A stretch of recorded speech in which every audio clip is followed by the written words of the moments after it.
Recording in progress.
Welcome, everyone.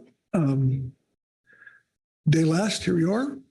I'd like to actually apologize. We didn't realize before this meeting that we always have more casual dress on the day last, but we are doing that's because we do an admin work usually day last. Today we're doing the people's work here on fisheries management decisions. So out of proper respect for the fishery and the individuals in it, proper decorum, we thought we'd keep the tie on, but I didn't get the message out to everybody, and some people didn't pack maybe for the full 5 days. So you're excused. And so anyway, that's why some of us are and some of us aren't. So anyway, good to see everybody this morning. And with that, I'm going to turn the gavel over to Vice Chair Hassemer. Start us off on J1. Pete? Thank you, Mr. Chair. Good morning, everyone. To start this agenda item, I will turn to Ms. Katrina Burnhouse and give us an overview. Katrina. Thank you, Mr. Chair. You have item J1 in front of you, which is the National Marine Service Report for Coastal Pelagic Species. Your action today on this item is council discussion and comment as appropriate. The reference materials you have before you are a supplemental National Marine Fisheries Service report, which will be read by Mr. Joshua Lindsay. There's also maybe public comment if applicable. And there are no reports and comments from management entities and advisory bodies. I will take any questions after this overview from the council. Thank you. Thank you. I'll look around and see if there's any questions on the overview. Not seeing any questions, then we'll immediately turn to Mr. Josh Lindsay for the NMFS report. Josh. Thank you, Mr. Vice Chair. Good morning, council members. If it's okay, I didn't intend to read this verbatim. The opening just provides another background on where we've been with the court over the last 6 months or so, and appreciate the council scheduling J2, which will be taking up next. And then we noted back in September that the court also made a similar ruling on some subjects as it did under the rebuilding plan related to the 23-24 sardine specifications, specifically that NMFS failed to demonstrate that we relied on the best scientific information available when exclusively using the coffee productivity relationship for EMSY to set the overfishing limit. In light of that determination, NMFS intends to review that relationship over the winter and produce a summary of our findings for consideration during the 25-26 sardine specification cycle, which is scheduled for next April. We expect that review to be completed in mid-February, and we're working towards that deadline to provide a potential opportunity for SSC CPS subcommittee to potentially take a look prior to that April meeting so that we have maybe a couple looks at this. That's what's proposed there at the end. I did not have anything further on that, but I'm happy to answer any questions. Thank you. Any questions for Mr. Lindsay on the NMFS report? Look carefully here in the morning. It's early and I don't see any questions. So thank you, Josh.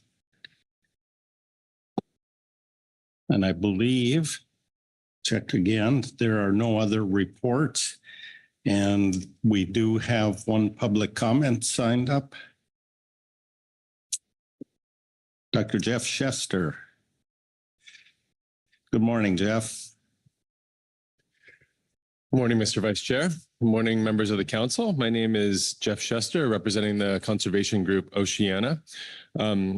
Just on this item, specific to the EMSY or the MSY exploitation rate, one of the critical fundamental flaws that the court order indicated on the Pacific Sardine rebuilding plan is that the Cal Coffee Index, which is a temperature-based index, is fundamentally flawed and systematically overestimates sardine productivity. NMFS scientists discovered that was the case back in 2017. Later published a paper on that. The SSC has concurred and indicated that a new EMSY is needed. Going back to the history, we know that sardines widely fluctuate up and down. We were speaking this morning in the delegation about the scale deposits that show, even in the absence of a fishery, that the sardine fishery goes through these cycles of high productivity and low productivity. That's been recognized for a long time, since the 90s. And basically, the idea of a temperature-based fraction is that the idea that productivity is somehow correlated with temperatures. I thought, that certainly is a very ecosystem-based, forward-thinking approach. Unfortunately, we've seen twice now with two different temperature indices that the predictive power of that temperature is actually not there and falls apart. And so, basically, the idea is that the EMSY and the productivity should vary over time with the productivity of the stock, but the temperature predictor is not necessarily the best way to do this. So we're concerned with the NMFS report that basically focuses solely on reviewing the Cal Coffee Index yet again. We don't view this as a good use of time or money. The SSC and essentially everyone has recognized that they know that the Cal Coffee doesn't work, and we really need to fix the problem by June of next year. And that really requires not just reviewing Cal Coffee, but actually providing new alternatives to Cal Coffee for different ways to set the EMSY. NMFS scientists have recommended calculating the EMSY directly from recruitments as measured in stock assessments. So you're actually looking at stock assessments themselves that have happened recently rather than a predictive approach. This was done for anchovy, and the council adopted that in the 2022 anchovy stock assessment. So we know that this can be done and readily done using stock assessment models and tools available for sardine as well. We asked the council to include this in the terms of reference for the stock assessment back in the June 2024 item 2 meetings ago. And we asked that the council asked NMFS to bring forward other approaches. So ideally, the SSC and the SSC subcommittee DPS subcommittee can look at more than one approach and evaluate them to determine what the best available science is in the short term for figuring out EMSY. It doesn't have to be temperature. We're suggesting it can be done with a stock assessment. And certainly the exploration of EMSY can be an ongoing long-term thing to try to develop that. This does not have to be the end-all be-all, but we need to have a new updated EMSY that represents the best available science in the near term. So I wanted to just point that out and raise those concerns with the plan that NMFS provided you in the NMFS report today. Thank you. Thank you. Any questions for Dr. Chester on his testimony? Corey Niles. Thanks, Jeff. In reading the report Josh just summarized, it says to me that they're going to produce a summary of findings. They're going to evaluate it, produce a summary of findings, and go to the SSC subcommittee and then have it available for April, putting into place in April. So so that summary of findings, if it concludes what you conclude, and I'm just, what is, I don't understand what your concern is with that evaluation, summary of findings, and then SSC review. It seems that what you're concerned about would be within the scope of the discussion contemplated in the NMFS report in our normal consideration of the best available science. Yeah, so what am I missing is the question. Thank you, through the vice chair. Very specifically, the concern is that what is not in the NMFS report plan is to provide alternatives to the Cal Coffee Index for setting EMSY. If that is what NMFS is intending and they just didn't really say it that way, we may not have an issue here. But because that was not clearly specified, what we're concerned is just focusing and reviewing Cal Coffee and deciding whether we like it or not, or what the pros and cons are of Cal Coffee wouldn't be enough. We need to actually have other alternatives besides Cal Coffee to look at and compare. So that's the fundamental thing. And it may just be that may have been the intent, but it was not clearly specified, and we wanted to flag that. Thank you. Further questions? Not seeing any. Thank you, Jeff. That completes all the reports. The public comment takes us to our action, which is just discussion on this item. So I will look around and see if there's any additional discussion that's necessary. Corey Niles.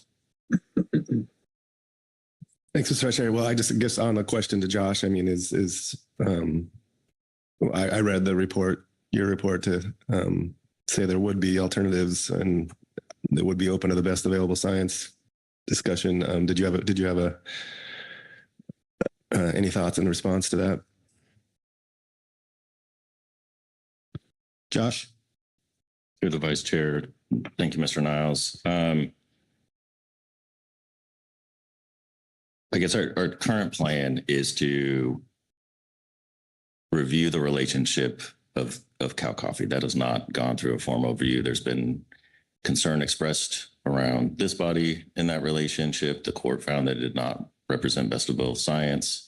We're going to take a look at that and bring that to the SSC for sort of a more formal discussion around that parameter. And then the council and the SSC can, make a scientific information available determination in setting the 25-26 specs. I can speak to a bit more of the rationale, but that's the sort of short answer there, if that helps. Follow up, Corey. So what here's if they find that it's not a good relationship anymore, then the alternative would be the SSC would come up with a way to not use it, like take recruitment off the stock recruit relationship or whatever it is they've done in recent years. Correct? To the vice chair, thank you, Mr. Niles. Correct. I mean, I'm hesitant to speak to options at that point in time, but the council and the SSC has been in this situation previously, back in 2012, 11, something like that, when it was perceived that the productivity relationship with the Scripps peer temperature had been found fault. We removed that and used an alternative approach. As I think we've mentioned previously, that Cal Coffee relationship is not hardwired for that EMSY and the OFL and ABC. So yes, there would need to be likely an alternative chosen. And, at this point, trust the SSC to provide the council appropriate guidance on how to do that at that time. Thank you. Other discussion? Looking around, I'm not seeing any. So Katrina? Corey Ridings. I'm sorry, Vice, my hand was not quick enough there, so that's on me. Mr. Lindsay and Mr. Niles, thanks for this conversation. That's helpful to get some detail on this. I had a similar question around sort of what review meant when I read the report, but it didn't get a chance to ask. Thinking about the SSC, and I appreciate the intent to sort of use our system and bring it back to get a better grip on that. I guess my question is just in thinking about, we had the Scripps peer version before, we found that to be invalid. That came through and was changed. Has the version that we use now been reviewed by the SSC before?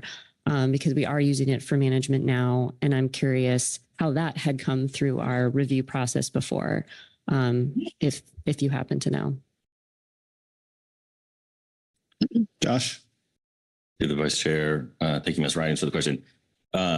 Yes. So, and I'm happy to follow up if this is not the answer you're looking for. So, when there was some research that came out that appeared to show that Scripps peer relationship was no longer valid, and I say perceived because then a subsequent review found that it was actually still significantly correlated. The council initiated I think it was a multi-day workshop process where a variety of environmental covariates were looked at and explored. Cow coffee ended up being the most significantly correlated and moved through the council process for that. And so yes, it went through extensive review and sort of discussion by this body on the appropriateness, both by the SSC to recommend it for the OFL and ABC, and then that led to a subsequent conversation for impacts in the Harvest Guideline Control Rule, but that's a sort of a separate, distinct aspect of it.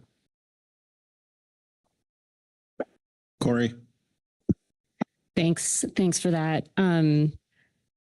Just following up on sort of our thinking about the timeline here and the logic. So if this was to come back to the SSC as suggested, following for review, if it was to be found to be scientifically invalid, would that mean the expectation would be that NMFS would want another workshop or a similar process to be able to reconsider that methodology and find a better one? The Vice Chair, thank you, Ms. Ridings. I guess I'm hesitant to say what NMFS wants, but I think NMFS would support a process like that. We're obviously, as with the council, want to ensure that our process and our specifications are based on the best scientific information available. If that is to continue to use some sort of environmental covariate in our control rules, then we would support some sort of workshop to look at that. That there's been discussion that maybe moving away from environmental covariates may be a path forward. There's also been work done that show that even a slight relationship with environmental covariates can have benefits to sort of management. So I think that would be a conversation that we'd be welcome to participate in going forward. Thank you. Any other discussion?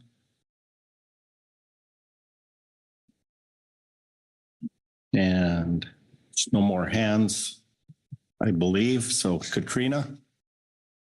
Thank you, Vice Chair. The council has fully discussed agenda item J1, National Marine Fishery Service Report, and the council has completed its business on this item. Thank you. All right, thank you very much. Then we will close out this agenda item. I will pass the gavel back to our chair for J2. Okay. Thank you, Vice Chair Hassemer. And with that, I know Jesse's getting situated there, so I'll let Katrina start us off when they're ready to go. So. Thank you, Mr. Chair. Katrina's getting our PowerPoint pulled up as we speak. Sure. So this will be agenda item J2. So we have a PowerPoint covering our situation summary and analysis that will set you up for today.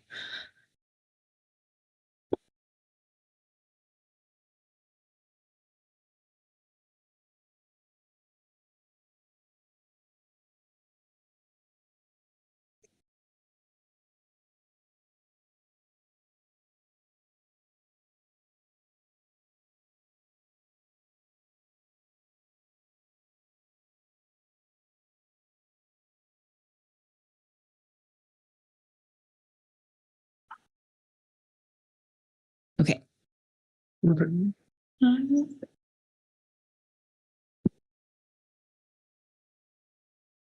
last day of the meeting. Technology can be hard.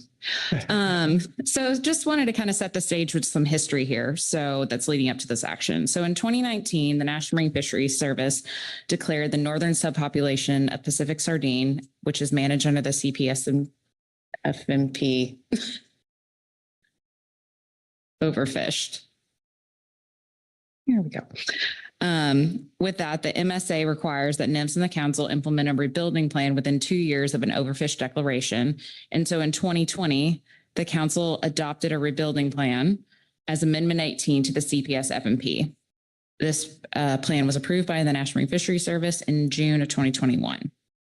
So we've been operating under this rebuilding plan for a few years, but back in April of 2024, the U.S. District Court for the Northern District of California issued a decision holding that NMFS violated the MSA, and in June of 2024 ordered on remedy. Portions of Amendment 18 were vacated, and as was the associated EA in its entirety. So in September, NMFS asked, as Mr. Lindsay just spoke to, for the council to schedule action for this meeting. And so here we are on our one-step meeting to take final action for revisions to the Pacific Sardine Rebuilding Plan. And our timing on this is restricted by the fact that NMFS is under a deadline of June 1, 2025 to implement the revised rebuilding plan. So to kind of set the stage for the action today, we wanted to go over some high level of the court order specifics. So only certain elements of Amendment 18 and the associated some of the harvest specifications were vacated. So first, the court determined that status quo, which was the selected rebuilding strategy under Amendment 18, did not set appropriate catch limits to rebuild within a statutory timeframe. Additionally, the EA was vacated in its entirety, including the discussion of the impacts of rebuilding strategy for humpback whales, which was labeled insufficient.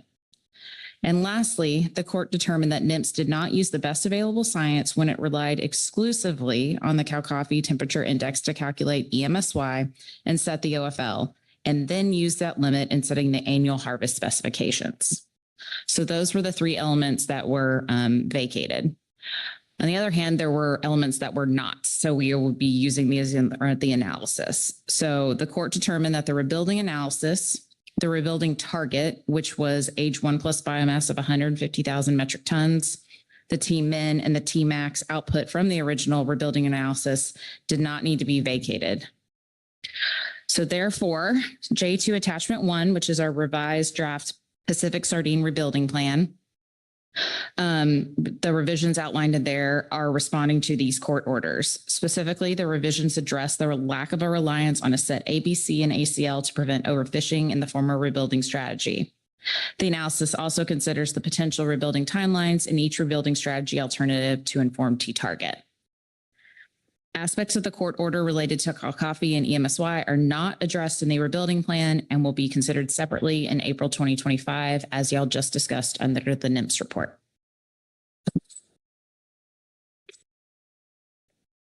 Given all of this, your council action for today is to adopt a revised Pacific Sardine rebuilding plan with a final preferred alternative, adopt a new T-target with rebuilding based on the final preferred alternative, and provide guidance on FMP language to implement the rebuilding plan under an FMP amendment.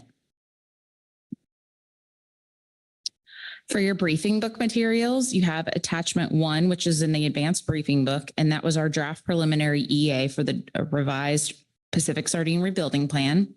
We also have supplemental revised attachment 2, which has some proposed FMP language for you to consider. Supplemental attachment 3 is the analysis of the national standard guidelines. Supplemental attachment 4 was an errata that explained some landings data corrections from attachment 1, which Katrina will be going over in the PowerPoint today. You have a supplemental CPSAS and CPSMT report, as well as public comment. Okay, so to understand our alternatives and kind of get some background today, we really wanted to go over how sardine is managed in our current rebuilding plan. So Here, I already spoke a little bit about how the court did not vacate certain elements of the rebuilding plan, that being Team Min, which was 12 years, Team Max, which is 24 years, and then the rebuilt biomass of 150,000 age 1 plus biomass. And so National Standard 1 guidelines provide direction on determining these reference points. So T-min is the minimum time to rebuild a stock, assuming no fishing mortality.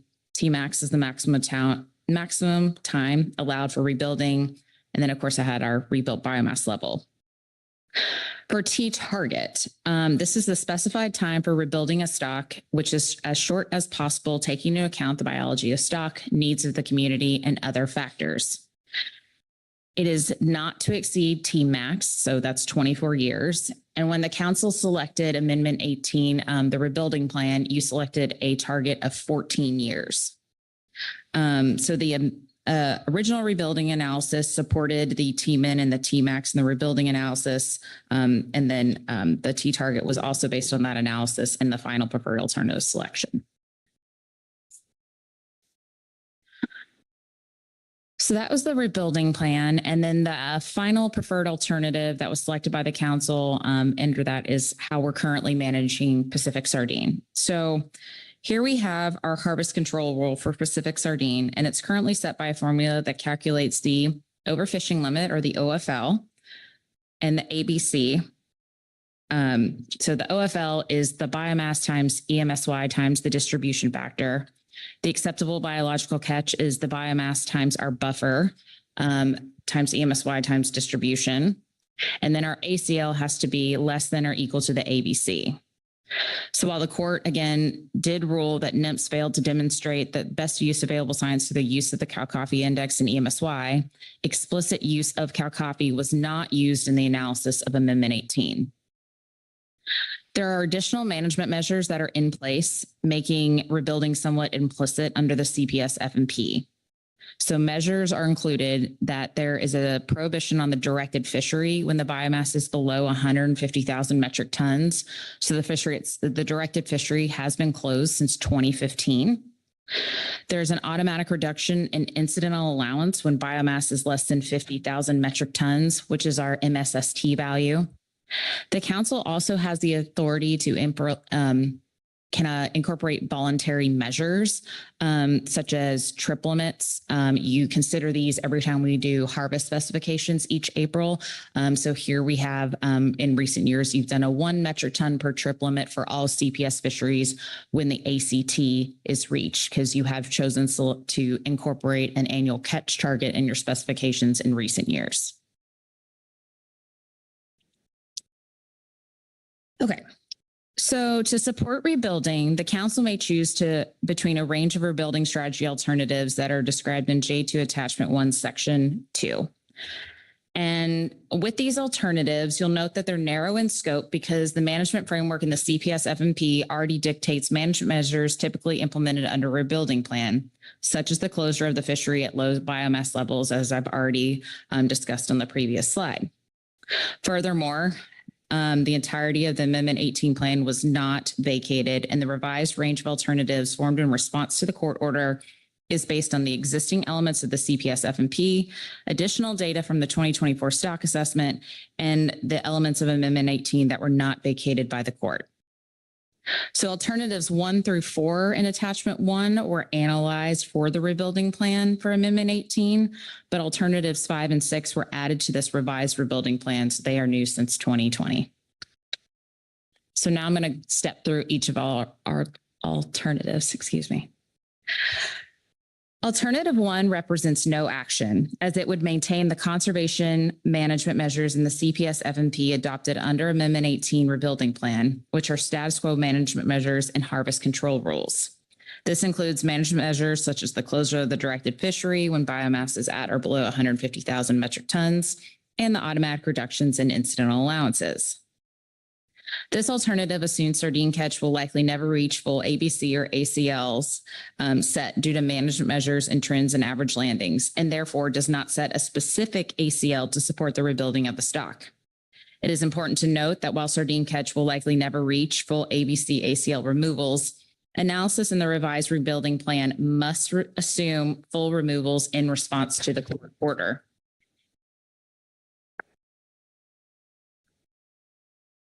So alternative 2, this is our zero US harvest alternative, excuse me. And so this was included in the original range of alternatives, largely to provide a model for TMIN, or the rebuilding timeline without the influence of fishing mortality. The ACL under alternative 2 would be set to 0. Alternative 2 would entail complete closure of the remaining fisheries that target sardine and eliminate the incidental landing allowances and other CPS and non-CPS fisheries. As it is difficult for fisheries to completely avoid incidental catch of sardine, alternative 2 would likely also force a complete closure of fisheries that incidentally catch sardine or high level of at-sea discards. Further, the council only has the authority to implement zero harvest in federal waters, and full implementation would require additional state regulations to close fishing for sardine. Okay, I was like, Mike went out for a second. Overall, in practice, alternative 2 would likely be difficult to implement and is primarily useful in comparative analysis against the other alternatives. Alternative 3, this is our 5% fixed U.S. harvest rate alternative, and it was described in the original analysis as an intermediary alternative between alternative 1, which was our status quo alternative, and alternative 2, zero harvest.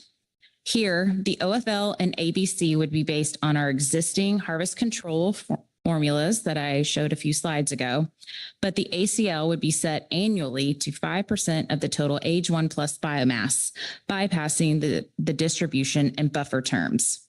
I'll note that the ACL would need to be less than the ABC.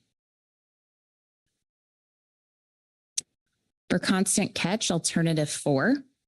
So here the OFL again would be based on the existing HCR formulas, but the ACL would be set annually to the lesser of 2,200 metric tons or the ABC.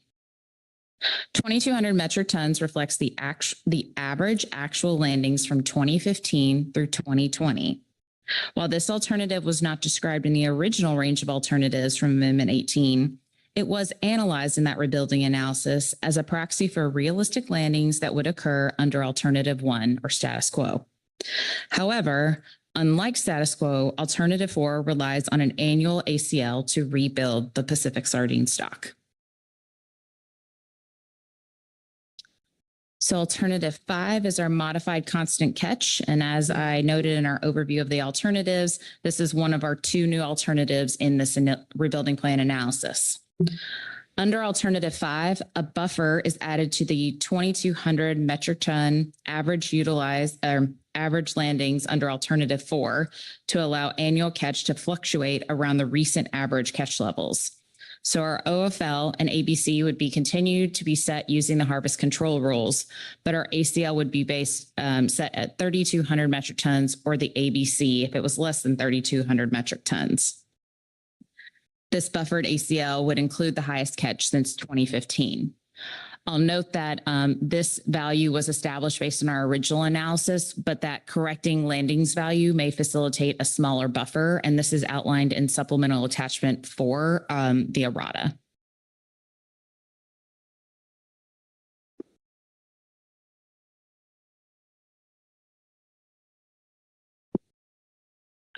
And with that, I'll just say that while the buffer, sorry, I lost my little notes here as flipping through these. So with our value for 3,200, this was based on the maximum catch of assuming 2,900. But as I mentioned in the errata, we corrected this maximum annual landings, and the time frame is 22. That's not, yeah, 2,488. 98, because she has the values in her head, in the 2019 fishing year. Therefore, the buffer may be outsized to the corrected landings value, but the rationale in the buffer for the 2,200 metric ton constant catch ACL still stands. Okay, last one, the mixed rate alternative.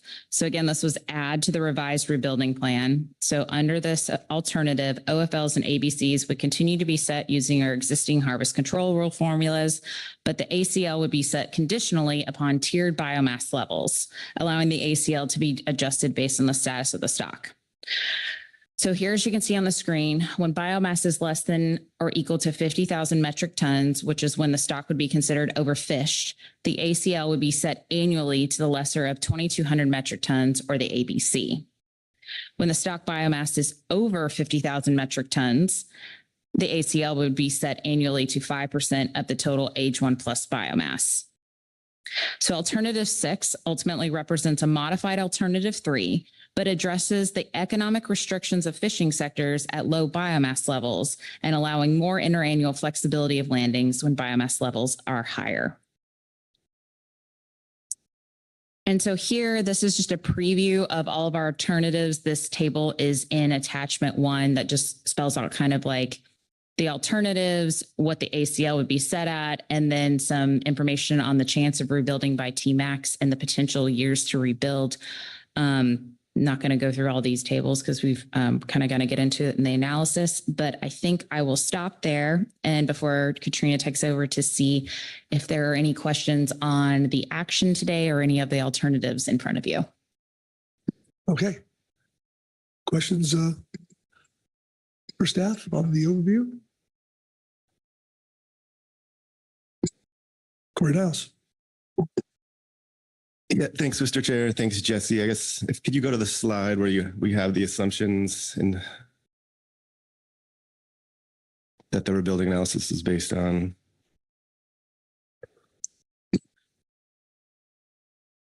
I think it was. Mr. Chair, Mr. Niles, I don't think we've gotten there quite yet. Oh, my bad. Never mind then. Apologies. I thought I saw it. I will wait then. Okay. Anyone else? Okay, you're good to go.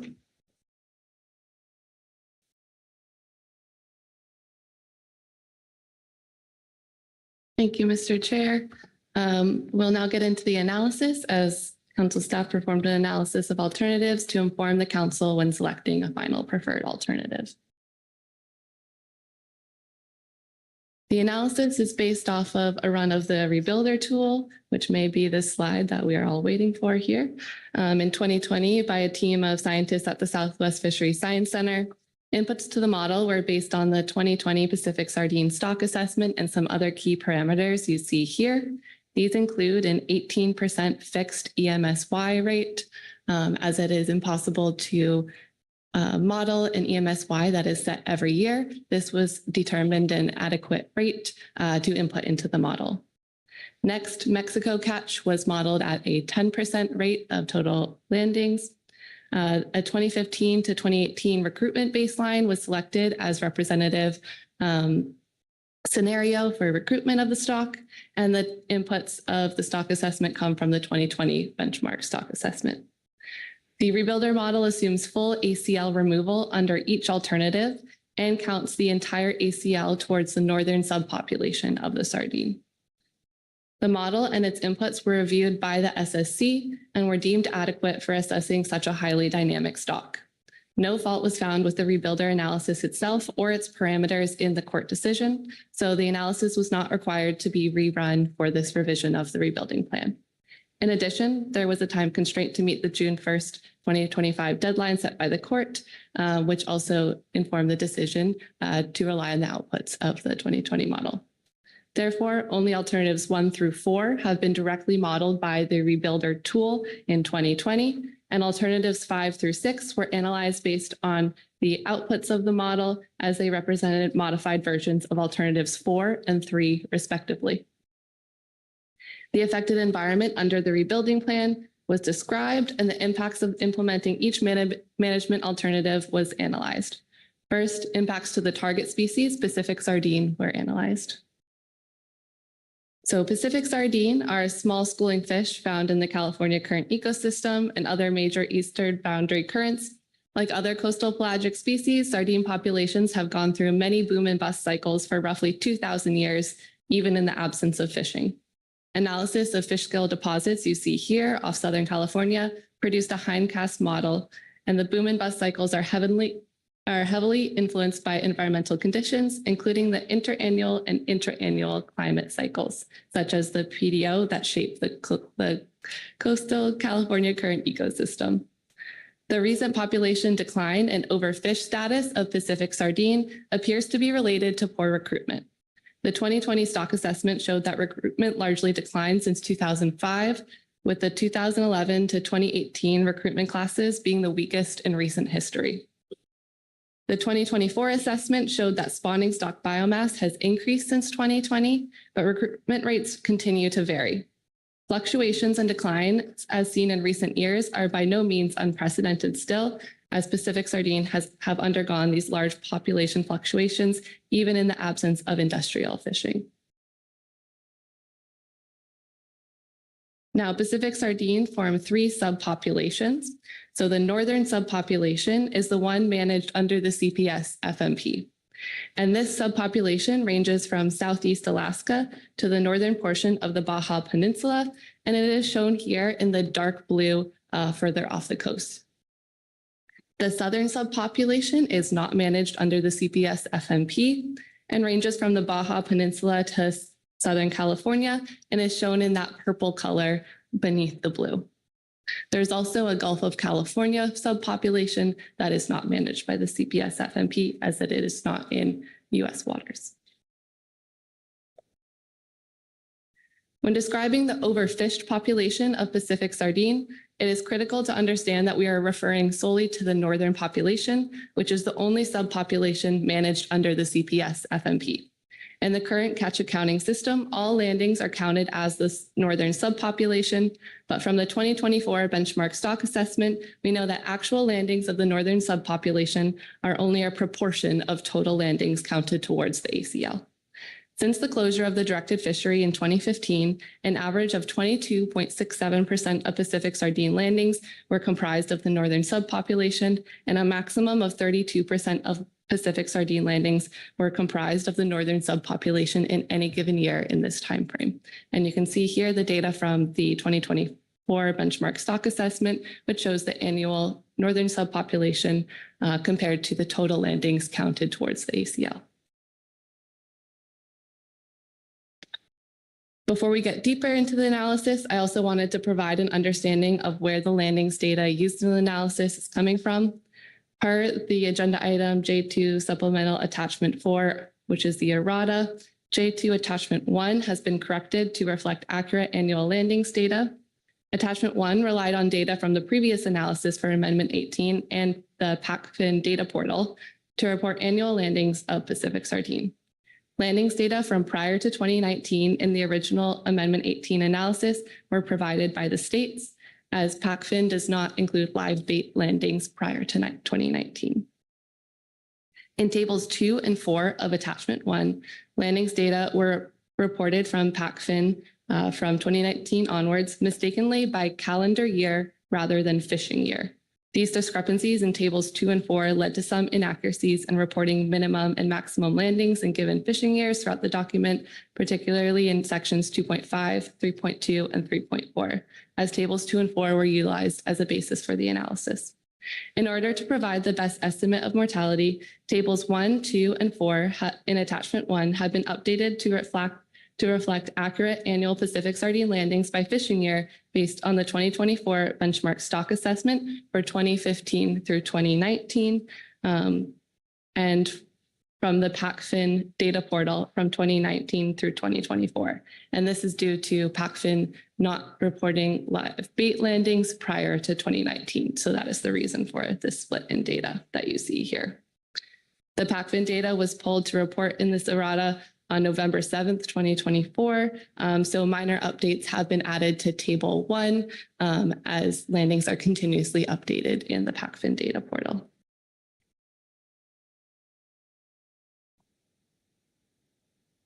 Now getting into the actual impacts on the target resource. So the impacts to the target resource from the rebuilding strategies are measured in terms of the time to rebuild under each alternative. The time to rebuild is when the stock has a greater than 50% probability to reach the rebuilding biomass target of 150,000 metric tons age 1+ biomass. Time to rebuild was directly modeled by the rebuilder tool for alternatives 1 through 4 and extrapolated from the outputs of the rebuilder tool for alternatives 5 and 6. Note again that any modeling of any alternative does not account for the average proportion of the southern subpopulation landings, nor does it account for reasons why the full ACL under any of the alternatives may not be attained in a given year due to management measures or due to socioeconomic reasons. Therefore, under any alternative that authorizes fishing activity, rebuilding times may be shorter than the outputs directly modeled. For instance, the T target that the council selected in 2020 was 14 years, which was shortened from 17 years modeled for the rebuilding strategy that was chosen. And this was accounting for the reduction in landings from the modeling due to the actual proportion of northern subpopulation that was caught. So alternative one was never modeled to rebuild within the modeled timeframe. Alternative 2 was modeled to rebuild within 12 years. However, it's difficult to determine how much faster it will actually rebuild compared to other alternatives. As studies have shown, the stock may stay low even with no fishing mortality, and environmental conditions may have a larger impact. Alternative 3 was modeled to rebuild within 16 years. Alternative 4 was modeled to rebuild within 17 years. Alternative 5 is estimated to rebuild within 17 years. And alternative 6 is estimated to rebuild by T-max, which is 24 years. And note that these rebuilding timelines begin in 2021 as the model was run in 2020.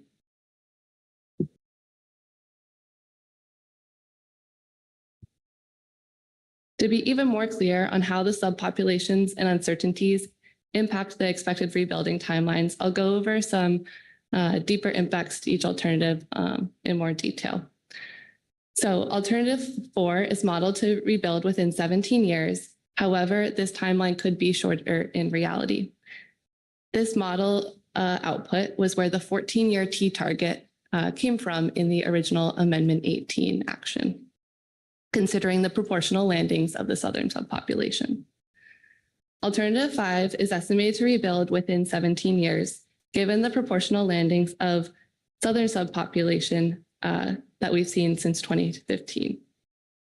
As you can see in the graph here, the true landings that are projected to occur of the northern subpopulation, given the average proportions we've seen since 2015, are projected to be about 725 metric tons on average annually if the full 3,200 metric ton ACL is attained. So you have the 2,200 metric ton ACL under alternative 4, a 3,200 metric ton ACL under alternative 5, but the true landings projected under alternative 5 are 725 metric tons. So that is smaller than the 2,200 metric tons modeled under alternative 4, which is the reasoning why this alternative is expected to rebuild within the 17 years modeled for alternative 4.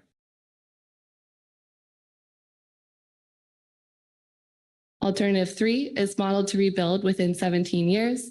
However, this may be shorter considering the proportional landings of the southern population, like under any of the alternatives. And as well, above a biomass of about 58,000 metric tons, the full ACL will likely not be achieved due to the closure of the directed fishery. Under alternative 6, which is a modified alternative 3, there are higher catch levels at lower biomass levels to the levels set under alternative 4, a constant catch of 2,200 metric tons.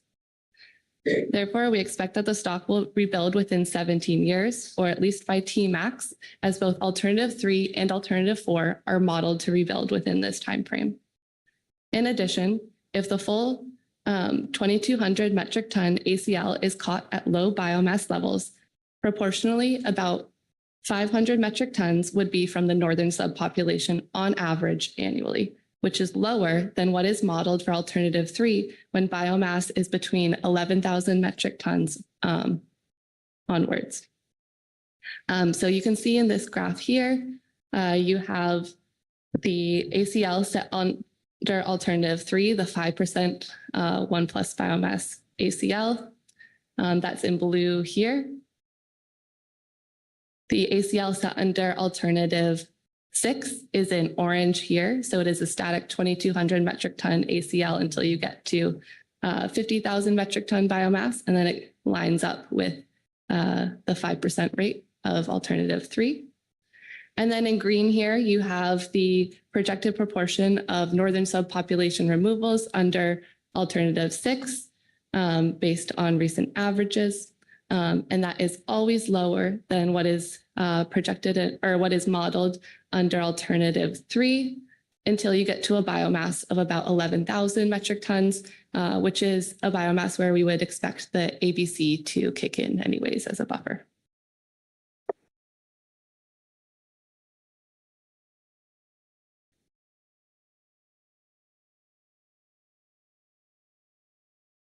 So I'll just put this comparison up in front of you again to see the times to rebuild for alternatives 1 through 6. And in conclusion, alternatives 2 through 6 are expected to rebuild within the appropriate time frame based on modeling results before Tmax. However, it's difficult to know how much faster the stock will rebuild under different alternatives, as fishing mortality is not the driver of low biomass levels, and environmental conditions will play a key role in the time it takes for the stock to rebuild under any alternative.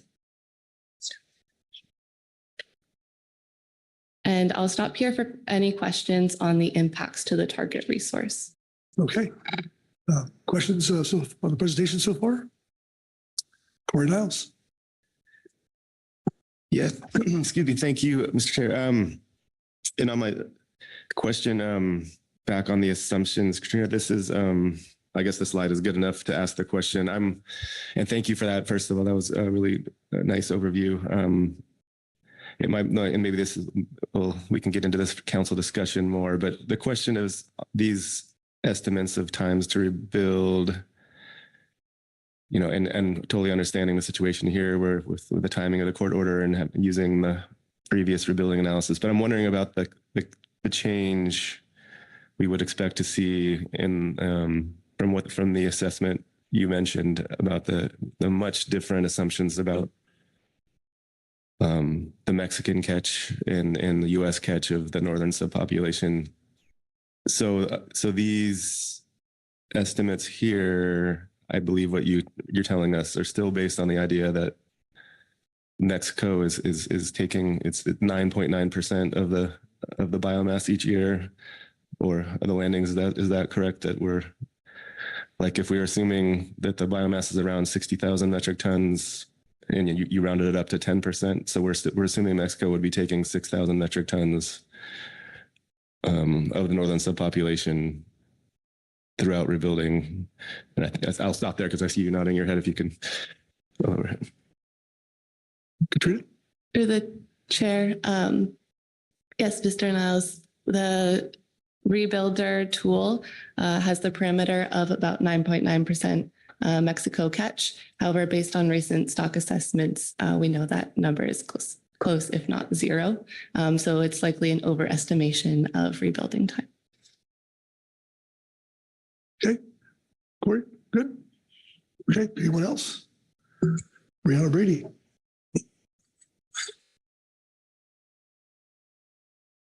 Thanks, Katrina, for the presentation, and Jesse as well. I was wondering if you could go back to, I think it's slide 26, please.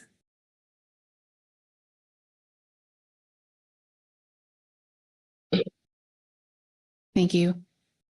Would you mind going over this one again, please?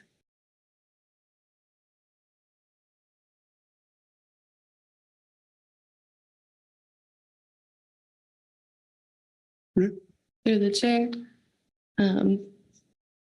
So here we are comparing alternatives 4 and 5, which are our two constant catch alternatives. So alternative 4 is the 2,200 metric ton constant catch ACL. Alternative 5 is the 3,200 metric ton constant catch ACL. Alternative 4 was run in the rebuilder model as a proxy for what landings would look like under alternative 1, which is why it is modeled, but is added as a new alternative 4. So alternative 4 scenario ACL was modeled in the rebuilder tool to rebuild within 17 years. However, this model output was used to understand or to recommend T-target in 2020 to be 14 years. So that gives the understanding of why The rebuilding timeline may be shortened from 17 years, given the proportion of northern subpopulation that is actually counting towards the ACL. So under any of these alternatives, about 22.6% of the northern subpopulation on average is projected to actually count towards the ACL, while the rebuilder tool models full attainment of only northern subpopulation. So modeled to rebuild within 17 years for alternative 4, but maybe shorter. Alternative 5 next to it is a 3,200 metric ton constant catch ACL. So 3,200 metric tons was not modeled with the rebuilder tool. However, if we apply the average proportions of the northern subpopulation landings since 2015, which is 22.67%, on average, it is projected that 725 metric tons, which is 22.67% of 3,200 metric tons, would be northern subpopulation if this ACL was implemented. So 725 metric tons shown here is much less than the 2,200 metric tons, which was the ACL modeled under alternative 4, assuming full 2,200 metric tons of northern subpopulation catch. So reasoning suggests that if 2,200 metric tons was modeled to rebuild within 17 years, an average catch of 725 metric tons of northern subpopulation would also rebuild within 17 years. Okay. Yeah. Thanks, Katrina. All right, Corey. Thanks. That was Mr. Chair. Thanks. That was very helpful. But I just want to repeat something to make sure I'm understanding. So the light blue bar is the full ACL that was modeled, and then we also have 10%, 9.9% of Mexican catch on top of that. That's what's being modeled for these projections times, and it's what we really would be expecting if you had a projection model would be only that blue bar, the dark blue bar is being taken. And so we would presume that these rebuilding times, like you said, are well, we all probably believe that the Sardine is going to rebuild in a completely different way from the environmental conditions changing, but presuming it continues to behave like a rockfish, we would expect it to rebuild quicker than possibly much quicker than what we're seeing here in terms of these T-target estimates. Through the chair, yes, we expect that the rebuilding timelines are likely to be shorter than what is projected by the rebuilder output. But again, there's uncertainties with any of the alternatives in the rebuilding timelines, including alternative 2, which may also be impacted by environmental conditions, despite not authorizing fishing. Okay. John North. Yeah, thank you, Mr. Chair. Yeah, I guess I remain a little bit confused. I'm wondering if staff isn't the northern portion, the dark blue part, a piece of the total ACL, and it appears like additive in this graph, like the vertical axis.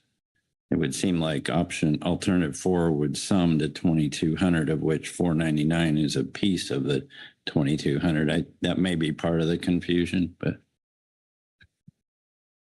Through the chair, thank you. Yes, the dark blue portion would be a piece of the light blue portion, not added to it.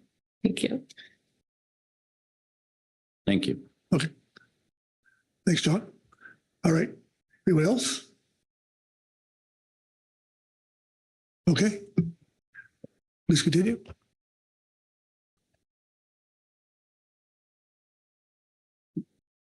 Thank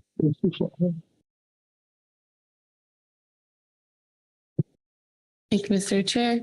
The impacts to sardine as a component of a wider ecosystem were also analyzed.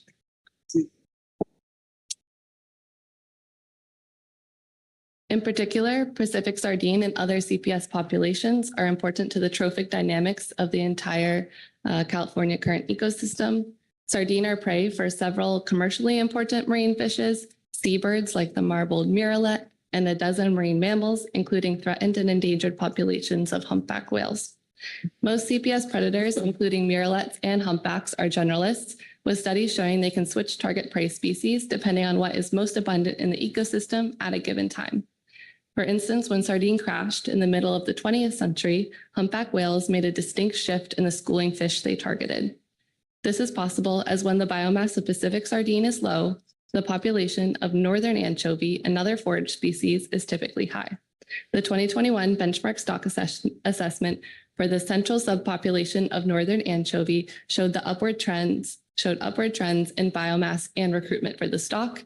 And in this graph here, you can see an excerpt from the benchmark stock assessment demonstrating the upward trend in biomass for the stock. Now, alternatives 2 through 6 are expected to rebuild within the appropriate time frame, and differences between alternatives are not expected to impact forage availability. Overall, environmental conditions, including climate variations, will continue to be the primary determinant of forage fish availability. None of the proposed alternatives are expected to significantly affect forage availability or the ability for endangered seabird or marine mammal populations to recover. Protections will also remain in place for krill as a critical forage species under the CPS FMP. Impacts of each alternative for the fishing industry were also analyzed.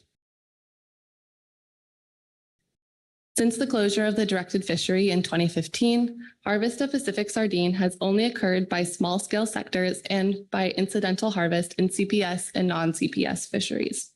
Small-scale sectors include the live bait fishery, which supports the economically important Southern California recreational fishery. Sardine is preferred for live bait for longer recreational trips and is just a piece in the puzzle of supporting a statewide recreational sector worth $510 million. A minor directed fishery also still operates under Amendment 16 of the CPS FMP, with a maximum of a 1 metric ton per vessel per day and 1 trip per day limit to give a sense of how small this sector is. Only about 77 metric tons were landed in the minor directed fishery in the 2022 to 2023 fishing year, but this fishery is an important source of income for small ports and producers.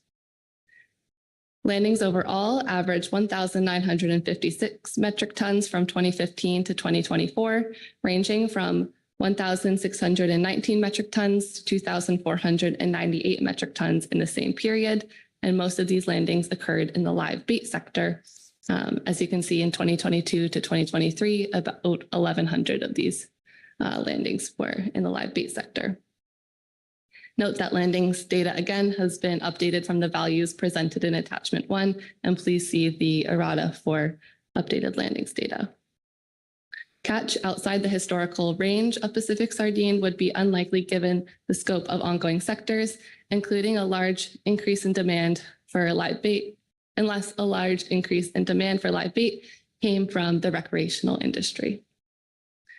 Incidental landings occur in both CPS and non-CPS fisheries, like the Pacific whiting fishery.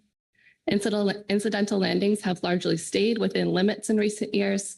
When possible, fishermen avoid mixed schools, but anecdotal reports have indicated that increased encounters with mixed schools have been occurring as biomass increases.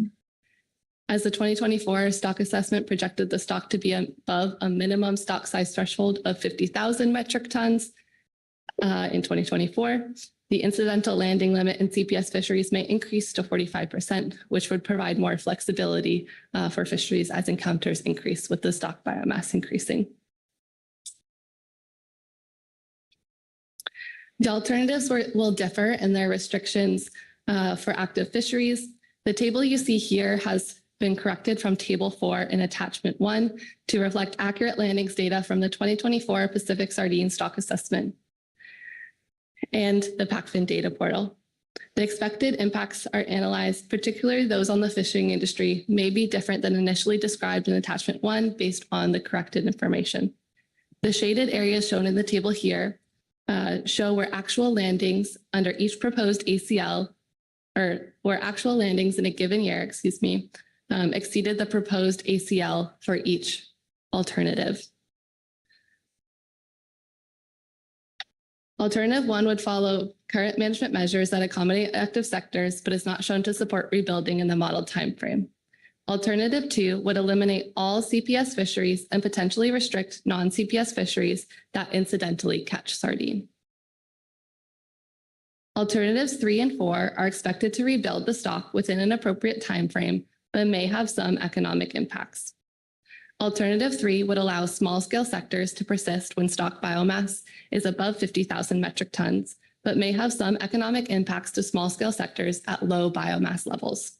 In years of lower biomass, the Council will need to allocate a low ACL across fisheries that target Pacific sardine and those that incidentally catch Pacific sardine, likely creating small sector-specific catch limits, particularly for the live bait industry. This reduction in the live bait industry's already small harvest could disrupt the fishery itself and the recreational fishery, as well as the associated community infrastructure in Southern California that is tied to the recreational industry. As you can see in the table here, in 5 of the last completed fishing years, the proposed ACL under Alternative 3 would have been much smaller than the actual landings seen in these years. Alternative 4, which is a constant catch based on actual recent average catch, would mostly accommodate current fishing sectors, but would not allow for much interannual variability in catch. This constant catch rate was intended to be an average. However, the ACL instead sets a maximum. So there is no interannual variability to go above this recent average. Landings have ranged from, again, about 1,600 metric tons to about 2,500 metric tons from 2015 to 2024. And landings in 2 of the last 9 fishing years have exceeded 2,200 metric tons, which you see in the 3rd column of the table here. Alternative 4 therefore lacks some flexibility to reduce economic restrictions for the fishing industry. Based on the corrected landings data, however, socioeconomic impacts to the industry expected under Alternative 4, as described in Attachment 1, are likely smaller in scale. Given that maximum landings in a given fishing year were corrected to about 2,500 metric tons in the 2020 to 2021 fishing year, not the 2,865 metric tons in the 2020 to 2021 fishing year described in Attachment 1, a 2,200 metric ton constant catch ACL would not be quite as restrictive as previously believed. However, actual landings as corrected still oscillated above 2,200 metric tons, with landings in both the 2018 to 2019 and 2020 to 2021 fishing years exceeding 2,200 metric tons. Alternatives 5 and 6 are intended to increase some interannual flexibility. Alternative 5 adds a buffer to the recent average constant catch to accommodate interannual flexibility. Landings have not exceeded 2,500 metric tons since the closure of the fishery, and therefore the constant catch ACL proposed under Alternative 5 is expected to accommodate recent landings. Given the corrected data, the current Alternative 5 constant catch value could be an outsized buffer, as the corrected maximum annual landings value is 2,498 metric tons, about 700 metric tons less than the proposed 3,200 metric ton ACL. However, the Council may still want to consider a modified constant catch value that's higher than Alternative 4, as we have seen there's been years where landings have exceeded that value. So such an alternative, if modified, would maintain the benefits described under Alternative 5, allowing for an interannual variation in landings around the recent average. So potentially, the Council could consider a modified constant catch alternative that would incur the same socioeconomic benefits as described under Alternative 5 in Attachment 1, but potentially cover a smaller ACL. Alternative 6 modifies Alternative 3 to accommodate recent average landings when the stock biomass is below 50,000 metric tons.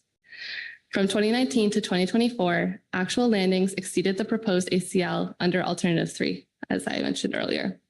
However, these years would be accommodated by Alternative 6 in 4 of the 5 years that would have been impacted by Alternative 3.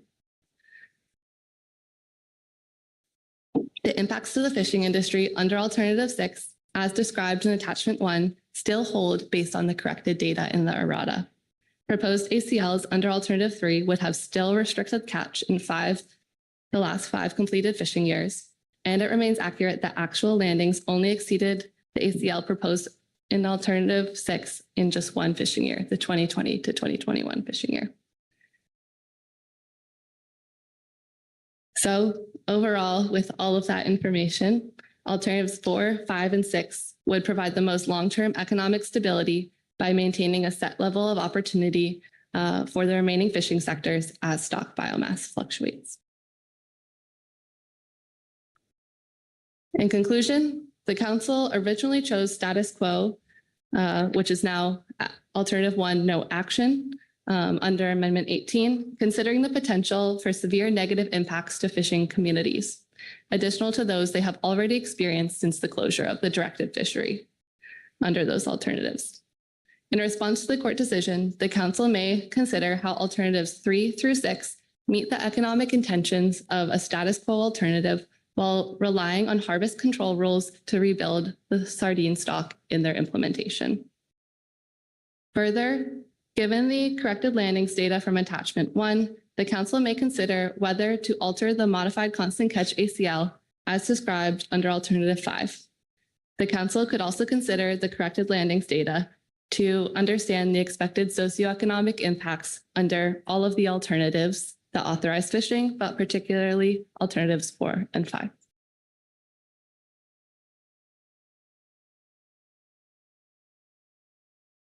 And I'll take questions on the analysis before we get into the national standards analysis.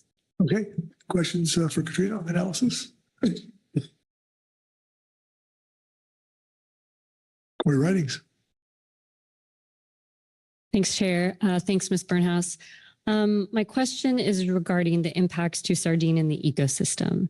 And it's noted there,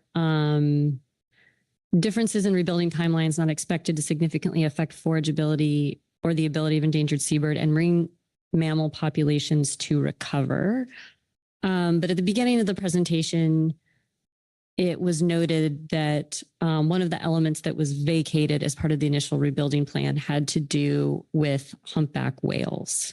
So I'm going to just show my ignorance of sort of that court and how that court decision and how that reflects back on this new rebuilding plan that we might be looking at. Is there something different in regarding the humpback whales or how that figures into the conclusion here that none of these options before us are going to significantly affect them? Through the chair, thank you, Ms. Ridings. The revised analysis specifically provides conclusions on the impacts to humpback whales in particular, as well as other forage species. Thank you, Corey.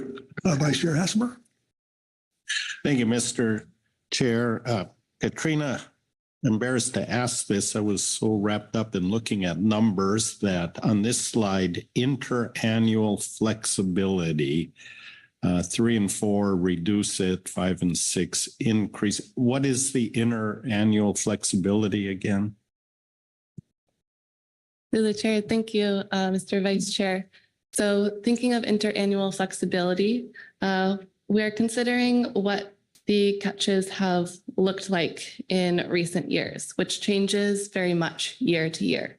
And it's not just one number. It typically oscillates around an average of about 2,000 metric tons. But again, it's going below that number, above that number. And so the 2,200 metric ton ACL was originally analyzed as an average, as it was a proxy for what was expected to happen under Alternative 1. However, setting an ACL is really setting a maximum catch, not an average catch, correct? So allowing for interannual flexibility would just be allowing for variation in landings year to year around what they're expected to be on average. Thanks. Now I get the context for that. Thank you, Vice Chair Asmer. Anyone else? Okay, please continue. Okay, Mr. Chair, I'm going to take us home here. So we're going to move forward to our Magnuson-Stevens Ag National Standard Analysis, which was in Supplemental Attachment 3. Great. So while all the national standards are important to consider, we wanted to point out two particular standards of interest, which is NS1 and NS8. So the guidelines for these two standards in particular will help the council weigh the ability of the alternatives to support rebuilding while also taking into the needs of fishing communities. So at the top here, we have National Standard 1, which is to prevent overfishing while achieving optimum yield. So alternative 1, our no action alternative, was considered by the court to have failed to set ACLs that prevent overfishing. Alternatives 2 through 6, though, do set ACLs to prevent overfishing. And then the other half of NS1 is OY. So OY is defined as the amount of fish that will provide the greatest overall benefit to the nation, particularly with respect to food production and recreational opportunities, and taking into account the protection of marine ecosystems. So alternatives 1, 5, and 6 may provide a higher net benefit to the nation compared to alternatives 2, 3, and 4, which would potentially restrict recreational fisheries, providing economic benefits, and then commercial fisheries contributing to the seafood supply. So National Standard 8, our importance of fishing resources to community. We want to start here with acknowledging that communities have already been experiencing adverse economic impacts since the closure of the directed fishery in 2015. So in the situation we're at now, alternatives 1, 5, and 6 would allow for the most sustained participation of these small scale fishing sectors, while alternatives 2, 3, and 4 would likely impose additional or unnecessary socioeconomic impacts. And then lastly, moving on to our FMP amendment, since we did have Amendment 18 in our fishery management plan, we are needing y'all to consider revisions to the FMP. So we have proposed a series of edits which are outlined in attachment 2. And you can see here on the screen, it has a red line strikeout of where we would propose modifying section 4.5.1 in the CPS FMP. It specifically notes the modification at this action, potential change to T target. And then depending on what ACL option you set, we would just simply propose writing that into the section of the FMP.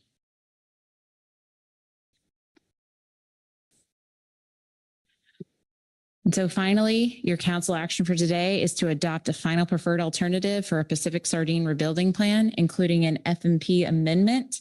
And at this point, we'd be happy to take any questions over any parts of the presentation.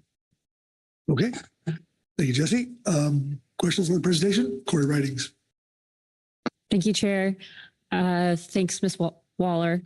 My question is regarding slide 37 and the bullet that says alts 1, 5, 6 have a higher net benefit to the nation than alts 2, 3, 4. And that seems to me like a pretty sweeping statement. So I'm wondering if you could describe kind of the genesis for putting this in here and what exactly is meant by that. Thank you, Mr. Chair. Ms. Ridings. Yes. So the bullet compared to what I said is slightly different. So in my text, I said it may provide a higher net benefit to the nation. So that is just a slight edit there. The point being, as Katrina, I think, spoke to a lot, is that 2, 3, and 4 likely would not account for recent catches and that interannual variability and may, when we're thinking about that higher net benefit to the nation and food production, recreational opportunities that, the live bait fishery is supplying the vast majority of bait to the recreational fleet, particularly in California. So with those kind of restrictions on 2, 3, and 4, we would see potentially lower net benefits compared to alternatives 1, 5, and 6 that would likely allow for those small sector harvests to continue. Thank you, Corey. Anyone else? Corey Niles. Thanks, Mr. Wisher. Not a question, but just a comment, and thanks to staff for this excellent presentation. And on the national standards, I think there's a lot of room to come to different conclusions in there. But of all the years the council has spent rebuilding groundfish, and we kind of puzzled over, and I still don't think there's a clear meaning on what Congress meant by as short as possible, taking into account the needs of fishing communities. But I think you all might have wondered why we don't assume that Congress meant national standard 8 by needs of fishing communities. And without going off the top of my head, I think that basically says, if you got 2 alternatives that achieve similar conservation objectives, then choose the one that sustains fishing participation and has the least impact on fishing communities. So just a comment. Thank you for bringing that interesting framework here. And I wish we, in retrospect, had thought about it like this earlier. Thanks, Corey. All right.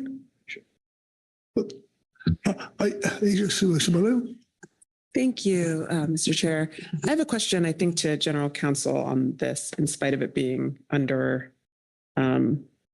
related to the analysis that you just presented. And thank you guys for the really wonderful presentation. But I'm thinking in particular about the extrapolated analysis that was used here for alternatives 5 and 6. In my memory, I remember several cases in the past in rulemakings that we've dealt with that we've used an alternative that wasn't explicitly analyzed for the council to select that alternative because it's fallen within the range of 2 alternatives that were presented and analyzed. So in a sense, the council was considering some extrapolation of impacts between alternatives that were fully analyzed. And so I'd like to just talk a bit and have your thoughts about the legality of, in this case, especially around a rebuilding analysis and in regards to the court order, selecting an analysis that wasn't run through the rebuilder analysis. So I'd just your thoughts on that, what we should think about in making a selection here today. Heather? Thank you for the question. And through the Vice Chair, a couple things about that. First, I think that the rebuilder analysis was the basis of the analyzed alternatives, and I would look to somebody more familiar with the analysis to let me know that that's correct. And second, the alternatives that are within the package before the council are analyzed, even if not run through the rebuilder model.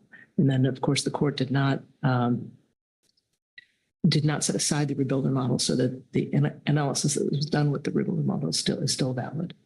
And I'd look to technical staff to ensure that I'm not misunderstanding the analysis, please. Thank you, Heather. Thank you, Mr. Chair. Yes, the analysis for alternatives 5 and 6 was based on the outputs of the model, though those alternatives were not directly run through the model. I will also note that in the Amendment 18 analysis, the rebuilder tool and its analysis were just one portion of the analysis and what was used to select the final preferred alternative and the T target. That makes sense. Good. Good. All right. Anyone else? Rebecca Lind. Thank you, Chair, and thank you for the analysis of the 10 national standards. I agree with Corey that that's really important to be able to consider those. And if we can rebuild and at the same time offer availability of fish with some sort of divided and not so constant rate, then that's good. There's not a lot of numbers as I read in the text, but I certainly know that this live bait fishery is so critical for the huge recreational fishing, charter boat operations. And I've seen that. I've seen in the hold on the boats, the live bait, and that's so incredibly important. So if we can meet rebuilding and rebuild within the time and the target and so forth, let's make sure that we're sustaining that really important recreational fishery. Thank you, Mr. Chair. Thank you, Rebecca. Okay. So no more questions. So thank you. With that, we'll take us to the reports. And with that, we'll go to the CPS management team.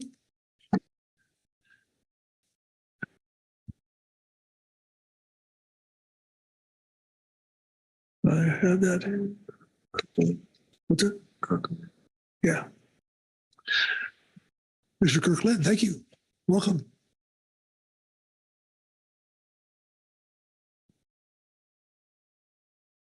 Good morning. Thank you, Mr. Chair, council members. I'll be reading from Supplemental CPSMT Report 1. As a result of a recent U.S. District Court order, the Pacific Fishery Management Council has scheduled an agenda item to consider changes to the rebuilding plan for the northern subpopulation of Pacific sardine. At this meeting, the council is scheduled to take final action for revising the rebuilding plan, i.e. a management approach for the NSP stock. The Coastal Pelagic Species Management Team reviewed and discussed a revised Pacific sardine rebuilding plan and environmental assessment. This rebuilding plan presented alternatives based on the original rebuilder modeling and analysis. In this report, the team presents its recommendations for a preferred rebuilding management approach, including a target, biomass, and timeline. The team also provides guidance on amended language for a fishery management plan amendment that will be required to implement the council's choice for a rebuilding plan. As in the 2020 analysis, the team considered several factors. Environmental conditions are a key to stock rebuilding. Between the 2015 to 16 and 2023 to 24 fishing years, U.S. fishery catches averaged 472 metric tons, or less than 1% of the NSP 1+ stock biomass. This was a result of a high proportion of the total catches being designated as southern subpopulation from the Pacific sardine rebuilding analysis based on the 2020 stock assessment from September 2020. Rebuilder modeling does not fully capture environmental dynamics because it does not include data from high productivity time periods. The rebuilder model is not capturing changes from the revised habitat model. That is, Mexico isn't catching the northern subpopulation, and the northern subpopulation is not in Southern California. Stock biomass projections several decades into the future are uncertain due to Pacific sardine being strongly affected by environmental conditions. Environmental conditions are proxied by two different and overlapping productivity time periods, both shorter than the projection period. The rebuilder analysis assumed that catch comprised only NSP, even though in recent years a high portion is estimated as SSP. Uncertainty in biological projections and the degree to which economic impacts are driven by biological projections have implications on the evaluation of relative short and long-term impacts, national standards, and fishery impacts. The team did not strictly rely on the rebuilder analysis to inform its deliberations. The recommendations and rationales presented below also consider Pacific sardine population dynamics, the fishery, and existing management measures. Management approaches. 6 alternatives are fully described in the council's revised draft Pacific sardine rebuilding plan. Alternative 1, no action. Alternative 2, 0 harvest rate. Alternative 3, 5% fixed U.S. harvest rate. Alternative 4, constant catch. Alternative 5, modified constant catch. And alternative 6, mixed rate U.S. harvest. Alternative 1, no action. The team does not recommend this alternative. According to the model results from Mill et al. 2020, under alternative 1, status quo management, when the full ABC is taken, there's never a greater than 50% probability that the stock will rebuild to the selected rebuilding biomass target of 150,000 metric tons of 1+ biomass within the modeled timeframe. Alternative 2, zero harvest rate. The team does not recommend this alternative. By closing sardine fisheries, such as the live bait and minor directed fisheries, and drastically curtailing or disallowing incidental catch, this alternative would cause severe economic hardship to CPS and non-CPS fisheries. Alternative 3, 5% fixed U.S. harvest rate. The team does not recommend this alternative. This alternative may accommodate fishery needs depending on biomass and relative to average catches. However, at biomasses less than 45,000 metric tons, the ACLs declining from 2,250 metric tons under this alternative are less than recent average catches. Additional actions to reduce harvest across fisheries catching Pacific sardine would need to be taken, negatively affecting CPS and non-CPS fisheries. Alternative 4, constant catch. The team does not recommend this alternative. This alternative sets ACLs as the lesser of 2,200 metric tons, or ABC. This alternative was modeled in 2020 to represent average catch levels from recent fishing years. However, setting an ACL at this level would set a maximum annual catch level, not an average catch level. An ACL at this level would have been less than annual catch levels reported from the 2018 to 19 and 2020 to 21 fishing years, and thereby would have constrained total catch in the live bait, minor directed and incidental CPS and non-CPS fisheries. Alternative 5, modified constant catch. The team recommends that the council choose a modified alternative, or alternative 5-1, as its preferred alternative to rebuild the NSP stock. Alternative 5 was originally described in the revised draft sardine rebuilding plan as setting an ACL at the lesser of 3,200 metric tons, or the ABC, and was based on recent 2015 to 16 to 2023 to 24 sardine landings. The value of 3,200 metric tons was selected based on a buffer of approximately 300 metric tons above the highest seasonal landings from that time period, which was 2,865 metric tons in 2020 to 21. These landings data were found to have been incorrectly reported and have been revised in a subsequent report. The corrected data show the highest seasonal landings, the value of 2,498 metric tons in 2020 to 21. The team modified alternative 5 to correct this error, creating alternative 5-1. Alternative 5-1 would set the ACL at the lesser of 2,800 metric tons, or the ABC. An ACL of 2,800 metric tons was again based on setting a buffer of 300 metric tons above the highest recent seasonal landing, again, which was corrected to 2,498 metric tons in 2020 to 21. Under a closed, directed fishery, this alternative would allow for current landing levels of sardine in live bait and incidental catch in CPS and non-CPS fisheries, while setting a catch limit to support rebuilding and long-term viability of the stock. The team examined A, B, C, and ACL values under this alternative at various biomass levels for EMSY between 5 and 25%, and buffers at a P-star of 0.40 and sigma categories 1, 2, and 3. At the lowest biomass levels, the ABC will supersede the constant catch ACL, limiting allowable catch to levels below 2,800 metric tons.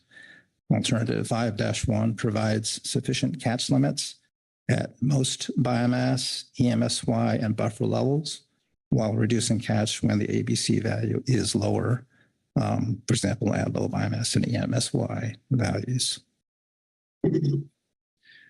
Under Alternative 5, the revised draft rebuilding plan states that it is likely that the time to rebuild Pacific sardine with a greater than 50% probability to the rebuilding target of 150,000 metric tons 1+ biomass is within 17 years. That is the T target, or by 2038.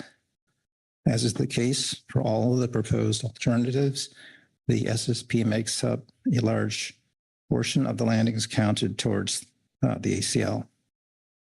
According to the 2024 stock assessment, from the 2015 to 16 fishing year through the 2023 to 24 fishing year, NSP averaged approximately 23%, the maximum of 32% of the catch counted towards the ACL, with the remaining 77% from the SSP, Imperium et al. 2024. Based on these data, even if a 2,800 metric ton ACL is fully attained, only approximately 644 metric tons of annual landings would be from the NSP. The buffer added to the highest recent catch to derive the 2,800 metric ton ACL is therefore conservative, as average NSP landings are expected to remain below the previously modeled 2,200 metric ton ACL under Alternative 4. Given that true landings of NSP would be less than 2,200 metric tons annually, it can reasonably be assumed that with a 2,800 metric ton ACL, the stock will still rebuild within 17 years, which is the modeled rebuilding time for Alternative 4, or by 2038. Alternative 6, mixed rate U.S. harvest. The team is not recommending this alternative. This alternative sets ACLs as the lesser of 2,200 metric tons, or ABC, when the biomass is less than 50,000 metric tons, and at 5% of biomass when the biomass is greater than 50,000 metric tons. The ACLs in this alternative would have been less than annual catch levels reported from the 2020 to 21 fishing year, and thereby would have constrained total catch in CPS and non-CPS fisheries. At biomass levels less than 50,000 metric tons, this alternative results in more restrictive catch limits than Alternative 5-1 until the ABC is lower than the ACL. The team recognizes the CPS-AS's interest in Alternative 6 as a rebuilding strategy that allows for ACLs to increase as biomass increases above a stock biomass of 50,000 metric tons. However, landings since 2011, even at higher biomass levels, have not exceeded levels that would be constrained by Alternative 5-1. Thus, the team does not think Alternative 6 would provide a tangible benefit to the fishing industry over Alternative 5-1. Magnuson-Stevens Act National Standards Guidelines. The team concurs with the analysis in Agenda Item J2, Supplemental Attachment 3. In particular, National Standards 1, 5, and 8 are important for the Council to consider in selecting the final preferred alternative. The team's recommended final preferred alternative, Alternative 5-1, would support a higher net benefit to the nation compared to Alternatives 2, 3, and 4, as consistent with National Standard 1. Consistent with National Standard 5, Alternative 5-1 would allow for current harvest levels with room for flexibility as opportunities for recreational fishing, incidental encounters, or markets dictate. Lastly, consistent with National Standard 8, Alternative 5-1 would likely adequately provide for sustained participation for the smaller sectors of the fishery, thus minimizing additional and unnecessary adverse economic impacts. Alternatives 2, 3, and 4 would impose additional and unnecessary socioeconomic impacts. Rebuilding timelines. Given the reasoning under Alternative 5-1 and the previous rebuilder analysis, the team recommends that the Council choose a T target equal to 17 years. Rebuilding status review. The team notes that there is not a pre-specified process for assessing progress toward rebuilding, nor any terms of reference for rebuilding CPS. Although the team does not have a specific proposal on a process for that review at this time, the team would like to coordinate with the CPS subcommittee of the Science and Statistical Committee on developing an appropriate review process for future reviews. In conclusion, the team recommends Alternative 5-1, which is a modified constant catch with an ACL equal to 2,800 metric tons, or ACL equivalent to ABC, whichever is less, and a T target of 17 years. As to F&P language, the team recommended alternative 5-1 results in the following changes to the CPS F&P amendment number XX, section 4.5.1, rebuilding plan for Pacific Sardine, a T target equal to 17 years, and the ACL will be set annually to the lesser of 2,800 metric tons or the ABC. And that concludes our report. Be happy to answer any questions. Thank you, Kirk. Questions for Kirk on the management team report? Corey Niles? John North. Thank you, Mr. Chair, and thank you, Mr. Lynn, for that report. Very helpful.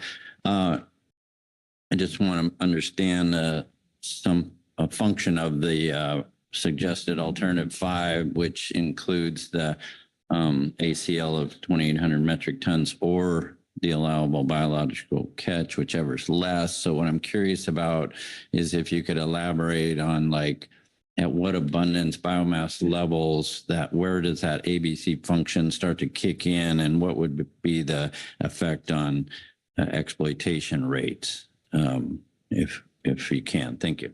Thank you, Mr. Chair. Thank you, Mr. North, for the question.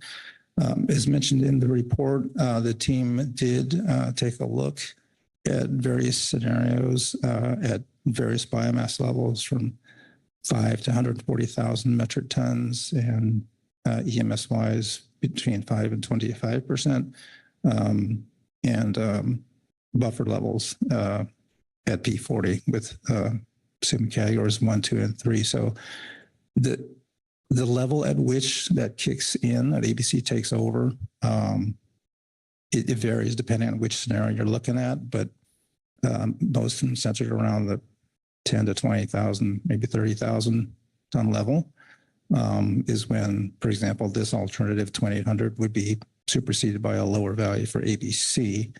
And generally, all the alternatives from 4 through 6, including 5-1, they have equivalent values, obviously, when the ABC takes over under that given scenario. And the other alternative 3 at the constant 5% would have different values because it is just based on a percent of the biomass. But something to bear in mind is that, again, the values that we looked at were based on total catch. And again, as mentioned in the report, approximately 23% of the catch, according to the latest stock assessment, is from the managed northern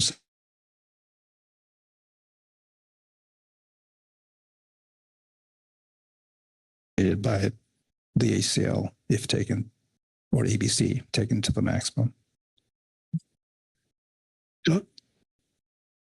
Follow up, if I may. Please.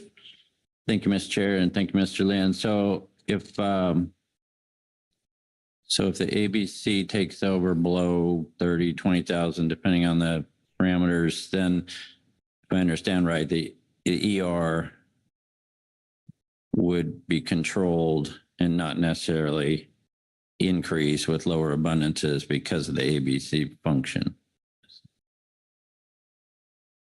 To the chair, Mr. North, are you referring to the exploitation rate? Yeah. Okay. Yes. Thank you. Yeah. So if you're asking about the rate, those alternatives 4 through 6, those will be a different rate. I'm not sure if that's answering your question. Then alternative 3, for example, because that's at a constant 5%. I'm not sure if that's answering your question. John? Through the chair. I went the wrong way on the mic. I think it's close. I think on first glance, a fixed ACL, one would think as the biomass drops that the exploitation rate would go up. But this, you have to consider, if I'm following things right, that the allowable biological catch takes over and then lowers the allowable catch. So then the ER doesn't necessarily increase with lower abundances. It's dependent on that ABC function, if I'm following correctly. Yes, the ABC takes over, so the rate would, that continues to decline. Obviously, that is not a constant rate. So as the biomass declines, yes, that rate per to the ABC would decline with it. Thank you. Okay, thanks, John. Corey Niles. Yeah, thanks, Kirk. I know you've been on the team for a long time, or around the team for forever, and this subpopulation question has been around for a long time. And the basic challenge, which took me forever to quite understand what you're all saying, is you cannot, when you land a sardine in season, you can't tell what subpopulation it came from. But now, based on the 2024 assessment, we know that the scientists are going to separate the landings and the survey based on the habitat model. So I'm having a lot of trouble following all these assumptions just in seeing. So basically, what your alternative, you're telling us, and I think you're agreeing with these statements, that you're saying that 2,800 metric tons of ACL, it provides a buffer, and yet we're only expecting around 23% of those to actually count against the population we're trying to rebuild here. And so if I go back to the rebuilder analysis and look at the scenario where Mexico continues to catch 6,000 metric tons and rebuilds by 2036, and then we're like 23% of 2,800 is less than 700, I'm having a lot of trouble finding just how these T targets are just way overstated. And so do you have any reaction to that? And why are we assuming 2,800 metric tons of is going to be the full northern subpopulation when odds are it's going to be less than, it's going to be more like 23? Through the chair. Thank you, Mr. Niles. So as you stated, the rebuilder analysis included or assumed catch of 9.9% Mexican catch, which, as we know, according to the habitat model, is not northern subpopulation currently. I'm not sure if you're getting at the catch accounting issue, because in season, as you know, all the catch is apportioned or counts towards the ACL. So that is an issue that the team has commented on in the past and has done at this meeting as to trying to remedy that issue. But maybe I'm not quite understanding what you're getting at. Corey. Thanks. So, I'm just, it was simple of, so we're just counting more fish against the ACL than we should be, and I don't see you disagreeing with that, but I don't mean to belabor the point, but thank you. Yeah. Hey, Corey, anyone else? Okay. Thanks, Kurt. Nope. Rebecca. Thank you, and Mr. Chair, and thank you, Mr. Lynn, for your presentation and the reminder of the importance of National Standard 5 as well.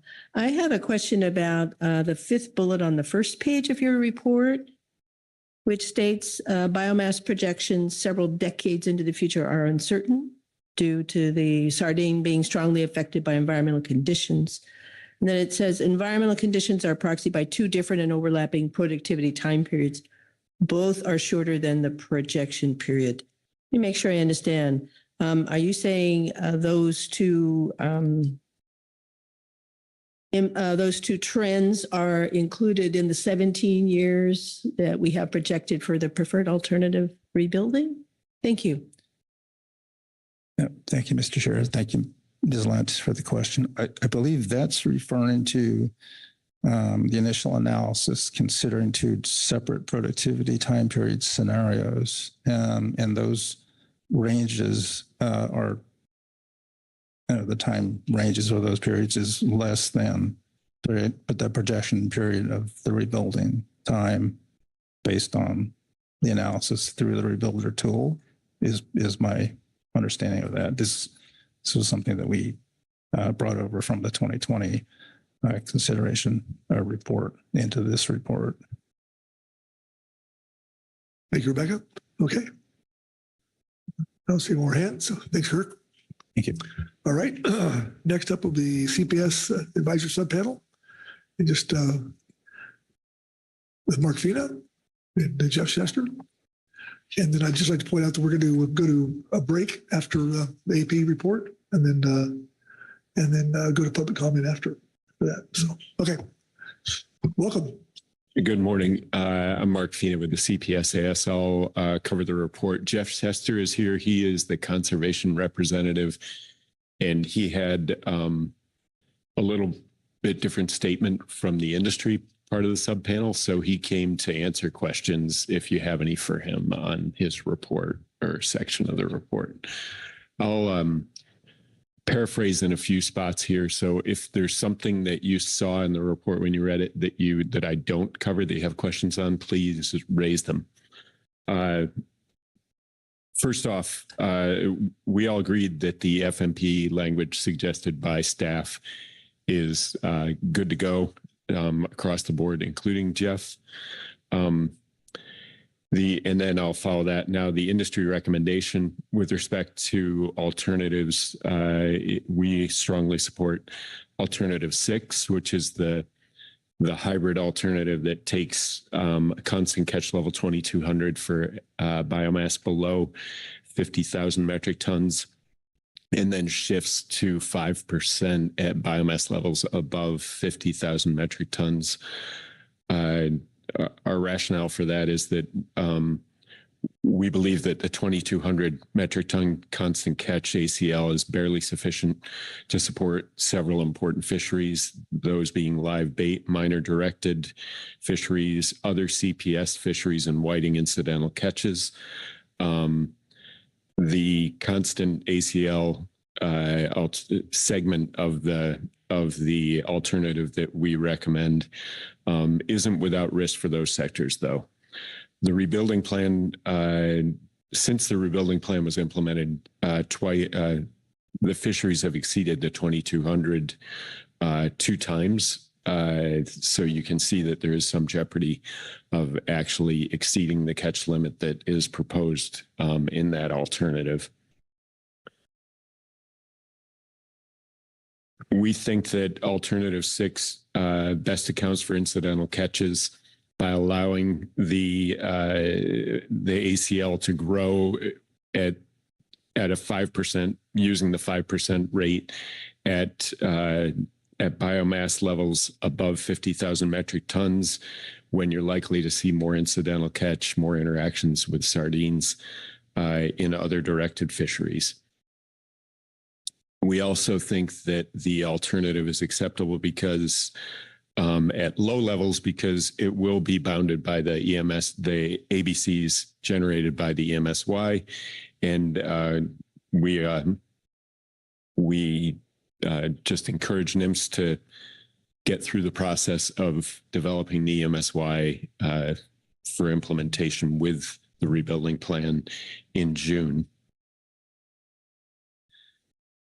With respect to other alternatives, we're concerned with the 5% ACL set by alternative 3 at low biomass levels.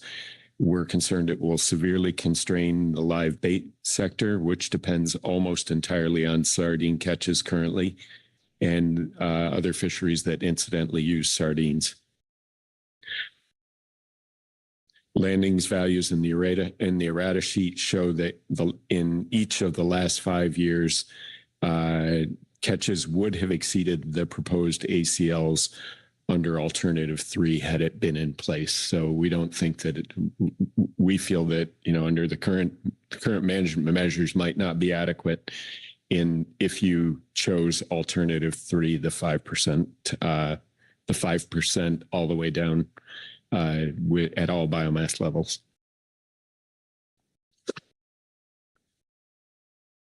We think that would lead to infeasible discard requirements. It could also lead to some need to segment the available ACL among the different sectors, and which would lead to further restrictions on all the sectors potentially.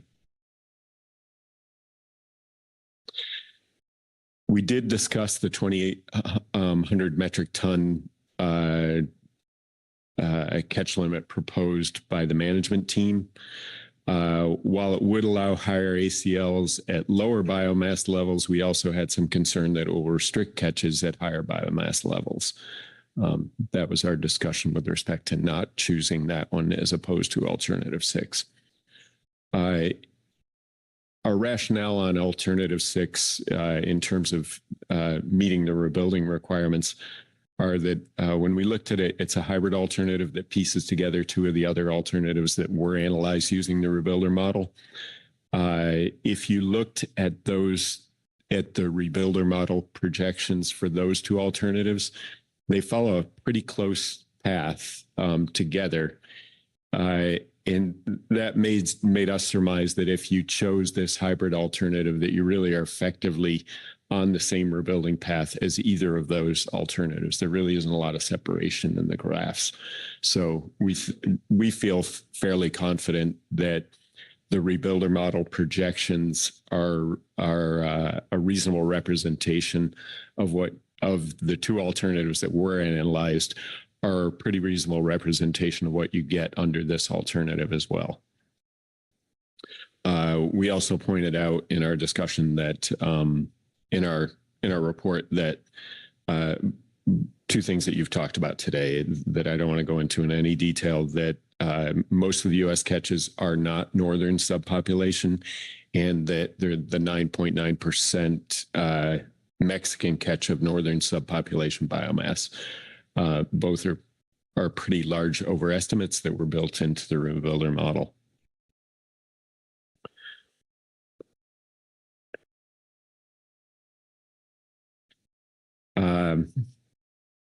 We did not recommend a T-target, but just asked that the council take into consideration all the comments that we made previously about the model projections, as well as the other considerations to do with catch from the northern subpop.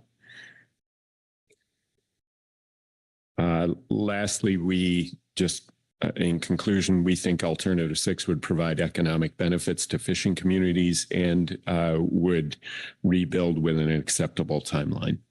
That was the industry recommendation. The conservation recommendation, I'll cover that briefly, and if I leave something out, Jeff is here to jump in and make sure he fills that in.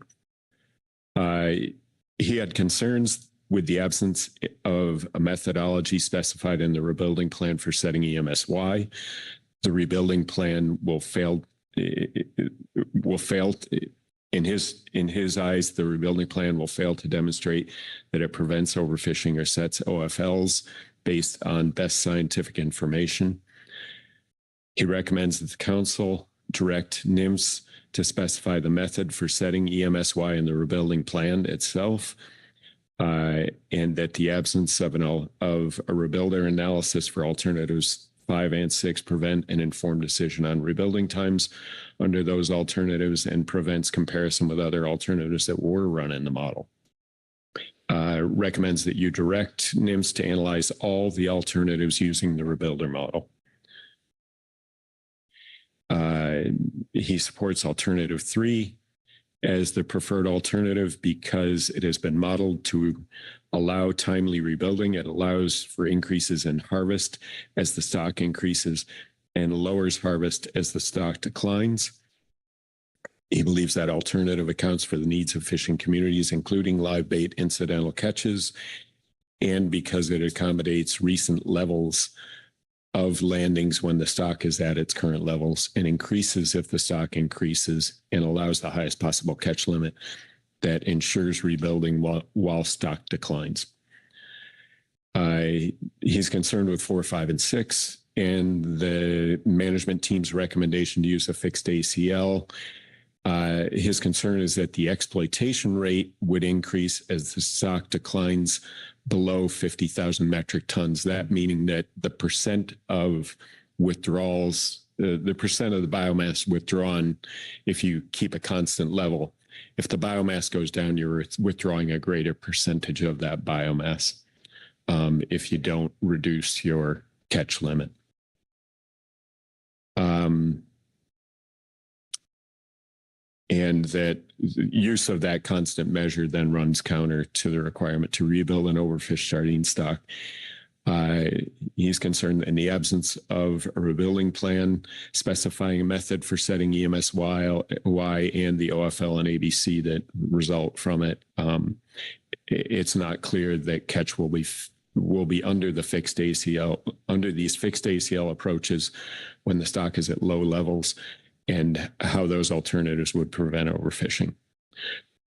Notably, he points out that the rebuilder model used in the rebuilding plan did not analyze any starting spawning biomass points below 25,879 metric tons. So the point being that it didn't include the low biomass levels as starting points. And I think that's our report. I don't know if Jeff has anything to clarify. Thanks, Mark.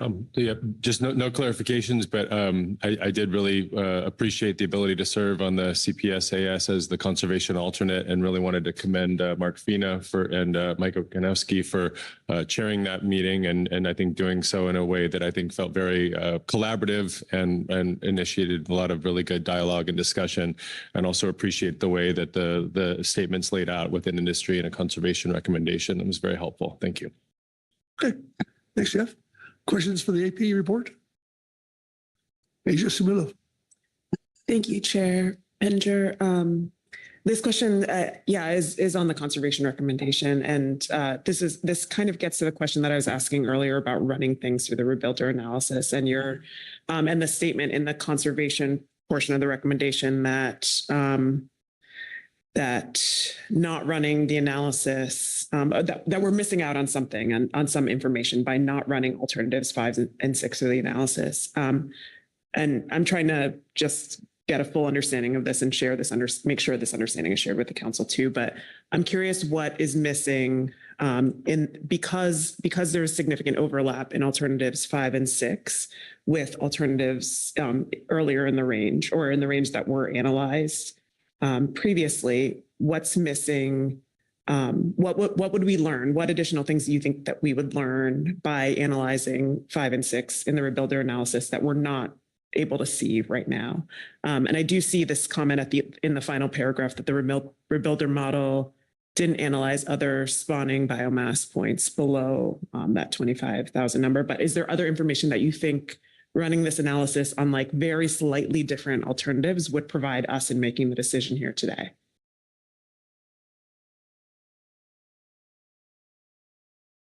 Mike? I'm sorry. Thank you, Mr. Chair. And thank you for the question. I think what we have noticed, and I think what is acknowledged in the industry report, is that alternative 6 is a combination of 2 alternatives that both were run under the rebuilder. So as far as that one is concerned, that one does sort of seem pretty close. I mean, it would be useful to run rebuilder again specifically on that, but we would expect that to have the same rebuilding time as, sort of somewhere between, what was run for alternatives 3 and 4, right? So those were run in rebuilder. I will point out a very distinct other issue, which is for alternative 5 and the CPSMT's alternate version of that, is that for a fixed catch alternative, the rebuilder was never run for anything higher than 2,200 metric tons as a fixed catch level. So making assumptions about what the rebuilder would show if it was at 2,800 or 3,200 are simply a guess. There is no way to extrapolate that. And so that is the fundamental concern with those alternatives, is those are definitely, outside the realm of what was run and analyzed under rebuilder before. So there can't be a way to extrapolate those. It's just going to be a guess. And so there is a distinction that I'm trying to draw there between the fixed alternatives in alternative 5 and the CPS, I guess 5-1 versus alternative 6 does seem to fit within what was run before in rebuilder. Thank you. And just an additional question. The other percentage-based alternative does consider fluctuations higher than fluctuations higher than that constant catch level. So I'm assuming that it pulls in numbers that are above what would have come from a constant catch number of about 30, the 3,200 alternative or whatever it is. But so yeah, is there something that you think would really, what do you think would be very different in an analysis of a constant catch number that was slightly higher than that? Thank you for the question. Well, given the starting point of, I think it was started at 25,000 tons, as it says in the beginning, all the alternatives were analyzed with the same starting point. It's not clear actually whether, particularly at those lower levels around the 25,000 tons, whether a constant catch above 2,200 would rebuild at all. It's actually possible, mathematically, at some point, a constant catch at a low biomass will actually drive the stock down to extinction, if it's modeled that way, right? And so we don't know what that's going to be and how that changes the rebuilding time, because especially when it's at those low levels, it will rebuild much slower. But again, alternative 6 and alternative 3 are at the same. Once the stock gets higher, they're at the same and ultimately will exceed those fixed levels when the stock is higher. So I think that there would be, we would expect to see fundamentally different rebuilding times, though, for alternatives 5 or 5.1, the fixed rates, based on the way it was modeled. So that's why we're saying the guessing game and saying it's similar enough is not accurate or consistent with the way the model was run. Thanks, Agent.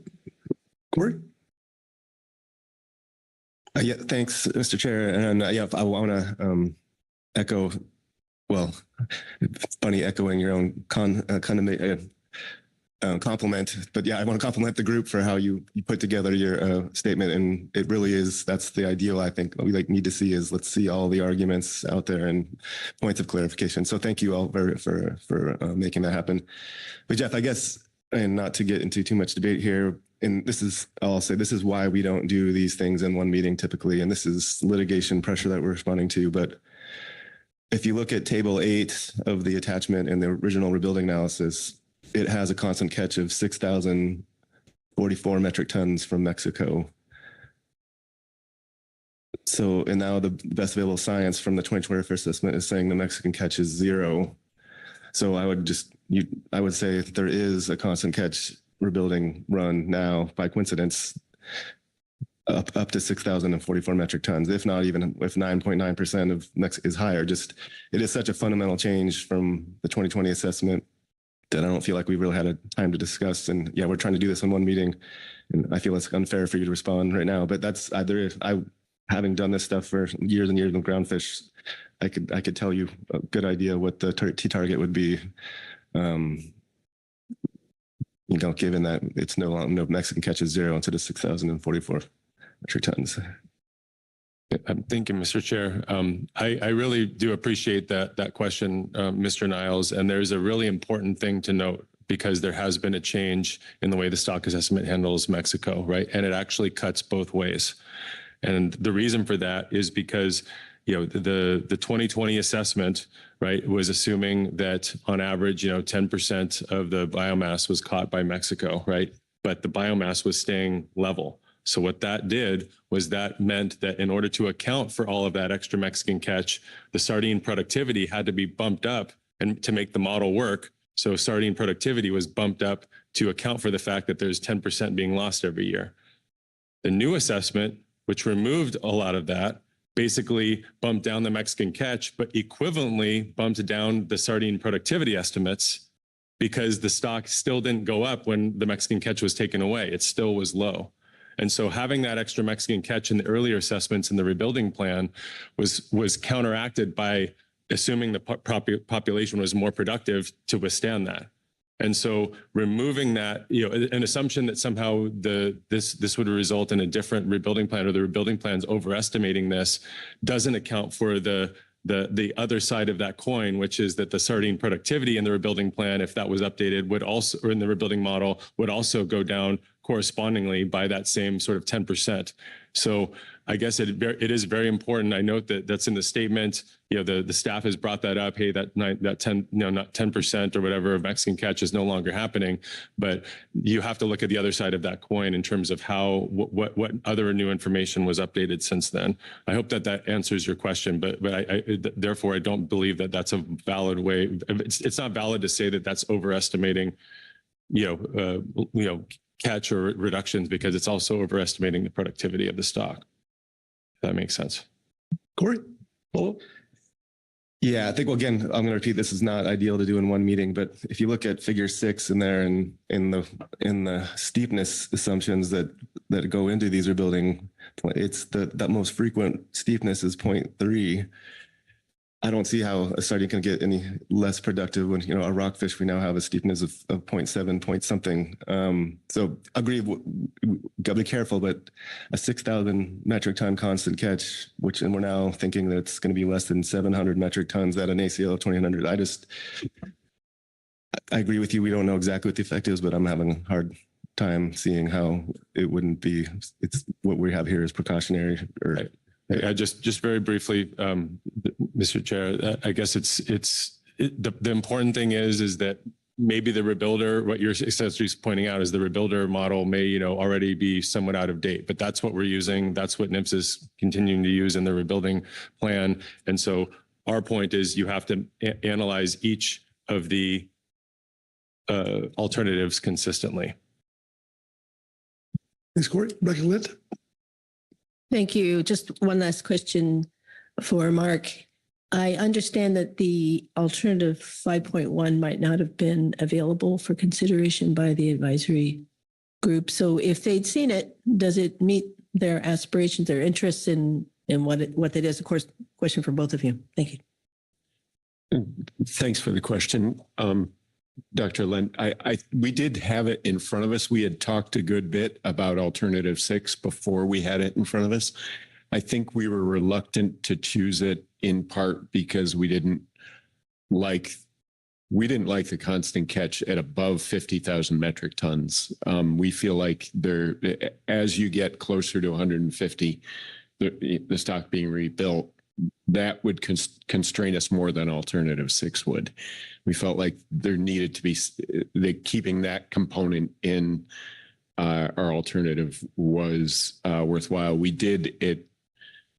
at least raised the issue of switching to a hybrid alternative with 2,800 is the lower segment and then 5% beyond. We felt, I guess the discussion we had is that we felt like the existing alternative 6, we felt like we had already built a good defense for it in terms of the two models being analyzed. We felt that when we looked at the catch amounts, that under the 2,200 at the low end, they're on the edge, but they weren't horrible. We don't like them, but I guess the end of the day,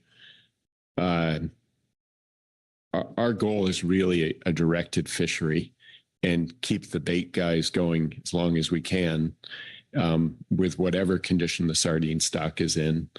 Try and keep them going as best we can, knowing that you need to limit catches if it's necessary for maintaining the stock. And that goes back to getting an EMSY and an ABC in front of us.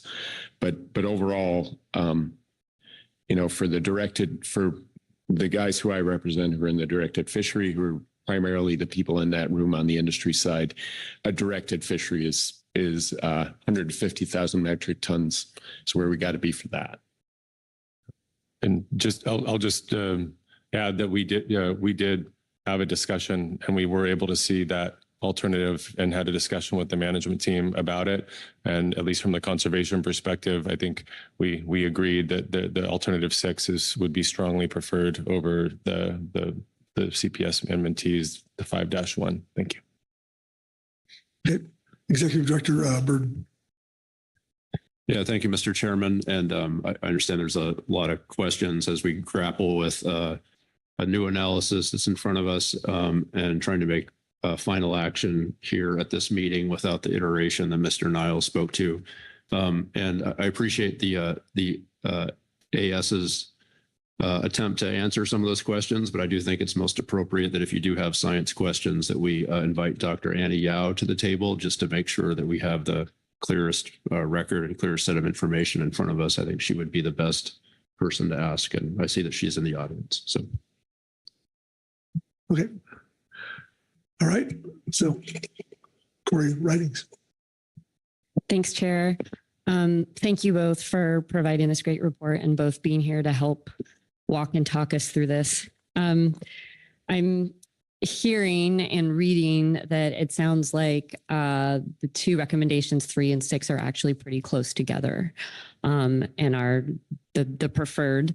I guess my question is for Jeff, in light of the conversation that you had with Ms. Shamilo about the rebuilder analysis and sort of the combo of the alts 3 and 4 are pretty close. So it seems like your main concern then is around EMSY. So my question is, if EMSY was scientifically reviewed, valid, and established as part of this rebuilding plan, would that mean that you were more aligned with your industry counterparts and 6 would be your preferred alternative as well? Thank you. Thank you, Mr. Chair, and Ms. Ridings for the question. That is a big if, right? In the sense of if that is done and EMSY is taken care of, but the answer to your question actually is yes, we would support alternative 6 if it's combined with an EMSY that is legitimate and robust. But that was why we weren't able to say that in our statement yet, is because we haven't seen a robust EMSY be proposed as part of this rebuilding plan. And so that's the reason. But yes, if that were true, then the answer is yes, we would support alternative 6. Okay, thanks, Corey. Vice Chair Hasselberg. Thank you. Non-science question. And I respect the conservation position on alternative 3 and get that. This is more for, it's for the industry, and I get your above the 50,000 metric ton line, why you choose that. I just want to make sure at biomass levels below 50,000, the comfort across the industry, clearly it's live bait fishery takes the bulk and the EFPs, but there's 6 bins that I see where landings are partitioned into. There's some incidental in that. And I refer back to a statement in the staff presentation that's, and a lot of the modeling was based on some average, long-term average or what we've seen in the historical range. It said catch outside the historical range is unlikely unless there's an increase in demand from the recreational industry. So did you have some kind of, the best way I can say it is crystal ball to look into the future and see that incidental catch is not likely to go up. EFPs are steady.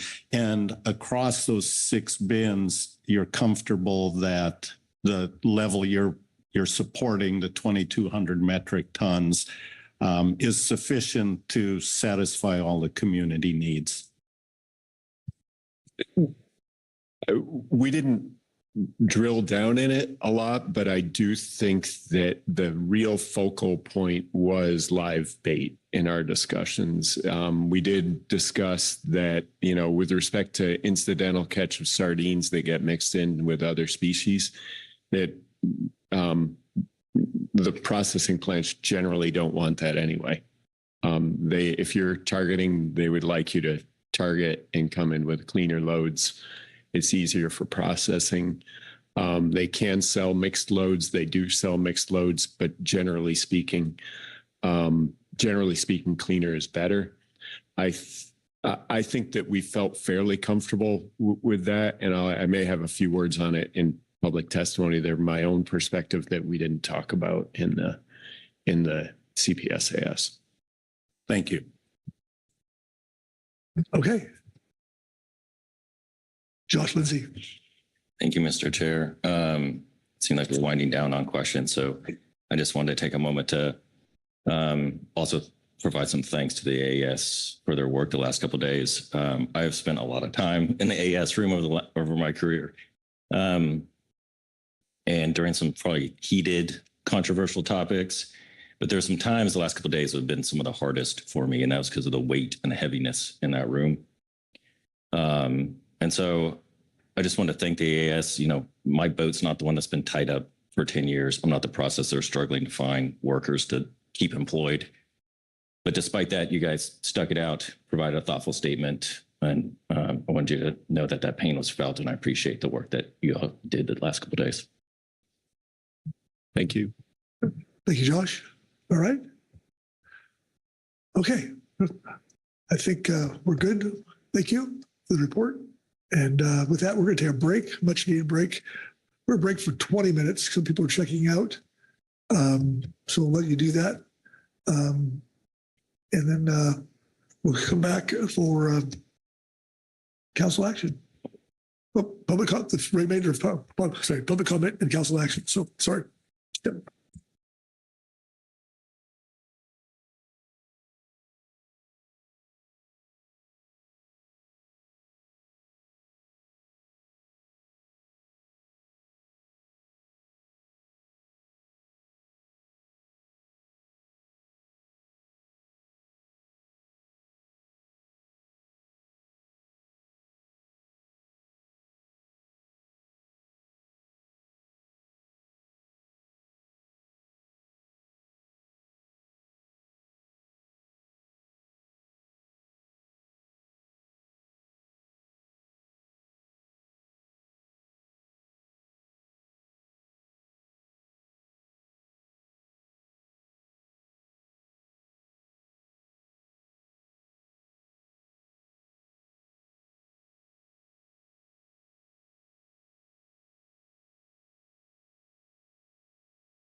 We take our seats, we'll get going.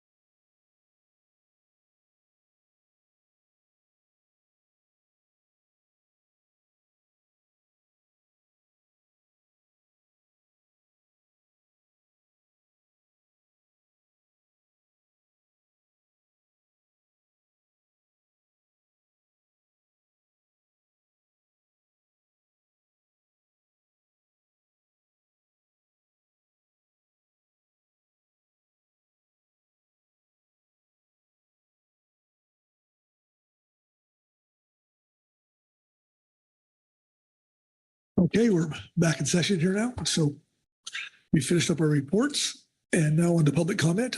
We have 5, I believe, at least 5 to come to before us here shortly.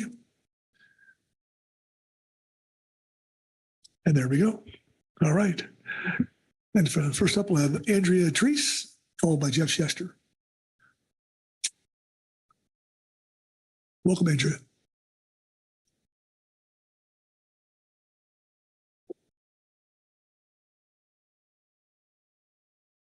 Good morning, Chair. Good morning, members of the council. My name is Andrea Treese. I'm a senior attorney with Earth Justice, and I represent Oceana in the Sardine litigation. And I just wanted to cover a couple of points from the Amendment 18 decision that I think are informative and relevant to the discussion today of the revised rebuilding plan. First off, the court in that case made 2 findings regarding requirements that the rebuilding plan has to meet. It has to prevent overfishing, and it has to rebuild the stock in the shortest time possible. With respect to preventing overfishing, the court found specifically that Amendment 18 violated the requirement to prevent overfishing because it relied on the Cal Coffee-based EMSY as part of the harvest control rule to calculate the overfishing limit. And of course, by extension, the ABC and the ACL. And I want to emphasize that the court heard arguments during briefing about whether EMSY was truly part of the rebuilding plan. It wasn't specifically mentioned in the rebuilding plan, whether it was part of the FMP. And ultimately, she recognized that insofar as the rebuilding plan was relying on the harvest control rule, EMSY is part of it, and method for specifying EMSY is part of it. And found that the Cal Coffee-based EMSY simply didn't have any evidence to back it. So I think relevant to the revised rebuilding plan, that EMSY really needs to be addressed insofar as, at least if the council is to select an alternative that relies on the harvest control rule in particular, and also to ensure that there's a valid OFL in place. With respect to rebuilding, I'll highlight a couple of points from the court's findings. One was that for purposes of comparing alternatives and analyzing alternatives, the agency cannot rely on an assumption about how much of the authorized ACL is going to get caught. It has to actually analyze the full amount of the ACL, because that's what's the level of catch that's being authorized. And that's relevant here because there's been a lot of talk about what proportion of catch is expected to come from the northern subpopulation, but those assumptions cannot be the basis for an analysis of the rebuilding timeline or whether it's going to rebuild. You have to look at the full amount of the ACL because the stock is being managed as a single stock. The ACL is authorizing, for example, 3,200 metric tons under one of the alternatives from the northern subpopulation. So that's what needs to be looked at. In addition, one of the points that the court found was that looking at different alternatives, comparing different alternatives, using sort of one set of assumptions for one alternative and another set of assumptions for another, rendered that comparison arbitrary and capricious. And sort of in the same vein here, I think that the absence of running the rebuilder model for alternatives 5 and 6 makes it really difficult to have and sort of compare apples to apples and oranges to oranges when you're looking across alternatives, and also doesn't give a sort of a evidence-based rebuilding timeline for those unanalyzed alternatives. And so I encourage you to try and get that modeling so that you can have that basis for your decision and be able to make a reasoned determination about which one of these alternatives will rebuild in the shortest time possible, particularly as you're looking at that relative to economic concerns. And with that, I will take any questions. Okay. Thank you, Andrea. Questions for Andrea on her testimony? Corey Niles. Thanks, Andrea.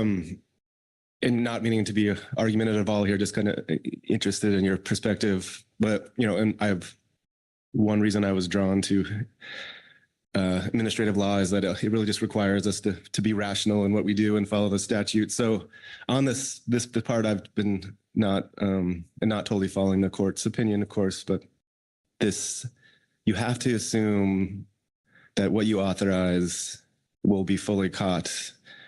That just, as someone who's been doing this for a while, that just doesn't match with the reality. I'll give you kind of a simple hypothetical of, let's say we know that on average your catch, I'll just use round numbers, is 1,000 metric tons, but like maybe once in every 5 years, for reasons unknown, it'll double to 2,000 metric tons.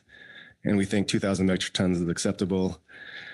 And I can't do that average in my head, but so we're really setting ACLs knowing that there's that 1 in 5 chance that it's going to be 2,000 instead of 1,000, but most years it's going to be 1,000. So why is it irrational to set the ACL at 2,000, knowing in most years that we're only going to take 1,000? It's just that 1 in 5 years where we're going to need 2,000. So that's a kind of to me, that's completely rational fisheries management based on it is meeting the other requirements.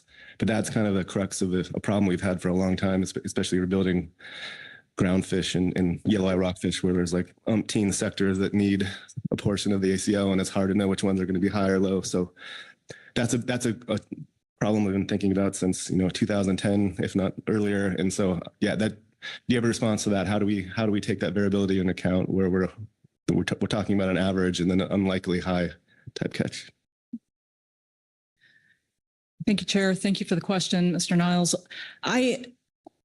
I think that the key here is that if you're setting the annual catch limit to as an average to try and sort of account for those higher years, is simply that the analysis that you do to look at the effects looks at the full amount of the ACL and ensures that in this case rebuilds the stock and prevents overfishing. So it's not that you can't account for higher years with your ACL. You just have to do the analysis to show that higher ACL, if caught, will meet the statutory requirements. Thanks, Corey. All right. Anybody else? Great. Thank you, Andrea. Thank you. You bet. All right. Next up would be Jeff Chester, followed by Matt Ellingham.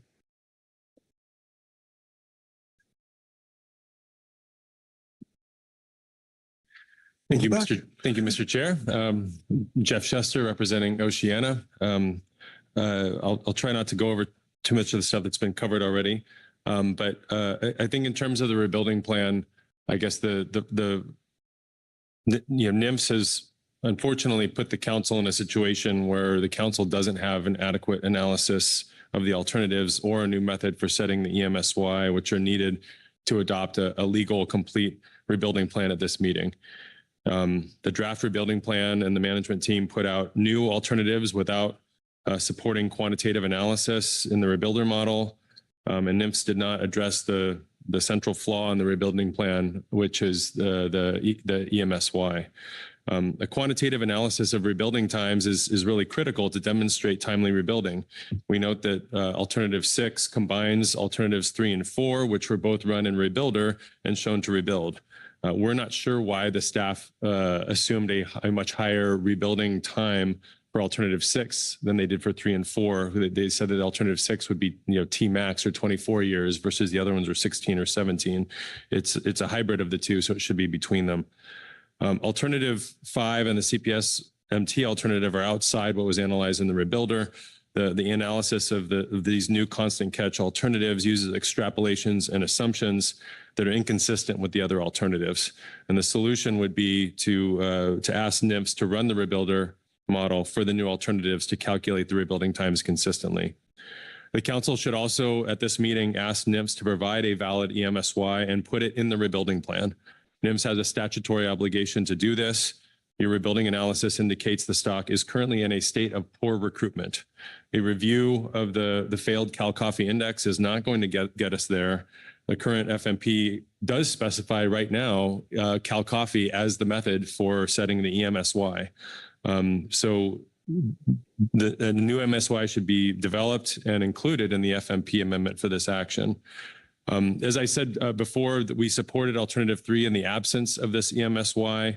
The alternative 3 and 6 are equivalent when the stock is above 50,000. The difference is when the stock goes below 50,000. Alternative 3 lowers the catch as the stock declines. Alternative 6 does not, and instead relies on this ABC to lower the catch, which of course relies on a robust EMSY. But as I stated just previously, in the interest of finding a way forward with the industry, alternative 6 could be a viable alternative for the stock rebuilding if the EMSY is changed to accurately reflect stock productivity. We asked the council keep the 14-year T target that was adopted last time in the FMP. There's no reason to revisit this. The court did not invalidate that T target. So we don't see a need to change that. And honestly, I guess what we hope that you hear, aside from the debates over EMSY and the FMP, there is actually a lot of agreement here, and we're close. And we hope that to see the council and NMFS finalize a robust legal rebuilding plan in June that describes a method for setting the EMSY. And we believe that can happen in June while accounting for the needs of fishing communities. We do note that the longer that it takes to rebuild this stock, the longer the fishery is going to be constrained and the longer it's going to take before we have the commercial fishery back that I think you heard from industry is very important. Thinking about the greatest benefit to the nation, that should be part of that as well, not just ensuring catch when the stock is constrained, but how fast can we get it out of a constrained situation, getting to the NS1 discussion and greatest benefit to the nation. But ultimately, we believe that a solid rebuilding plan will benefit the industry, the sardine population, predators of sardine in the ecosystem, which are both fish and marine mammals and wildlife and birds, and the benefit the California current ecosystem overall. So we're really hoping to see a successful outcome here that and keep this process in the council. Thank you. Thanks, Jeff. Questions for Jeff on his testimony? All right. Thank you. Thanks, Jeff. All right. Next up is Matt Everingham, and followed by Carter Getz. Welcome, Matt. Good morning. My name is Matt Everingham. I am here to provide comments as pertains to live bait this morning. Thank you for the opportunity to do that. I am a 4th generation in live bait. Everingham Brothers Bait Company is based in San Diego, and our family business has been providing live bait since 1951. We operate 4 purse seine vessels, 3 bait barges, which are located in San Diego Bay, Mission Bay, and Dana Point Harbor. Live bait is our only product. Live bait is different from other fisheries. All sardines used as live bait, believe it or not, go directly back into the ecosystem. Our live bait is never brought on shore and stays in the water until transferred to the customer's boat and taken back out to sea. Volume of live bait is naturally limited out of the necessity to keep the fish alive and lively so that they do well for our customers. Live bait can be used by a novice angler with minimal training. In Southern California, sardine have remained unusually plentiful close to shore for nearly a decade. In decades past, we typically see sardine and anchovy exchange periods of inshore dominance on the order of weeks and months. As a result, we have rarely seen anchovy within our traditional fishing grounds for the past number of years. It's highly unusual to have this consistent abundance of sardine inshore. Losing or reducing access to sardine in the midst of a season would be catastrophic to our business. Access to live bait is key to a wide range of economic activity in our fishing community. We, in San Diego and in Southern California, we get millions of visitors. They generate a regional economic impact estimated to be in the billions of dollars. This includes hotel stays and other tourism. People do other things when they come to town for fishing. Outdoor sales of outdoor gear, boat sales, repairs. And our busiest customers are actually the world's largest commercial passenger fishing vessel fleet. They have been serving the public for nearly a century. I encourage the council to adopt a fishery management plan that avoids reducing access to live bait. This is an essential component that our fishing community depends on in order to serve the public. Thank you. I'm ready for any questions. Thank you, Matt. Questions for Matt on this testimony? Rebecca Lind. Thank you very much and good morning, Matt. It's good to see you again. I'm encouraged to hear that live bait can be used by a novice angler with limited skills. So that's what I'll have to go for. There was some discussion about the market for live bait. Do you feel like you are supplying the volume that your buyers want? Could you expand that? What would be the price factor in all of that? Thank you. Yeah, so when things are busy, it is a challenge to keep up with the demand needed by our customers. We need to return to port daily with live bait in order to keep an available supply for the customers' planned fishing trips. And that being said, from year to year, the demand for live bait isn't expected to change drastically year to year under normal conditions. But there are times where when things happen that aren't expected that increase the demand. And so as an example, during COVID, most of the port was closed and there weren't very many things available for people to do outside. And so it turns out that buying a ticket to go on a fishing trip was one of those things. And so we had increased demand during that. Rebecca, please. Thank you for that. Matt, and how are the prices doing? Are you making a good living with the current level of supply and demand? Or do you have a lot of competition? What do you do if you have an extra supply? Thank you. Sure. Well, extra supply is something that typically doesn't happen just because it's live bait. So it's not, they're live animals that we can't just kind of keep on a shelf, so to speak. In terms of how we're doing, it is a high overhead business. So we invest heavily. We have 3 floating bait barges, which are out on the water 24/7, and we operate those barges year round. And so they're constantly subject to the conditions out on the water that are honestly harsh conditions. So maintenance on the barges is kind of like painting the Golden Gate Bridge. It's a constant process, and same for our boats. And so we, in order to be reliable for our customers, we reinvest heavily in our equipment and gear in order to keep that at the ready. Thank you, Rebecca. Anyone else? Okay. Thanks, Matt. Okay, thank you. All right. Next up is Carter Getz, followed by Mark Fina. And Carter, are you there?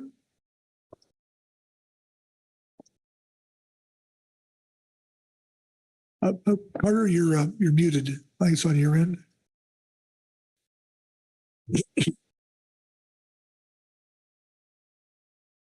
You're still muted. Okay. We're going to go to Mark Fina and we'll come back to Carter after Mark's done. So, Mark, welcome.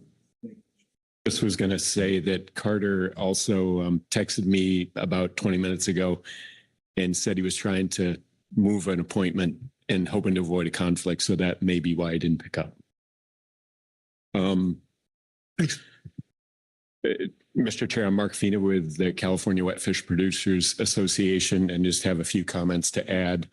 I guess one thing that came to mind during some of the interchange this morning, particularly with Mr. Niles and some of the other questions he was getting at, which I think are really good questions about the catch that are from the southern subpopulation and some of the issues with respect to the need for analysis of the alternative, assuming all the catch is northern subpopulation.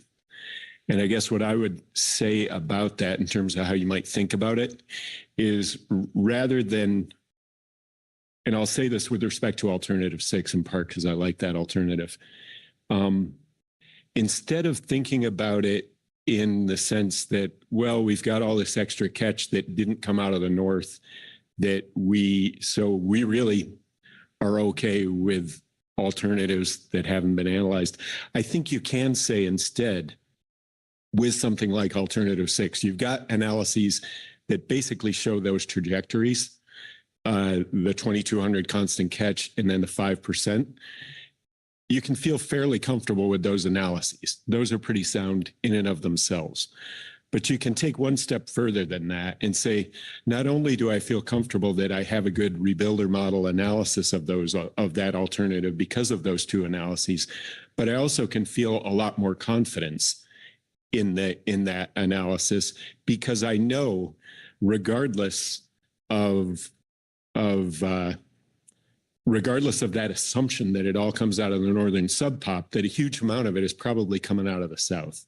So really what it should do is not necessarily say that you need a new analysis as much as say you should feel confidence in the one you have. And that might be a better way to phrase it in order to avoid this kind of back and forth about what do I need to do here? And what's, so I feel like that might be a better way to think about it. A second point I wanted to make with respect to some of the analyses you have, there was some discussion about kind of, how do we resolve this? What sector takes a hit and all that if you get to those low levels. One thing to keep in mind that I should have brought up before in the CPSAS is that if you look back at those catch numbers by sector, what you'll see is that in one of the high years, we had almost 1,000 tons of EFP catch. One of our EFPs is going away. We're not even going to do that one this year, the one that supported the aerial survey, because we run out of money for the aerial survey and it hasn't been used very much. So that EFP is going to go away. Our second EFP right now, the ask is 500 and change tons. So we're significantly below the amount that would be used in our EFPs, that was used in our EFPs in our current EFP structure. So you can get a little bit more comfortable, or at least we can get a little more comfortable with the constraints that this may impose on the fisheries, including our incidental catch, as well as the live bait and other directed. And then the last thing I will say on that point is, as much as we don't like it, we fully expect that if we're running into some constraints in those catch limits, that the EFP might be the first thing to go, unless we have a really strong research objective that supports it. It's unrealistic. I mean, you got to weigh the merits of each of the different pieces. And I would say, of the pieces on the table right now, unfortunately, our EFP is the bottom of the list in terms of sacrifices. And it doesn't mean it has to go away. We may just have to trim it. On the other hand, if we feel like we've got latitude, we may want to increase it. And that all depends on, where we stand with respect to the rebuilding, where we stand with respect to the available ABC and ACL. And, we can work that out as we go. But I just think it should give you a little more comfort that we're not undercutting anyone. The last thing I'll say, like I said, I spoke to Carter a few minutes ago, or traded texts with him. And I just want to say the absence of fishermen on that list of testifiers and the absence of fishermen testifiers for the rest of the day is because people are fishing right now and they've been up all night and are probably sleeping right now. It's not that they lack interest. Thanks for that, Mark. Thank you. Good to know. Okay, questions for Mark on his testimony? Okay, let's see. Thanks, Mark. Okay, and then back to, is Carter? I see him. Carter, you're still muted.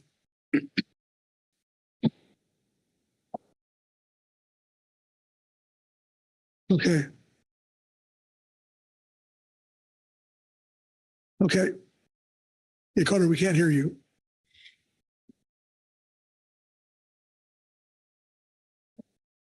Okay.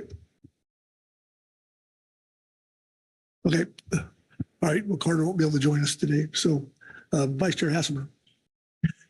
Thank you, Mr. Chair. Before we close this out, I was wondering if I could call Matt Everingham back up. I was trying to formulate my question and think about some things he presented. Okay, we'll do it, Matt, please.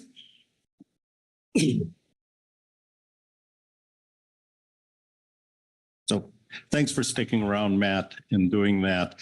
I'm trying to get a handle on the bait fishery and the dynamics of it. One of your statements was, I can't remember if it was a closure of the season or lack of access to sardines would be catastrophic to your business. I mean, I can understand that. I'm assuming it's really your customers, their demands are what drives this. You talked about some of the variability from year to year, but I've got in front of me the last 5 years, what the landings were in the bait fishery, and they're pretty constant.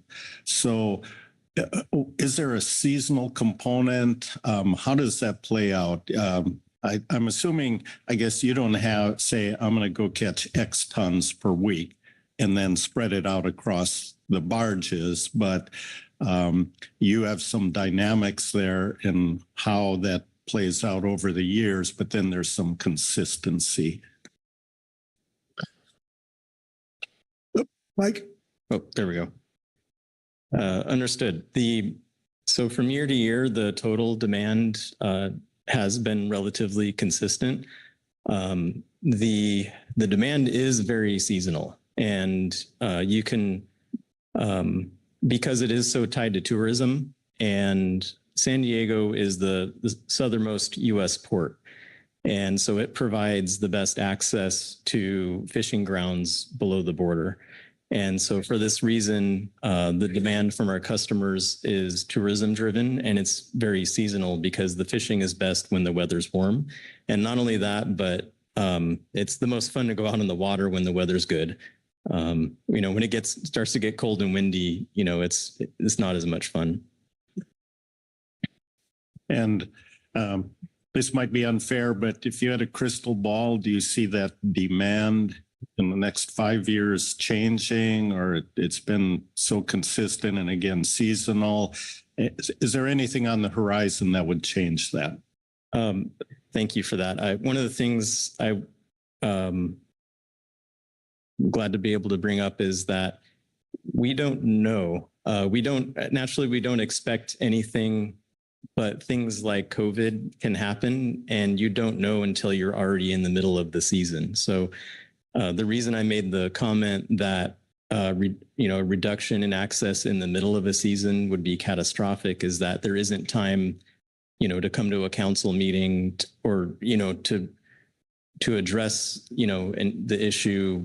Your season is already over. By the time you get to talk to anyone about it or try to do anything.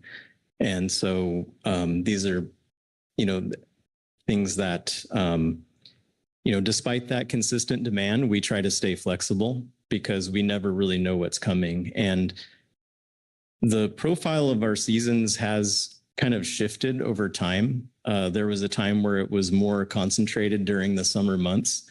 And recently it has sometimes been more spread out across the year, which is sometimes beneficial, sometimes, just I guess at the end of the day, as a business, we learn to roll with it, is I guess what I'm trying to say about that. Thanks. Thank you. Thank you, Matt. Okay, thanks. Anybody else? Mark Grelnick. Matt,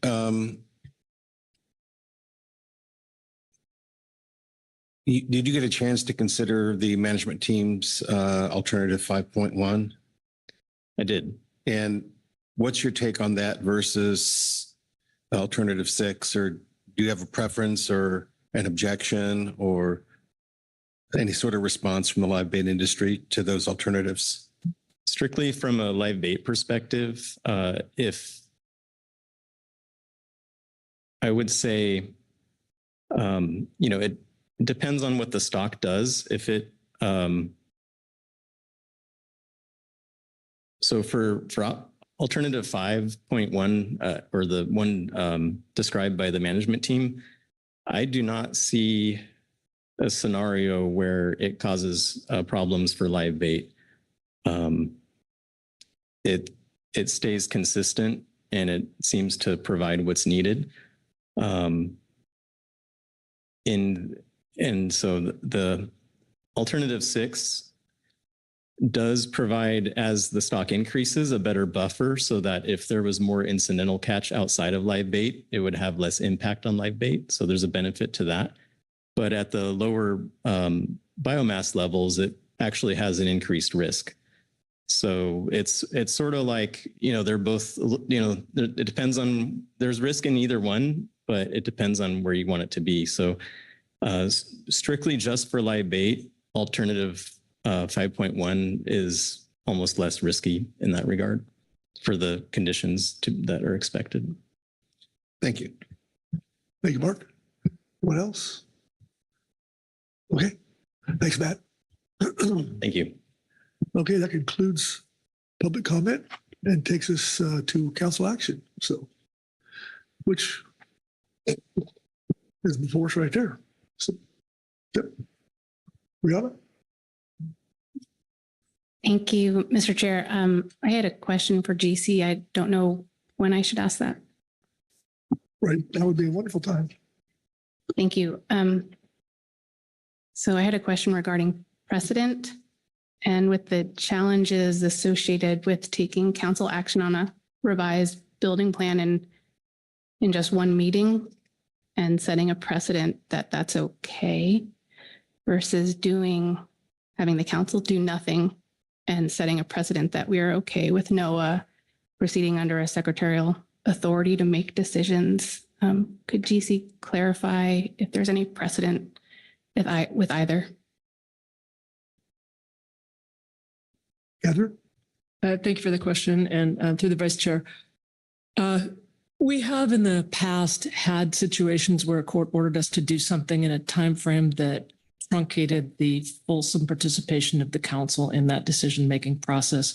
This is one of those scenarios where this is not the preferred way to follow our COPs, but the reality of the timing requires that if we are going to have council participation in this decision, that it happen at this meeting as a final action or as a final preferred action recommended.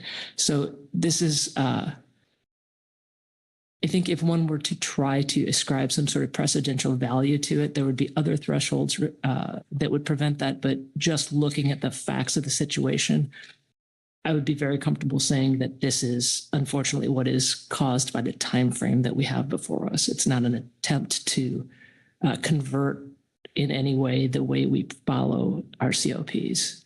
So non-precedential there. I'm not sure if I answered the full question. Rihanna? Thank you, you did. Okay. Thank you, Catherine. Executive Director Burden. And I appreciate the question, Ms. Brady. I would just offer, just as your executive director, I do not intend to structure future agenda items that operate in this way. So as someone who sets your agenda for you, I don't intend for this to be a precedent. Maybe that's worth something too. Okay, thank you. All right. With that, I'll open the floor for discussion. Sharon Kiefer. Thank you, Mr. Chairman. I think I'll address this first to staff, and I'm looking at slide 28 of your staff presentation and recognizing 2 points. One, as you point out, environmental conditions will play a key role in time to rebuild from low biomass. All rebuilding timelines have uncertainty, and also in recognition that for alternatives 3 through 6, you pointed out that the reality expectation is that it would be sometime less, potentially likely less than what is identified as the time frame in that particular slide. I have heard through discussion that alternative 3 was modeled through the rebuild model, and that alternative 6 is actually a variation of alternative 3. My question is, in the relativity of how you've presented the rebuilding timelines, why is alternative 6 flagged as a much longer, Tmax, as opposed to the other ones that are something less than Tmax? Mr. Chair, Ms. Kiefer, I will start this off and see if Katrina has anything she would like to add. When we were developing this analysis, we were on a rather short timeline, and I think you're right that alternative 3 was explicitly analyzed in the initial rebuilding plan. For alternative 6, I think you've heard a lot of really good discussion today on why the time to rebuild might be a lot shorter. I think when we were just developing the analysis, there was some uncertainty on our side as staff in our initial assessment, and which is why we were comfortable at the time saying it's less than Tmax, but we just didn't put an exact number on it. So, but I think you've heard a lot of discussion today on why it might be something closer to what was in alternative 3. And I don't know if Katrina has anything to add there. Katrina? Thank you. I would say that alternative 3 rebuilds in 16 years. Alternative 4 rebuilds, it's modeled to rebuild within 17 years. And so likely it will be close to those timelines.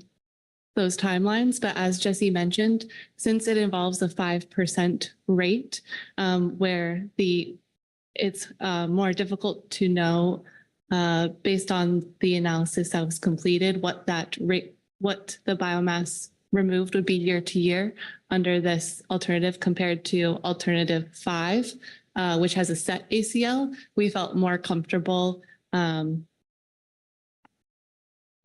Tmax rather than a particular year, given the uncertainty there. Okay. Sure. Thank you for that explanation. I just was curious if there was a specific analytical point or the more just the level of uncertainty. So that helps clarify, and thank you for that. All right. Thank you. All right. Who's next? Brianna? Thank you, Mr. Chair. I wanted to take a moment to thank council staff, Jesse and Katrina, for all your hard work in putting the rebuilding plan together. You can tell that you put a lot of thought and effort into this. I think it's unfortunate that the council is revisiting this. As I left September in 2020, feeling relieved that we had come to a reasonable solution to rebuild Sardine after a unanimous vote with the council. So I want to go on and just say that I note that only 1% or less of the northern subpop is actually being harvested right now as well. I think part of my frustration is from the fact that the council has taken numerous precautionary steps to help ensure the sustainability of the stock, many of which were felt by the industry. But however, how we've noticed and witnessed that the primary driver of the stock is the environment. And now we are again in a position of taking an action that is likely not going to have a direct benefit to the stock, but has the potential to disrupt an already hurting industry. So I guess I'll leave it there with those types of remarks and go on to say that I'm supportive of the CPSMT's recommendation. I think they're taking into consideration the needs of the industry while accounting for the resource and what is needed to rebuild the stock. And I have a motion after council discussion, if you're ready. Maybe on. Anyone else? Corey Ridings.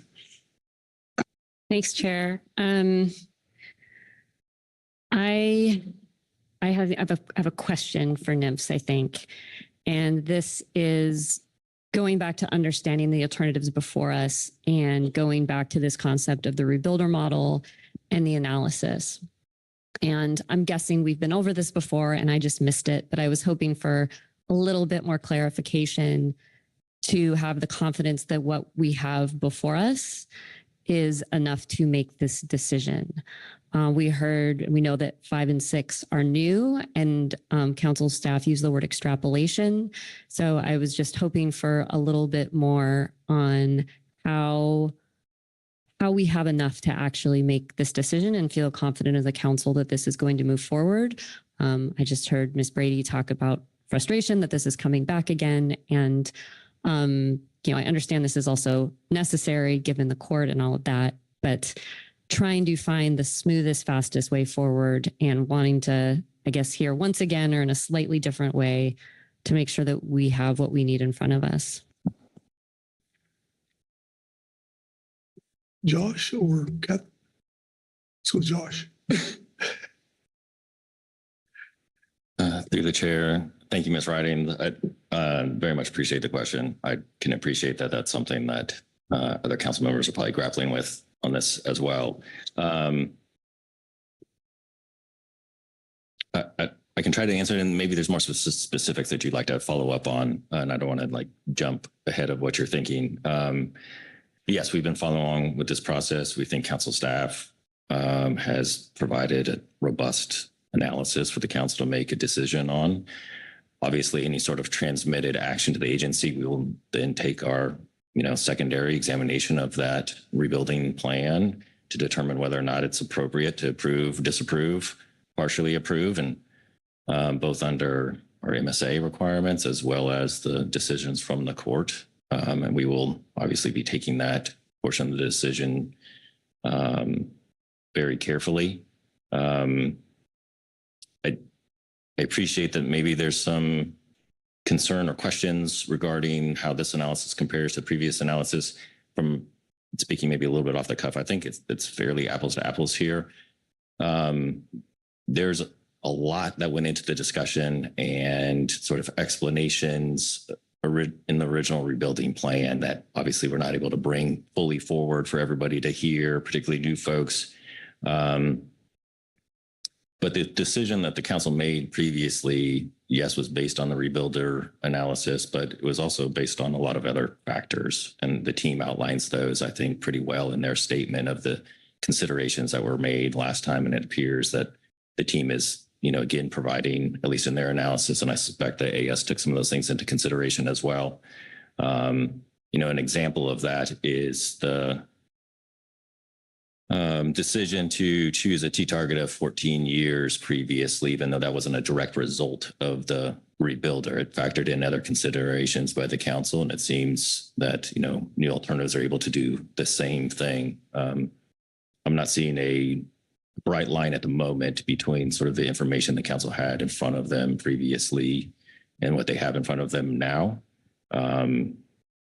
Obviously, it's a unique situation. And very much appreciate that. But if there are specifics associated with that, either, maybe myself or council staff can help, but I don't want to over sort of talk my response here. Thank you. Thank you, Josh. Corey? Brady, you have something for us? Okay, Corey? Thanks, Chair. Thanks, Mr. Lindsay, for that. I just have a quick follow-up on that. I know that we're in a very weird situation, want to move forward, want to avoid this happening again.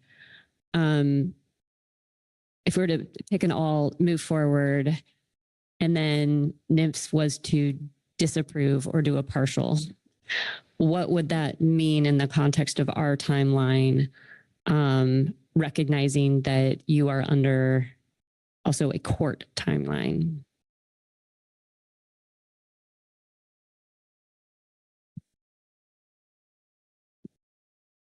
Catherine? Thanks for the question, and through the vice chair. If NMFS were to disapprove or partially approve, the pathways are very limited for further council involvement.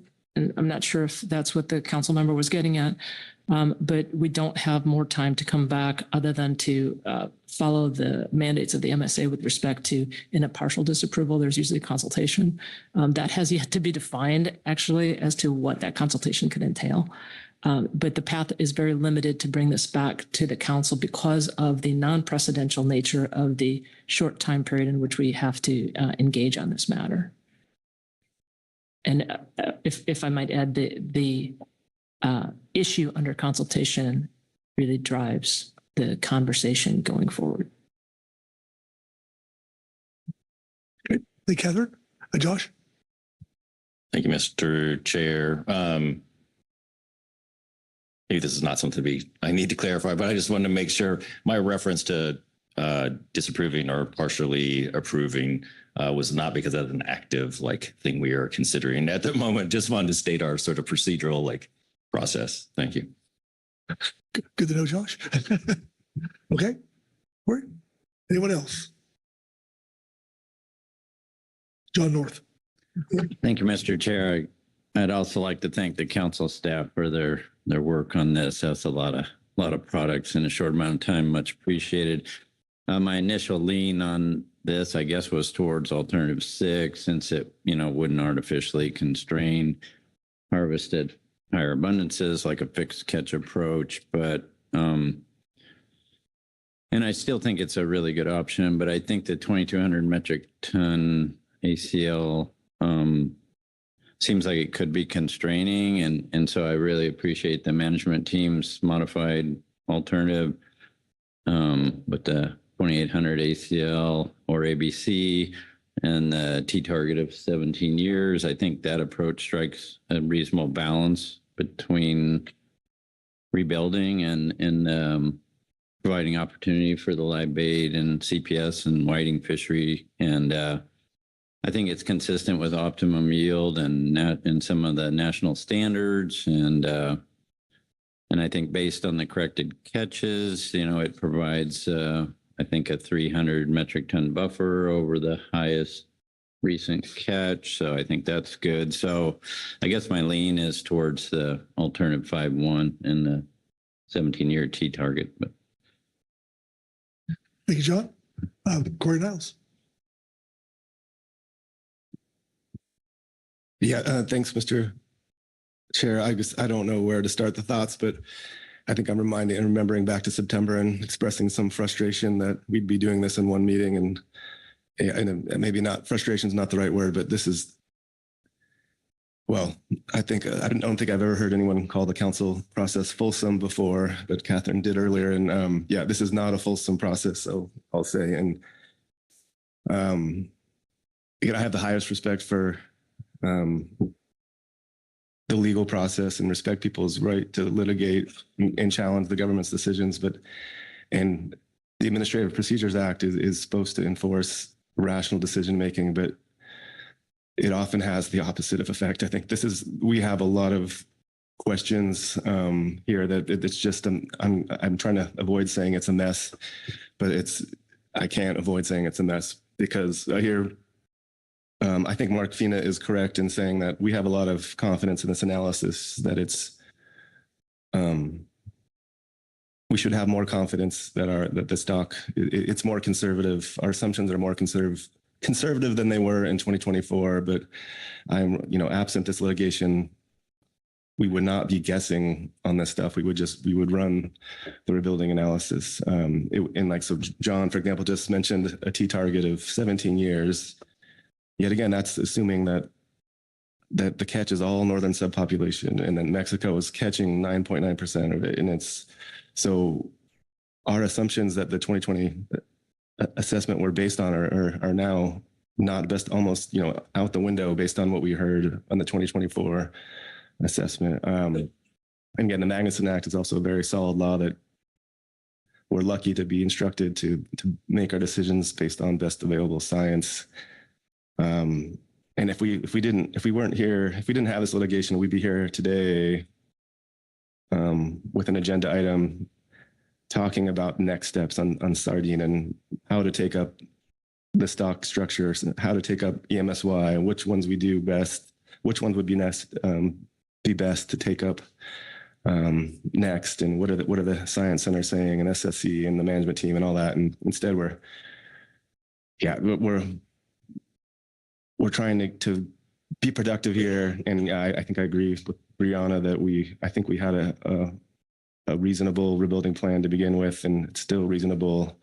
It's just it's not ideal that we're having to do this all based on assumptions that, the evidence in the record clearly shows is just not what our scientists are telling us anymore. So I guess I think a lot of these, alternative 5 modified by the team, or 6 might be more like what we did with groundfish. And, as stocks rebuild, your CPU goes up. So you want it to go up with abundance. Makes a lot of sense.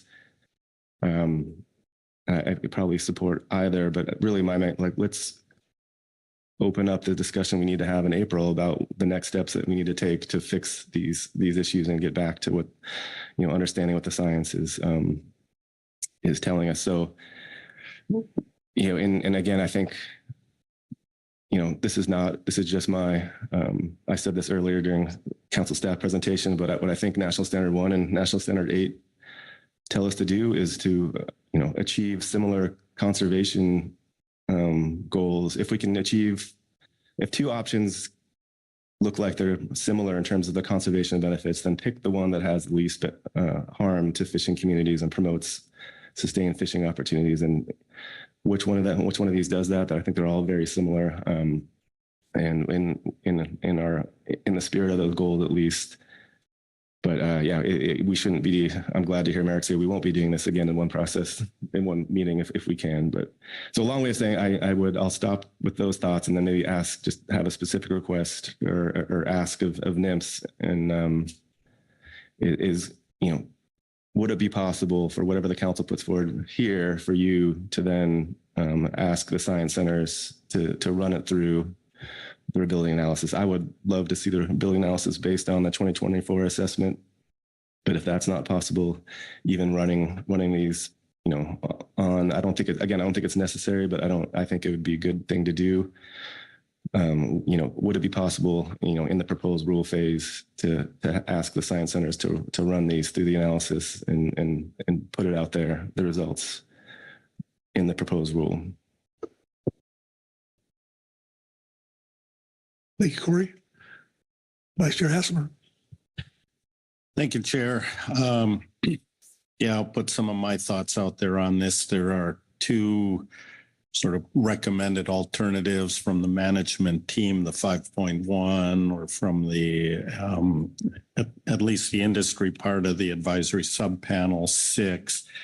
And I've been trying to weigh those in my mind and some of the risks associated with those, really in the context of, I think, National Standard 8 right now, in the impacts to communities. And as I was reading that, people know this, but under 8 communities, it says provide for the sustained participation of such communities. And they define sustained participation is continued access to the fishery within the constraints of the condition of the resource.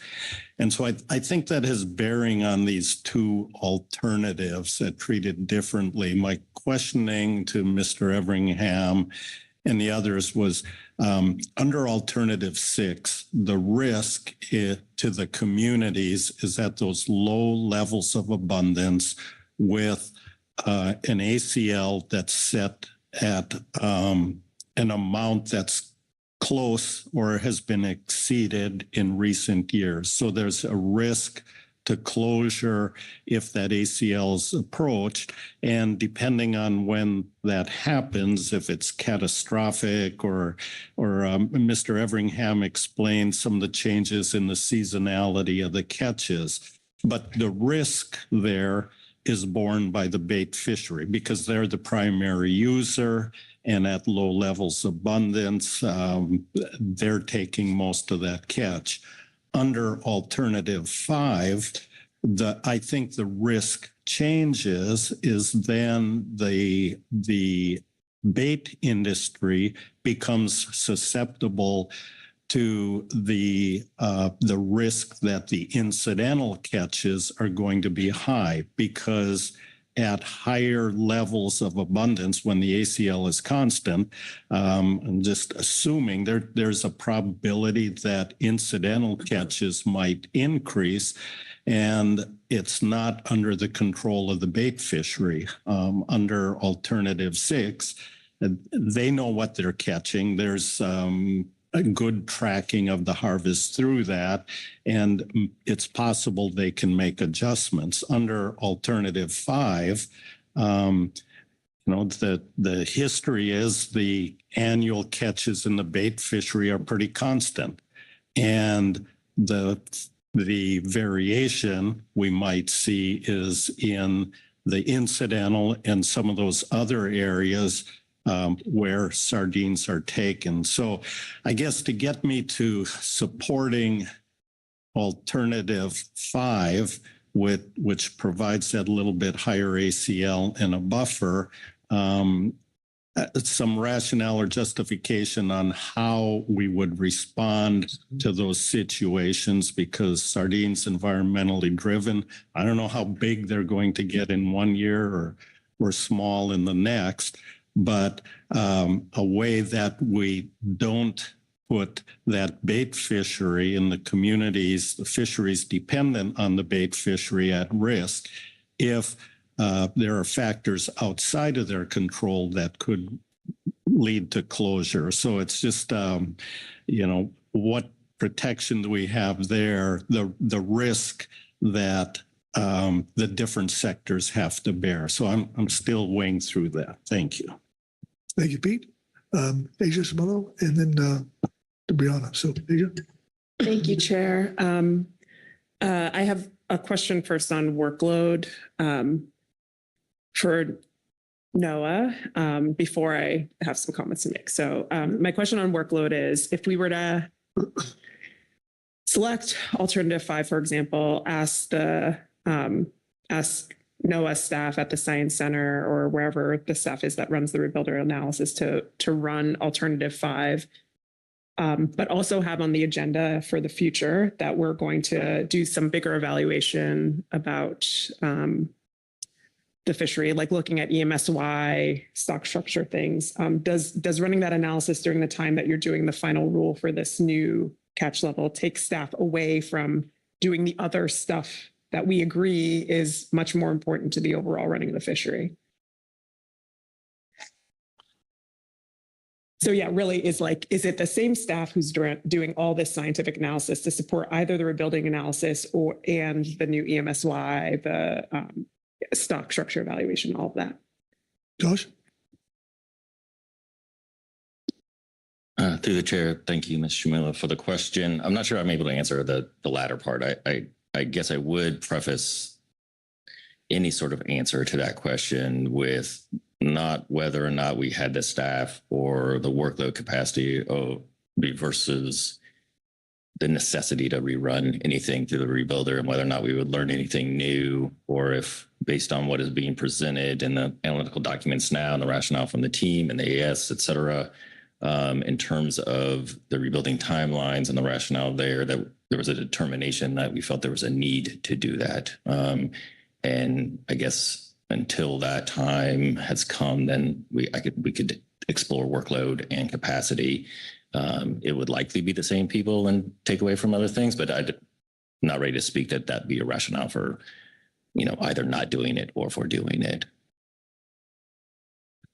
Thank you. So that's helpful to me with my comments. And yeah, just go back and thank the advisory bodies for having really hard discussions this week, and to council staff for doing this work, and to NOAA staff for their contributions to the work, to doing all this work really quickly. And I really agree with Brianna. I'm disappointed we're here right now. I left fisheries management for a couple of years, and when I left, we were in litigation on CPS, and I came back and we were still in litigation on CPS. So it breaks my heart that we are, when I hear this really big discussion that there are all these other things going wrong with this fishery that we should be spending our energy on, but are still spending our energy on litigation. And to give some context to that, I was a CPS, I was in Josh's position in 2018, and we were in litigation, I think, for a couple of years before that at that point. So it sucks to be here that many years later in the same place and spending resources in the same way and not spending resources on something else. And I echo Corey's comments about our flawed assumptions about catch. And again, this just ties to dismay that we're not spending time there instead of spending time on answering this litigation. The reason why I was asking the questions about workload is because I feel that the council is sort of boxed into making a choice around whether or not we will be sued on the choice that we make, or whether or not NOAA will be sued on the choice that we make here. I do not feel free to make a choice that I think makes sense and supports industry in the ways that I want to. I would like to balance industry participation. I'd like to be able, I think that we can in groundfish a lot of times make those balanced considerations of, are we seeking conservation and management goals while also supporting the needs of fishing communities? And I don't feel able to do that here because we haven't analyzed alternative 5 in a certain way, even though I do believe that the record is there to support alternative 5. And I think alternative 6 has some strong benefits, but I would honestly support 5 at the moment, because the truth is, I think if we do get to those EMSY considerations, if we do get to the stock structure considerations, it might obliterate anything that we choose today anyways. So I do not want to be here in lawsuit land again. I want to be past it and in a new place. And so my choice here will be based on that. And I believe that the record is there to support whatever we choose. But where I'm sitting is I want to get all done with this and never do it again. Thank you. Thank you, Asia. Brianna?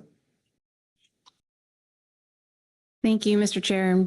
Thank you, Mr. Hassemer, for your questions. I guess I would go back to what Mr. Fina spoke to, which was the EFP amounts and where that play comes into.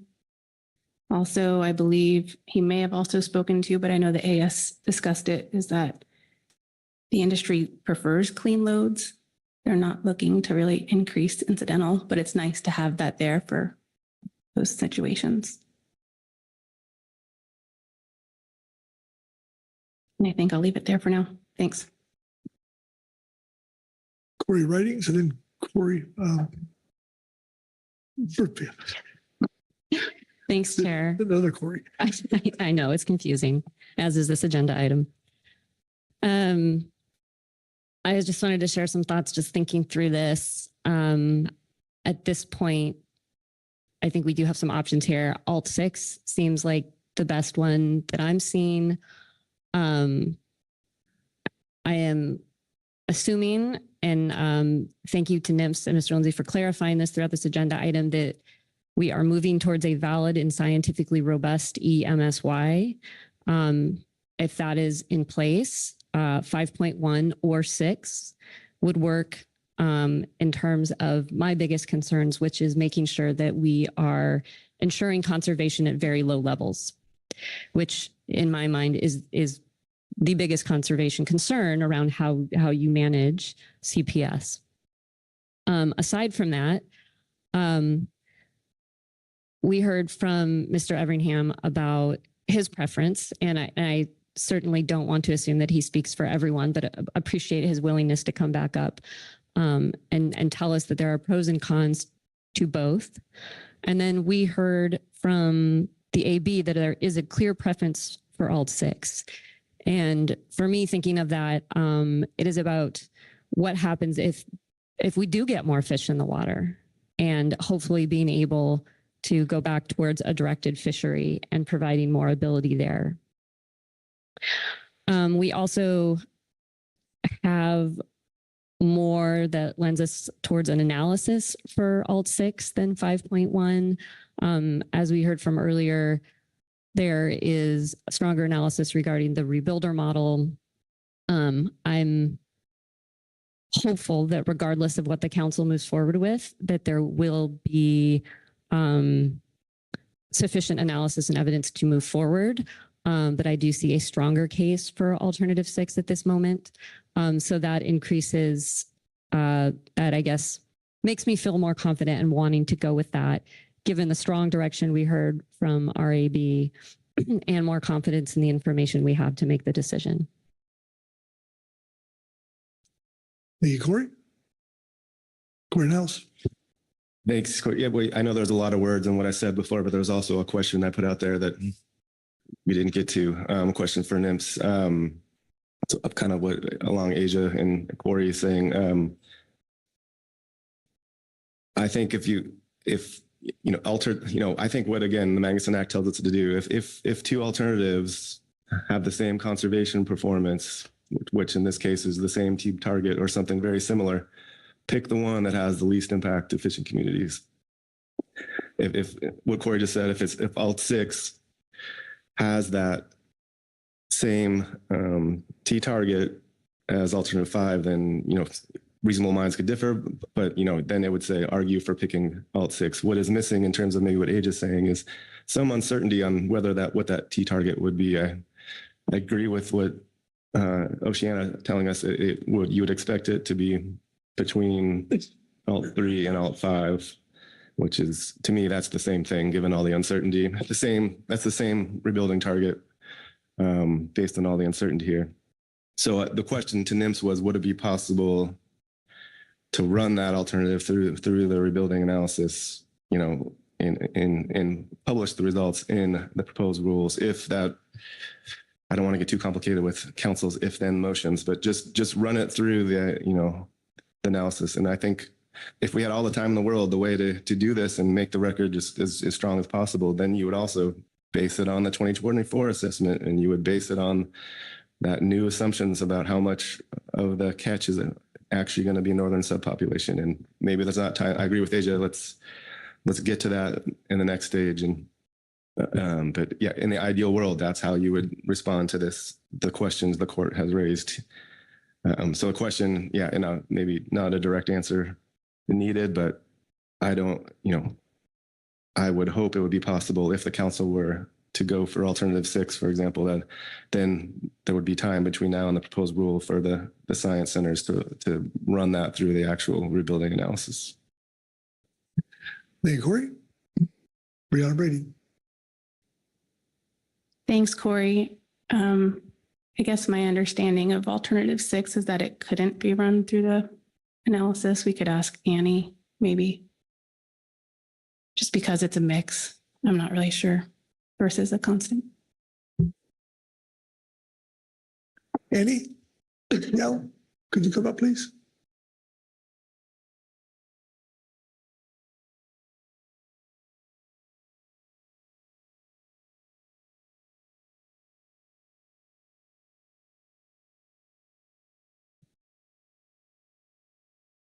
Thank you, Mr. Chair, and thank you for the question, Brianna. I personally haven't used rebuilds to run. Off the top of my head, it's probably possible, but I don't know definitively right now. I'd have to check the code. Sorry, that's maybe less than satisfactory. Yeah. Corey? Not to answer for you, yeah, you check it, but we do this all the time in groundfish, and it's the same program, and you can do if-thens, and like the groundfish rebuilding plans are based on SPR rates, which go up as they adjust as and you can. So it's basically if biomass is greater than 50 then just take 5% of it. If it's lower than just take 20, we do this all the time. They do this all the time for us in groundfish. Thanks, Corey.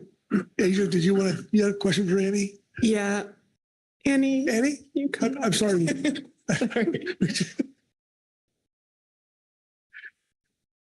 Thank you for the commute. Appreciate it. It's part of your cardio program. Thank you. And thank you for that answer about the model too. I'm just curious about like, what does it take to do that? Like time, and then knowing that we need to, or that the regulatory side needs to do a proposed and final rulemaking in time for June. Knowing your workload and the amount of effort it takes to run something like that and draw conclusions from it. Can you just describe that for us a little bit? And sorry, when you were commenting, I was talking to a colleague, one of the assessment scientists, to verify about the rebuild coding. So I think that is the question related to just running whatever proposed path forward that this council recommends here. So the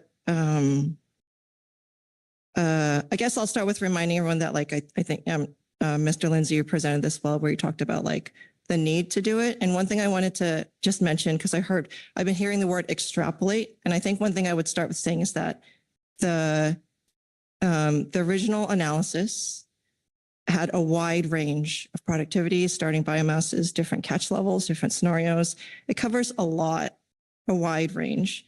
And the alternatives being presented today are interpolations, not extrapolations. Extrapolations being outside the range of results we have, interpolations being inside the range. So we have the range, and the alternatives being presented are interpolations inside that range. So I think that's something hopefully helpful for this group to hear. To answer your question, the scientists we have who have the expertise to run this are also those who are running right now the update assessments, Pacific Sardine and Pacific Mackerel. We actually said we could present both at the April meeting, so presenting Pacific Mackerel early so that we wouldn't have to have a CPS agenda item at the June meeting, trying to find some efficiencies. So we're already doing that. Those same scientists are also doing the EMSY, Cal Coffee correlation check that we just mentioned. So we would, and rerunning the rebuild analysis with this scenario, one, it's not like a single run, it's multiple. I guess like there's a whole set of assumptions. So what's your starting biomass? What's the productivity? And when you ran the original rebuild analysis, we did, like I said, a whole suite of ranges for each of those. So I'm guessing you maybe want that suite of ranges here for whatever option is put forward. So it's more than one run. Each of those runs is, I think last time we did 2,000 each time. And then you want to build a report, ideally process-wise. You have someone look at it, maybe the SSC CPS subcommittee, do a spot check. Those are all ideal things if we had the time to rerun it. And so I think that answers your workload and timing and process questions. Asia? Thank you. And then just one question I love interpolation. That word is, I like switching the word we're using here. Can we interpolate the impacts of alternatives 5 and 6 based on what you ran before? Or is it actually an extrapolation in that case? Alternatives 5 and 6 are interpolations of runs we've already done. And the council staff have done and regional office have looked at that. So I think the information is here for you guys to consider. Yeah. Thank you. Okay. Thanks, Asia. Thank you, Annie. Before you leave, though, Corey. Thanks, Mr. Oh, sorry. Well, I think the question specifically on the need or maybe it's overkill, but in the interpolation right now, we have some kind of, maybe it's just to me, but not clear that, even Oceana is saying the T target for alternative 6, you would expect to be between 3 and 5, but the materials we have say T-max because there was uncertainty to it. But so to me, that makes sense. It should be between 16, less than 16 or less than 17 years if you interpolated that. So that's the uncertainty that, so if you guys are willing to say right now that you could say it's between 3 and 5, I think that's one thing, you know, with maybe it's overkill to then fully rerun it. But so that's kind of the question hanging out there.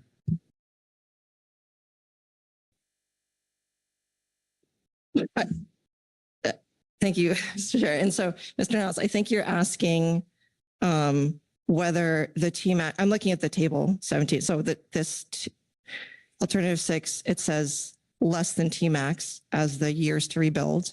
And I think the question I'm getting is, does it seem like it's more likely closer to something between alternative 3 and 5, which are 16 to 17 years? And so council staff, you know, they had an answer to this, and I think they were trying to be, how would I word it? Like, not overstate assumptions is how I interpreted their response, as far as like, it's definitely less than 24, and how close it is to 16 to 17. They were not comfortable making that determination in this table. And I'll happy to have them correct me if I misinterpret what they said there. And so, but yes, alternative 6 is a combination of, right, alternatives 3 and 5, depending on the biomass amount. And so I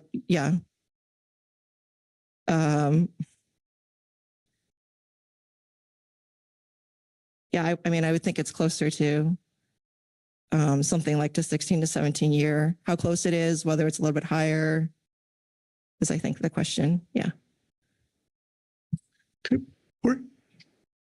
Anyone else got a question for Andy? Okay. Thank you. All right. Further council discussion, or we are ready? Thank you. I have a motion. Okay.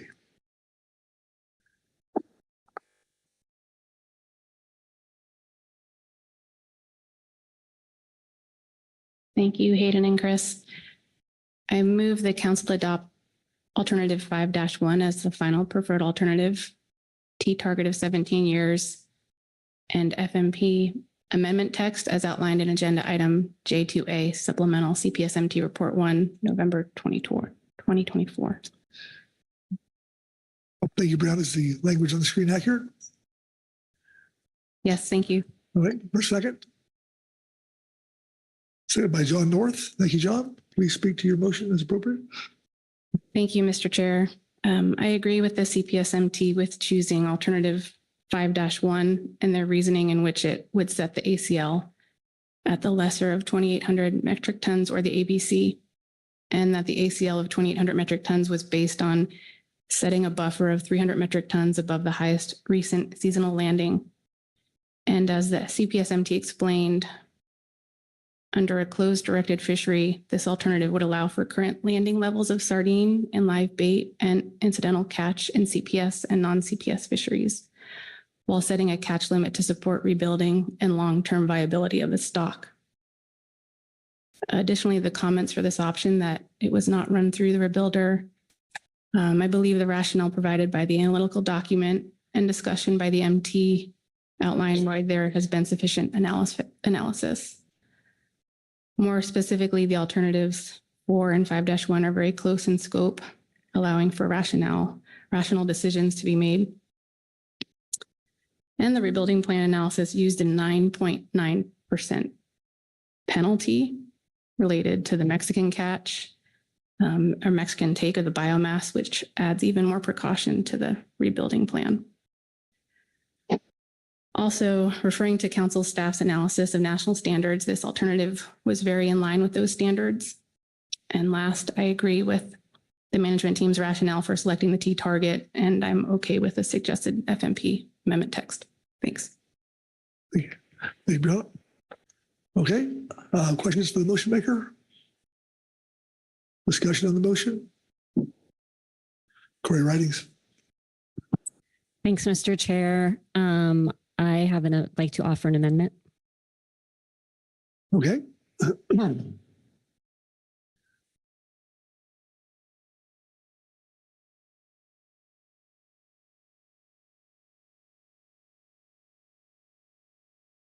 Please. Go ahead. Thank you.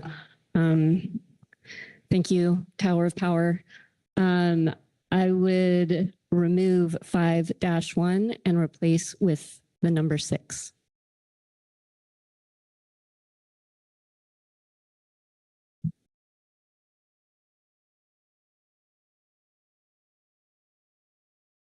Okay, is that it? And Nope. And delete after the 17-year comma, delete and FMP amendments text as outlined in Agenda J2A, supplemental CPSMT report. No, perfect.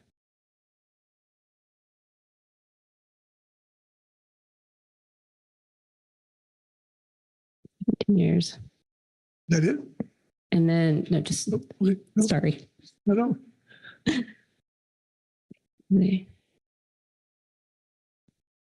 Based on, excuse me, go back, sorry about that, delete. As described in revised draft Pacific Sardine Rebuilding Plan, parentheses, J.2, attachment 1.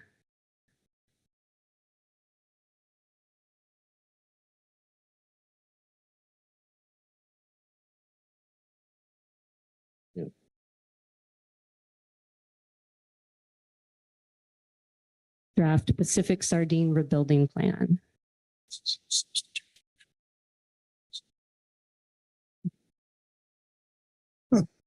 Corey? Based on your number, this would be a substitute motion instead of amendment motion. Oh, I'm sorry about that. Is that? Oh, I think so. Yes, is it? I believe so. Yeah. Should I withdraw and then offer a substitute? Chris? Yeah, I think everyone recognizes it's a substitute is a form of amendment, so I don't think you need to like withdraw and you just recognize that it's a substitute motion. Thank you. I recognize that this is a substitute motion. Okay.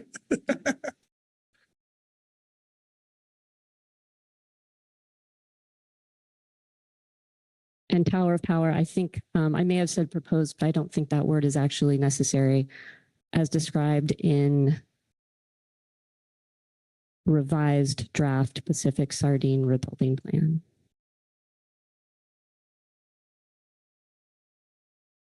Parentheses, J.2, attachment 1.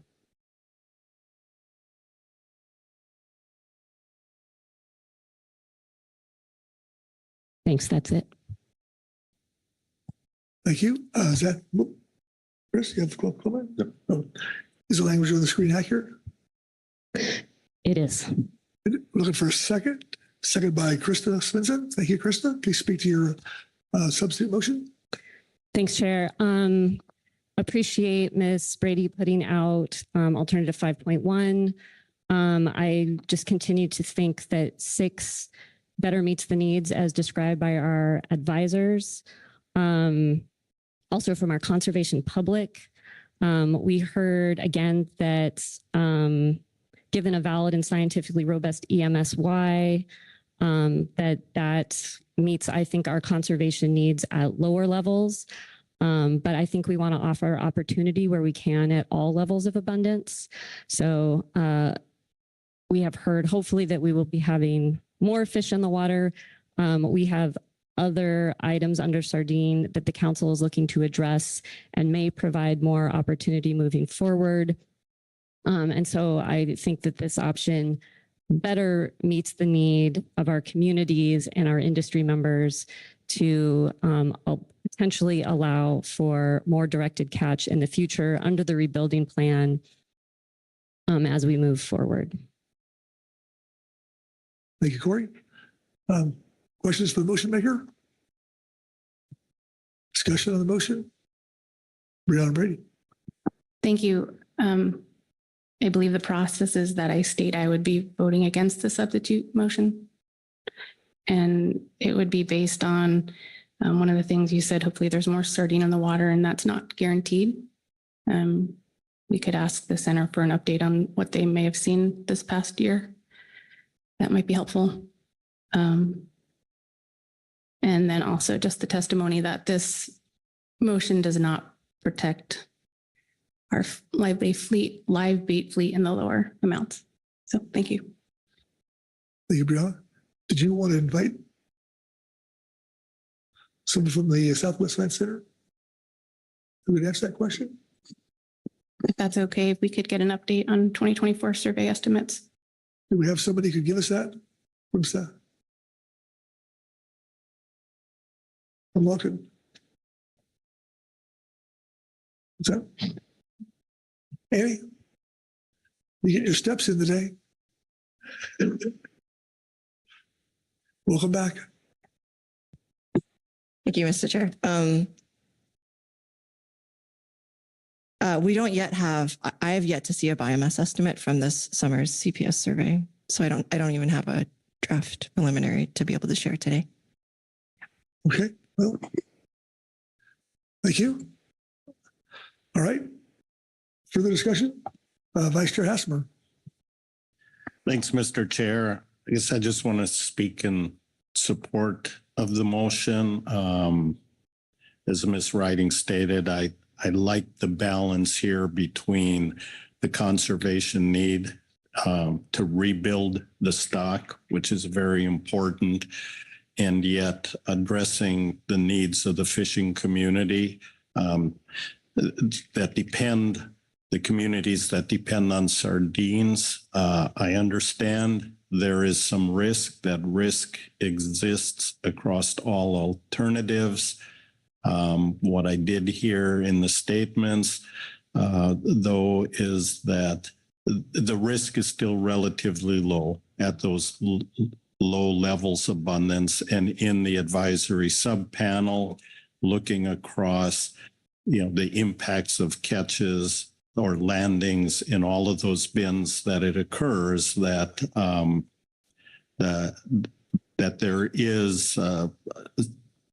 there is a level of comfort with this alternative that it is not going to impact those communities. So I like the balance that's presented here, and I would support it. You, Vice Chair Hassemer. Anyone else? If not, Corey Niles. Yeah, and now I'm a bit. Now we're having a difference in views on which one is. Like I said before, we're supposed to pick the alternative that has. I would agree that if you do interpolate the information we have there, we'd expect both options to rebuild about the same time. So which one better sustains fishing participation? And this live bait fishery, people said is really it's supporting the Southern California, like much of the groundfish fishery, which folks don't know is probably the most valuable sector of the groundfish FMP on the coast. So it is definitely important. I'm not sure. I hear Brianna telling us that 5 is better for communities. The AS is telling us is 6. So, and again, I can't get my brain off the fact that all of this catch is not going to even be, the science is going to say it's mostly going to be the southern subpopulation. So, yeah, I'm not sure how we'll vote. I think either is a reasonable place, but yeah, I'm not clear on which one we think is less impactful to fishing communities. Hey, Corey. Krista Smithson. Yeah, thank you. I'm appreciative of all the conversation and discussion that's gone on so far. I think the discussion around interpolation has been extremely helpful for me, because otherwise I was pretty confused about the path going. And I am also appreciative about the conversation around conservation objectives and doing the least harm to industry. Regardless of either outcome, will be voting in support. I'll be supporting this amendment, but I will support the motion if it does not move forward. I'm basing this support on the recommendations from the advisory subpanel. Those are our industry stakeholders, and that was their recommendation. So I just wanted people to understand why I was voting for what and weigh in a bit, since I've been pretty quiet on this topic so far today. Hey, Krista, Asia. Thank you, Mr. Chair. Similar to Krista, I plan to vote in favor of either motion, whichever one goes forward. I do, acknowledge.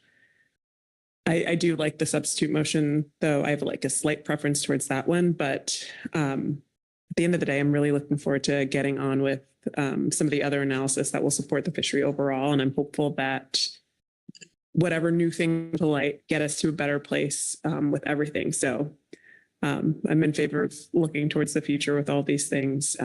But yeah, in interim, plan to support the substitute, but we'll support what comes after that vote too.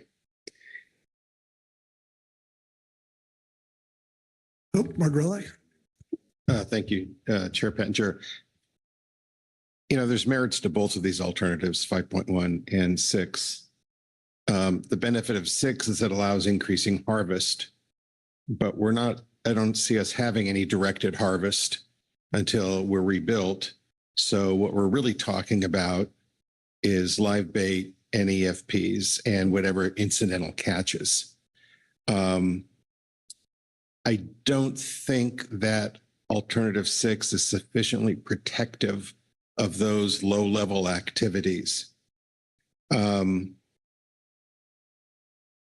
It merely provides the benefit of increased harvest should the abundance grow.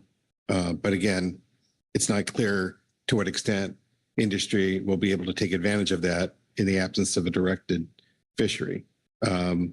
So I'm going to support alternative 5.1 because it provides some stability, and hopefully the stock will be rebuilt and we'll get back to increased fisheries. But I think Alt 5.1 does what we need to do for now.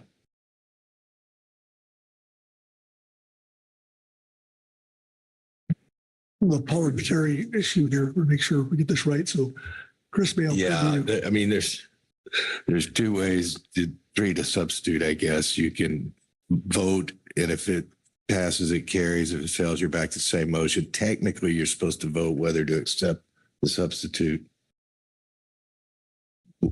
Which motion do you want to vote on? The first motion or the substitute motion?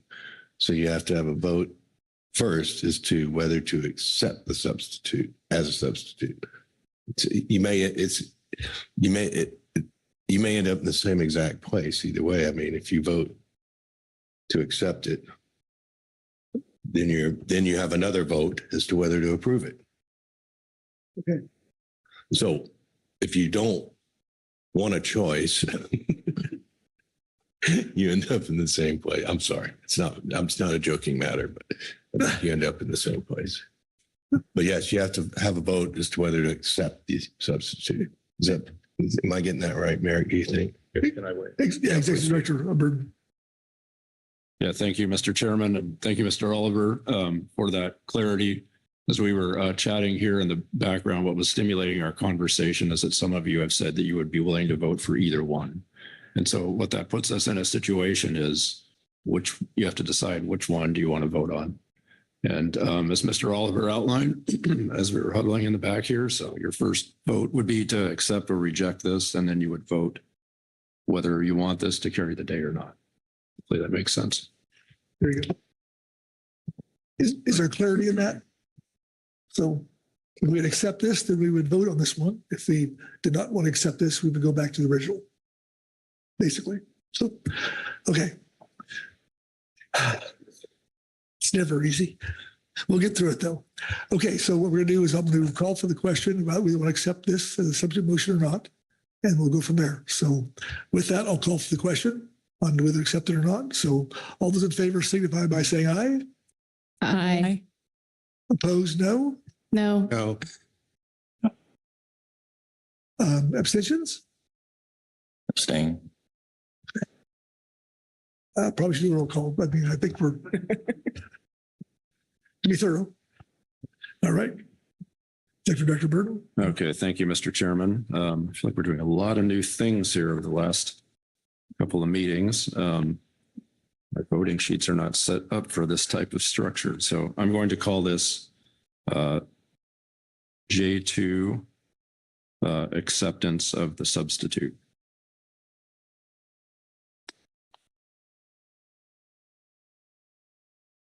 And so what you're voting on is whether to accept this motion, and then you would have a subsequent vote whether it will carry or not. And just to clarify, you accept it, it's then open for amendment at that point as well, before you do a final vote. Okay, is everyone clear on what we're voting on? Thank you. I can't believe we managed to complicate sardines even more. But maybe a question for Mr. Oliver. If you vote yes or no on accepting this amendment to be considered, it doesn't lock you into a yes or no on the next round. That's correct. I mean, one might assume that it would be two similar votes, but I guess I shouldn't assume that, but you're correct. Okay, before I begin, are there any other questions about what we're voting on here at the moment? Just want to be sure that everyone knows what they're voting on before you vote. Okay. Starting from the top then, Corey Niles. Yes. Krista Svensson. Yes. David Sones. Yes. Yes. Mark Gorelnik. No. Sharon Kiefer. Yes. Josh Lindsay. Abstain. Rebecca Lent. Yes. Butch Smith. Yes. Asia Shumilo. Yes. Corey Writings. Yes. Brianna Brady. No. Pete Hassemer. Yes. John North. No. And let's see. And before your vote, Mr. Chairman, which I don't think we need, we have 9 yes, 3 no, 1 abstain. So the vote on whether to accept the substitute has passed. Okay. All right. Very good. So with that, we have a new motion, substitute motion on the floor. So open for discussion. For a vote. I don't see a hand. I'm going to do it. Corey? Well, just to not just keep repeating myself, I think I would supportive of, but on the T target of 17 years, I think if you did the interpolation with all the updated assessment up on what the catch would be of a northern subpopulation, your T target is much less than 17, maybe not much less, but we're looking at, I think, more like 2033 or 2034. But just noting that, voting with I think Asia said, let's move on to getting better answers of that, next year. But voting with this, just still with the heartburn that our assumptions about catch are off here. Anyone else? Seeing no hands, I'm going to call for the question. All those in favor signify by saying aye. Aye. Opposed? No. No. Abstentions? Okay. Abstentions? Okay. All right. We had 3 no's, I believe, right? That's like it. Okay. Okay. Similar to the last vote. So, all right. Not surprisingly. All right. With that, we'll turn to our staff to see how we're doing. Yeah. Thank you, Mr. Chair. So you have completed 2 of the 3 items that you need to tackle today. So we are still looking for some language regarding the FMP amendment text, which we have proposed in supplemental revised attachment 2. Okay.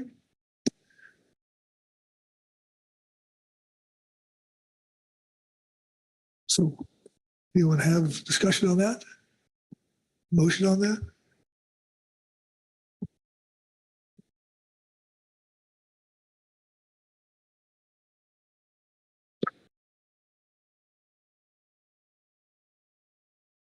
We're not eating lunch until we get this done. We can float a motion aloud, I guess. Asia?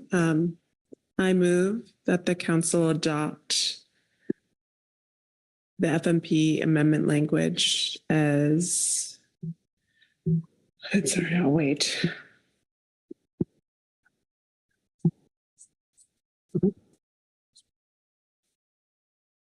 I move that the council adopt or approve, whatever.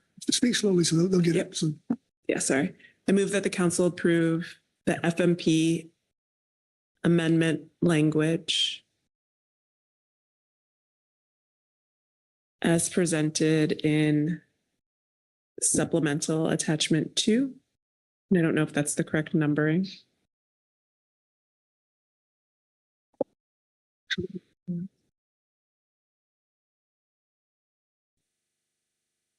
I think that covers it. So verify with them. Yeah, it's a verification before we have to redo. Thank you, Mr. Chair. Yes, it should be a supplemental revised attachment 2. Okay. It's okay, thumbs up over there. So Asia, is the language on the screen accurate? Yes, it is. All right, seconded by. Before you second that, I'm sure, does it need to specify the consistency with the prior action? Because what's in the revised revision there, the proposed revision has a blank for T-target and ACL.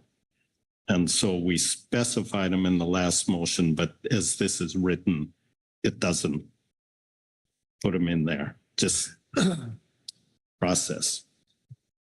Jesse? Thank you, Mr. Chair. Thank you, Mr. Vice Chair. I would take this as, given that we had put in as XX to be whatever the council selected and to insert the respective alternative description, as long as I would maybe look to Mr. Oliver and Mr. Burden if they are comfortable with this, but I would take this to be, we would include it as what y'all had just picked as your FPA. I'm seeing head nods. So, okay. Thank you, Vice Chair Hassemer, for pointing that out. So, okay. Look, I need a second. Second by Sharon Kiefer. Thank you, Sharon. Please speak to your motion as appropriate. Thank you, Mr. Chair. Yes, provided that the FMP amendment language is updated consistent with the previous motion that we just took, then I think this covers the action that the council needs to do here today, and I won't speak any more to it. Okay, very good.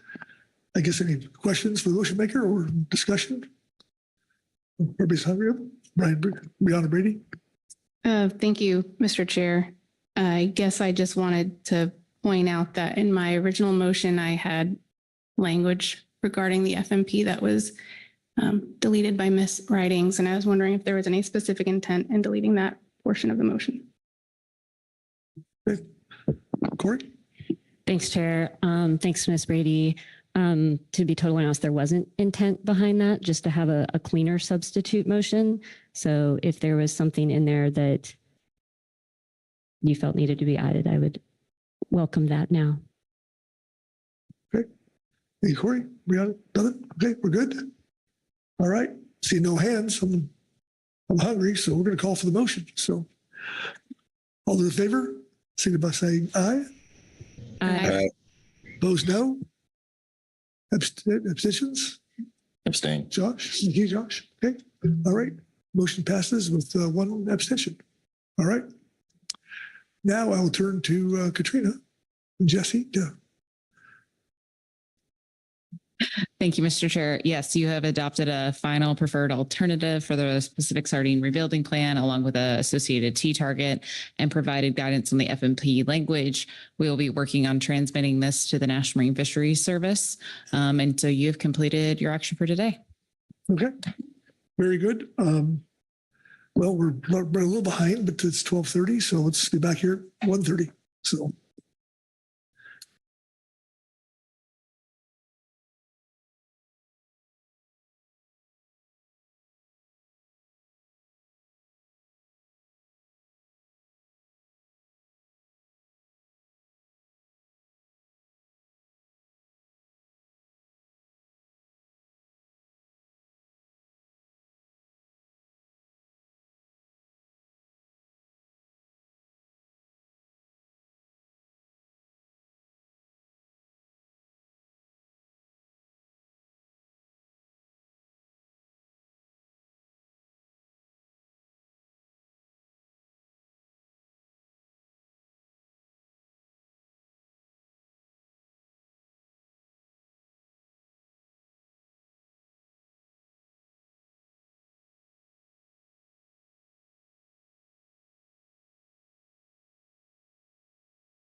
Okay. Welcome back, everyone. Hope you had a good lunch. Finish up here on day last. So with that, we're going to go to J3, and I'll turn the gavel over to Vice Chair Hasselberg. Pete? Thank you, Mr. Chair. Yes, welcome back from lunch. And I will talk to, see, who am I going to choose? Jesse Waller, give us the overview, please. Thank you, Mr. Vice Chair. Yeah, Katrina and I are just going to keep things interesting this afternoon. Switch up some chairs on y'all. So I can get screen sharing privileges. Great. Thank you. Just make this a little bit easier to walk through. This is agenda item J3. Stock assessment prioritization. So this process, this will be the second time we are undergoing the stock assessment prioritization process. The first time was in November 2022. And here the council, the process is designed to guide stock assessment priorities, survey design, and the long-term integrity and value of abundance indices while providing sufficient flexibility to allow for revisions in the intervening year based on new information. So the table up here that I have on your screen is in your situation summary, and it shows the last assessment type and date, the upcoming assessment scheduled for 2025, including the type of assessment, and then the proposed assessment type and date for 2026, 2027, based on the schedule outlined in COP9 for Pacific mackerel and based on historical practices for the northern subpopulation of Pacific sardine. COP9 specifies annual assessments for sardine, but it does not specify assessment type. And so this is based on our historical practices. I'll note that no assessment is proposed for the central population of northern anchovy at this time, but an evaluation of the flow chart will be conducted in April 2026. And at that time, a new assessment could be recommended if conditions are met. So council staff, along with the National Marine Fishery Service Region and Southwest Fishery Science Center, have discussed the above timelines and based on capacity, offer some considerations for the council in attachment 1. You can choose to set priorities for more than just 2 years ahead, but here we're looking to adopt the stock assessment priorities for 2026 and 2027 and provide other guidance as needed. So your council action for today, as is what I just described, and your reference materials, you have attachment 1, which is that joint council and NMFS staff report on stock assessment prioritization. You also have a SSC, CPSMT, and CPSAS report. I might stop here and see if there are any questions on the SIT-SUM before I go over our attachment 1. All right, thank you. Look around and I see no questions on the overview, so please continue. Great, thank you so much. So as I outlined, we've been having a lot of conversations between council and the National Marine Fisheries Service staff about the current schedule assessments outlined that I just outlined. And we have some concerns about the capacity needed to meet that schedule. So we offered some thoughts in attachment 1.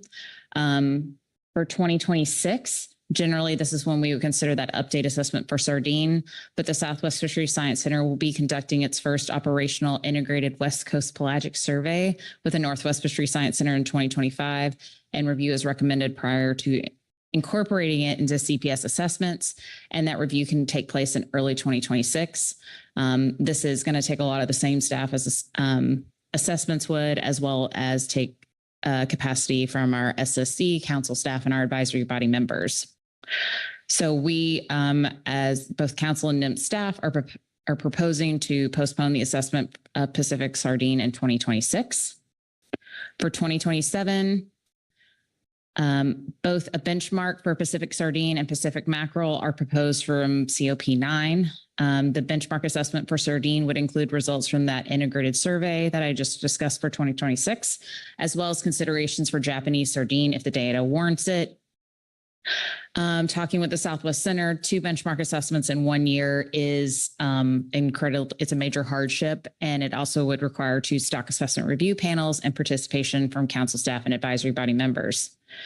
So at the time of drafting this report, we were exploring solutions for the situation, such as potentially delaying the Pacific mackerel benchmark until 2028.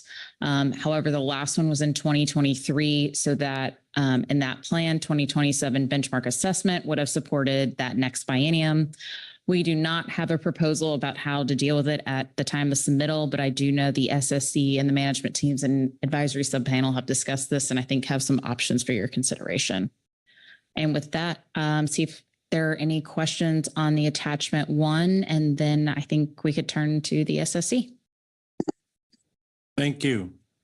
Questions on the report and attachment 1? See no questions. Then we'll move on to our reports. First is the Scientific and Statistical Committee. Dr. Jason Schaffler. Good afternoon, Dr. Schaffler. Thank you, Vice Chair Hassemer and members of the council.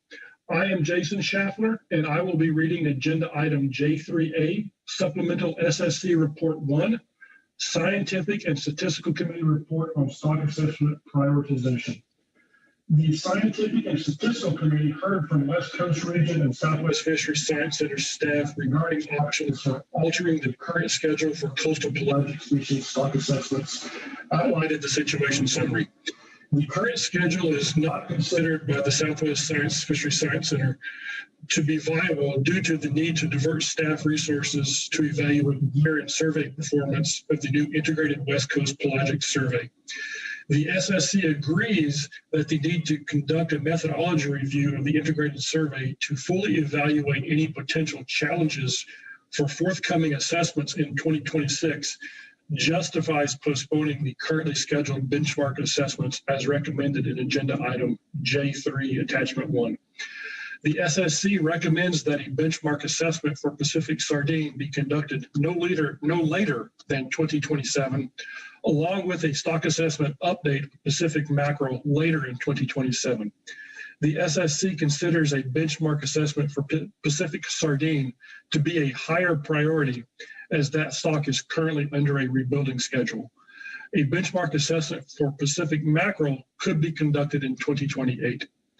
Based on discussions with the Southwest Fishery Science Center, the SSC recommends that analyses leading to any proposed revision to EMSY for Pacific sardine be developed prior to or in concert with a new Pacific sardine benchmark assessment. If EMSY is reviewed in advance of the assessment, an in-person meeting could be conducted separately as a methodology review. The SSC notes that an initial exploration of data and informal discussion about potential changes to EMSY could also be helpful during the 2025 Pacific sardine update assessment. And that concludes the SSC statement. I would be happy to answer any questions. Thank you. Questions for Dr. Schaffler on the SSC report? Corey Niles. Thanks, Mr. Vice Chair. Thanks, Jason. On your last 2 paragraphs there, I don't know if you were listening to the NMFS report where National Marine Fisheries Service said that there was going to be an evaluation of EMSY, and there was some back and forth on what expectations for that would be. And my understanding was there's going to be an evaluation, and if that evaluation says that it's not valid, then the SSC would need to come up with an alternative, which that's an if. So it's, to me, that was a much more have to do kind of thing and will do for the update assessment than you have in your report here. Is there a distinction between what you're saying and what I'm talking about? And I can explain if I'm not being clear. Thank you for the question, Mr. Niles. And yes, I did listen to that report, and I don't think the SSCs would presuppose any particular outcome, but there is a recognition that if something with EMSY no longer has a fit, that other avenues would have to be walked down. But there's no presupposition about how any of those reviews would come out. Thank you. Any other questions for the SSC? Not seeing any here. Thank you, Jason. Next, we have a Coastal Pelagic Species Management Team report. Alan Sarich.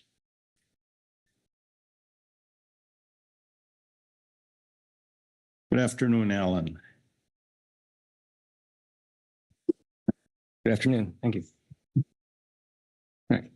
So the Coastal Pelagic Species Management Team has reviewed the proposed stock assessment schedule in the Joint Council, Staff, and NMFS report and agrees with both the joint report and the SSE report that a benchmark assessment for sardine in 2027 should be prioritized over a benchmark Pacific mackerel assessment.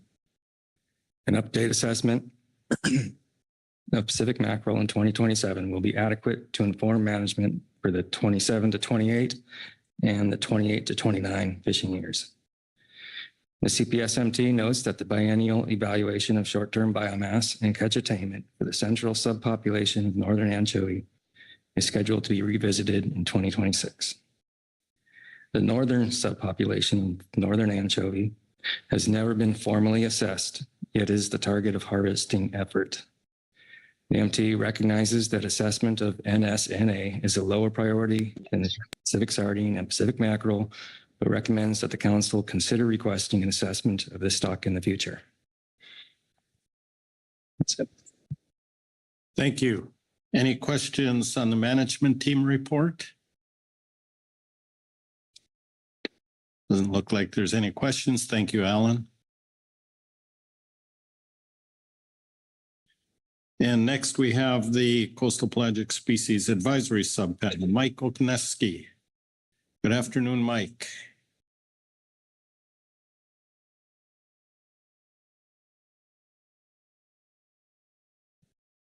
Good afternoon, Mr. Vice Chair, council members.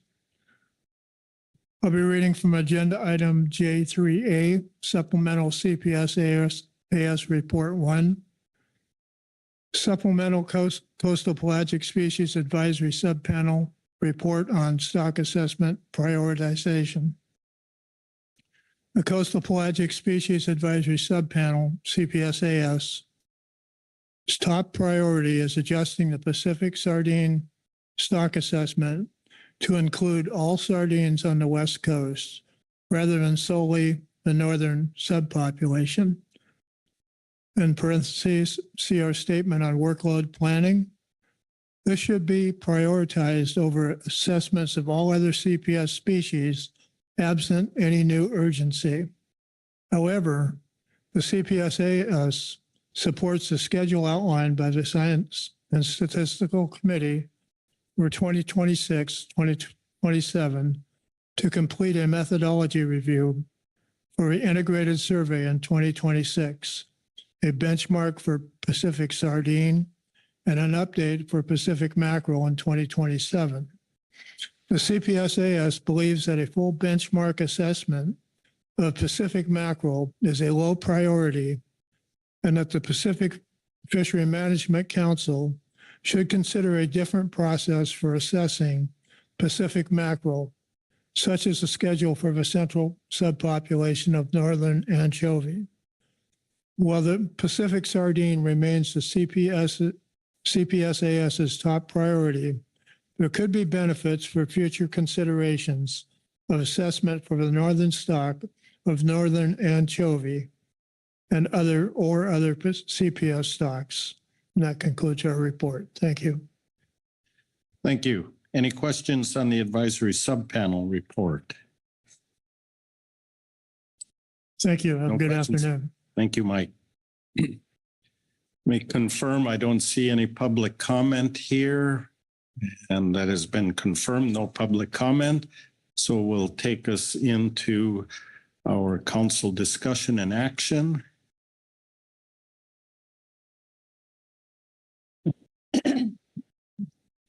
And there it is, adopt the stock assessment priorities for 2026-27 and other guidance that's needed.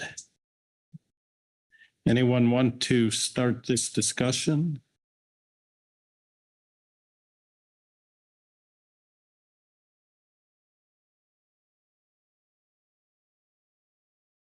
Yeah, we've got plenty of time.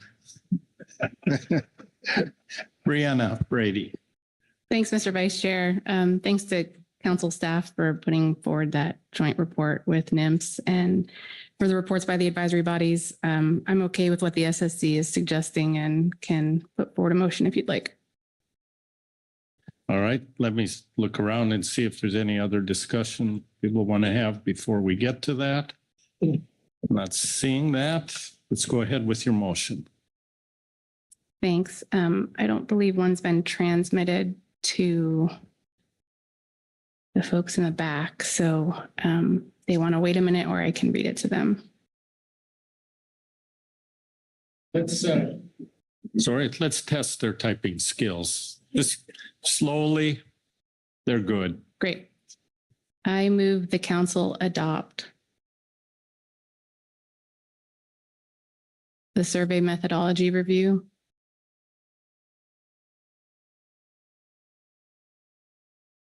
and stock assessment schedule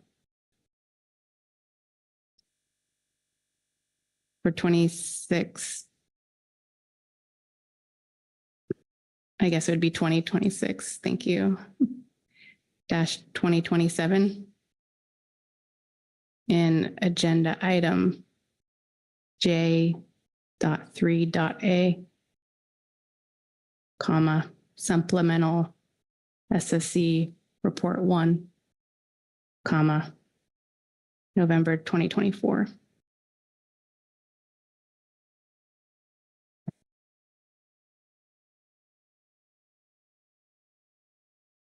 Give you a second to read that over.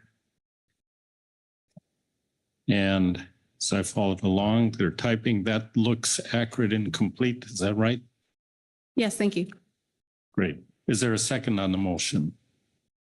Seconded by Mark Gorelnik. Please speak to your motion.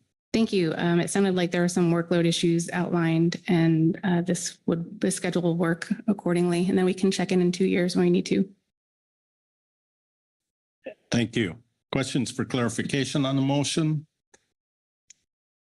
Seeing no questions, discussion on the motion? Josh Lindsay. Thank you, Mr. Vice Chair. I'm fine with the motion. I just wanted to flag that some of this has been a moving target in terms of conversations with the SSC and our Southwest Fishery Science Center. I know we put in a suggestion for a path forward. The SSC has suggested an alternative to that. We think that might be doable, but I just want to mention that, we still need to look at resources in terms of accomplishing that update mackerel in the same year as the full sardine. But happy to report back on that at another date. Thank you. Further discussion? Seeing none, call a question. All those in favor say aye. Aye. Opposed? Abstentions? Motion passes unanimously. Thank you. I'm going to look to Jesse. There hasn't been a lot of discussion here. Anything else you'd like to hear from the group? Wait, let me go to Corey Niles first. Well, sorry, Jesse, please go first. I just going to say I'm just maybe foreshadowing for the last item of the day. I think it's nice to have, there was a mention of 2 years from now and a mention in the AS report of this. Maybe we could do something different from our mackerel.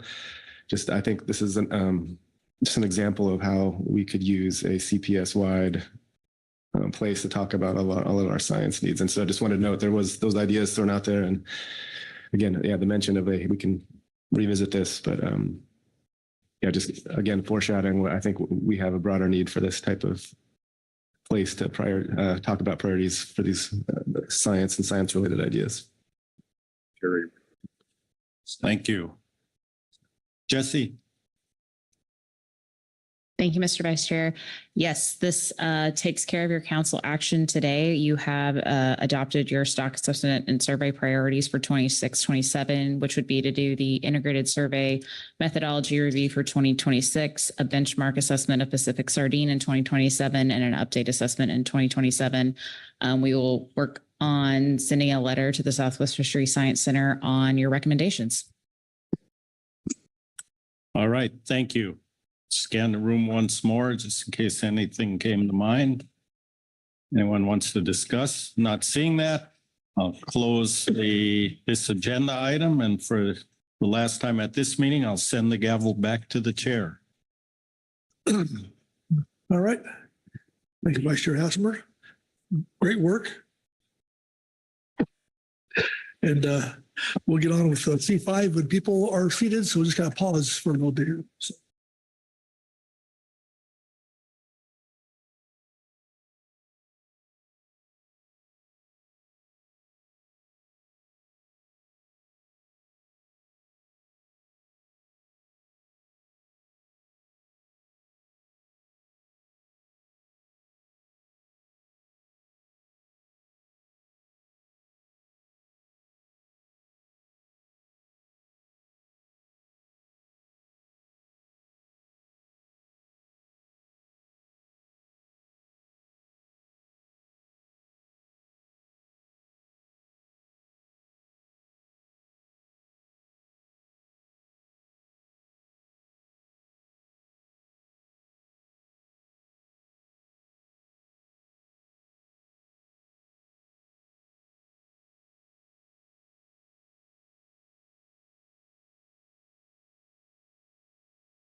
All right.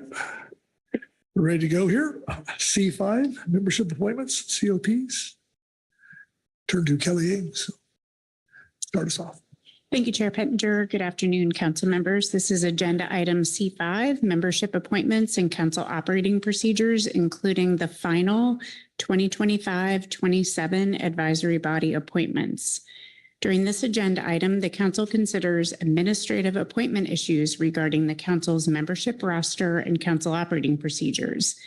These membership discussions include advisory body appointments and final appointments for the 2025 to 2027 term, as well as consideration for new ad hoc committees. Relative to the ad hoc committees, the council is scheduled to consider establishing a new committee to assist the council in preparing a comment letter on the anticipated proposed revisions to National Standard Guidelines 4, 8, and 9 of the Magnuson-Stevens Act, which ensure fair and equitable allocation of fishery resources, which is National Standard 4, consider the economic impact of management decisions on fishing communities, Standard 8, and minimize bycatch and bycatch mortality, Standard 9. Also, as discussed earlier in the week under agenda item H4, HMS Roadmap Workshop, the council is scheduled to consider establishing an ad hoc committee to facilitate the development of an HMS roadmap. For council officers, designees, and members, there were no changes to the council's membership roster submitted for the advanced briefing book. For council advisory body appointments, Groundfish Management Team, the Oregon Department of Fish and Wildlife nominated Ms. Caitlin Lockhart to replace Ms. Katie Pearson in one of the ODF&W positions on the GMT. For the Scientific and Statistical Committee, the Idaho Department of Fish and Game nominated Dr. Tim Copeland to replace Mr. Alan Byrne in one of the IDF&G positions on the SSC. Just like to echo some of the comments from the banquet earlier in the week and thank Mr. Byrne for his years of service on the SSC. Additionally, the Southwest Fisheries Science Center nominated Dr. William Satherwaite to the vacant obligatory Southwest Fisheries Science Center seat on the SSC, previously held by Dr. Cameron Spear, and thank him for his work as well. For the salmon technical team, the Northwest Indian Fisheries Commission nominated Ms. Stephanie Thurner to the tribal position on the salmon technical team. Additionally, in the situation summary, you'll see a table that outlines the current vacancies on management committees and work groups with temporary alternates identified where applicable. This information is only for your awareness, but I would also just note that the last two rows of the table that reference the salmon technical team and SSC, those positions have nominees in front of you now. They did not at the time of the briefing book production. So that's an update to that table. For council advisory body appointments for the 2025-2027 term, the current three-year advisory body term ends December 31st, 2024, and the council has initiated the review process that is described in COP 9 Schedule 6. During the June and September council meetings, the council reviewed all term-limited advisory body positions and approved the compositions that are detailed in Agenda Item C5 Attachment 1. Those are the compositions that we used when we sent out the request for nominations. The nominations opened on September 26th and closed on November 7th. The list of applicants were published in your briefing book as Agenda Item C5, Supplemental Revised Attachment 3, and detailed nomination materials were provided in your closed session materials. I just wanted to note in Supplemental Revised Attachment 3, there's an indication with regard to the individuals who are incumbents, as well as a notification for those that were appointed on an interim basis. I did want to note an error in that attachment. On page 10 for the Habitat Committee, Dr. Waldo Wakefield should have an asterisk next to his name, indicating that he is indeed an incumbent in that position on the Habitat Committee. My apologies to Dr. Wakefield. In November, here today, you're scheduled to review the nominations and make your appointments for the 2025-2027 term. And just a reminder, those individuals in our current seats will serve through December 31st, and the folks nominated here today would be effective January 1. For proposed ad hoc committees, the National Marine Fisheries Service is expected to issue a proposed rule to modify National Standard Guidelines 4, 8, and 9, which I reviewed at the beginning here of this at some. The expected proposed rule is in response to several ongoing fishery management challenges, including changes in environmental conditions, shifting distributions of fish stocks, and equity and environmental justice considerations that affect fishing communities that are currently or have historically been dependent upon the fishing resource. You might recall the council received a presentation from National Marine Fisheries Service when they issued their advanced notice of proposed rulemaking. I believe that was in September 2023. There are links in your briefing materials to those presentations, as well as we provided a council comment letter on that advanced notice of proposed rulemaking. So those links are available if you'd like to refresh your memories.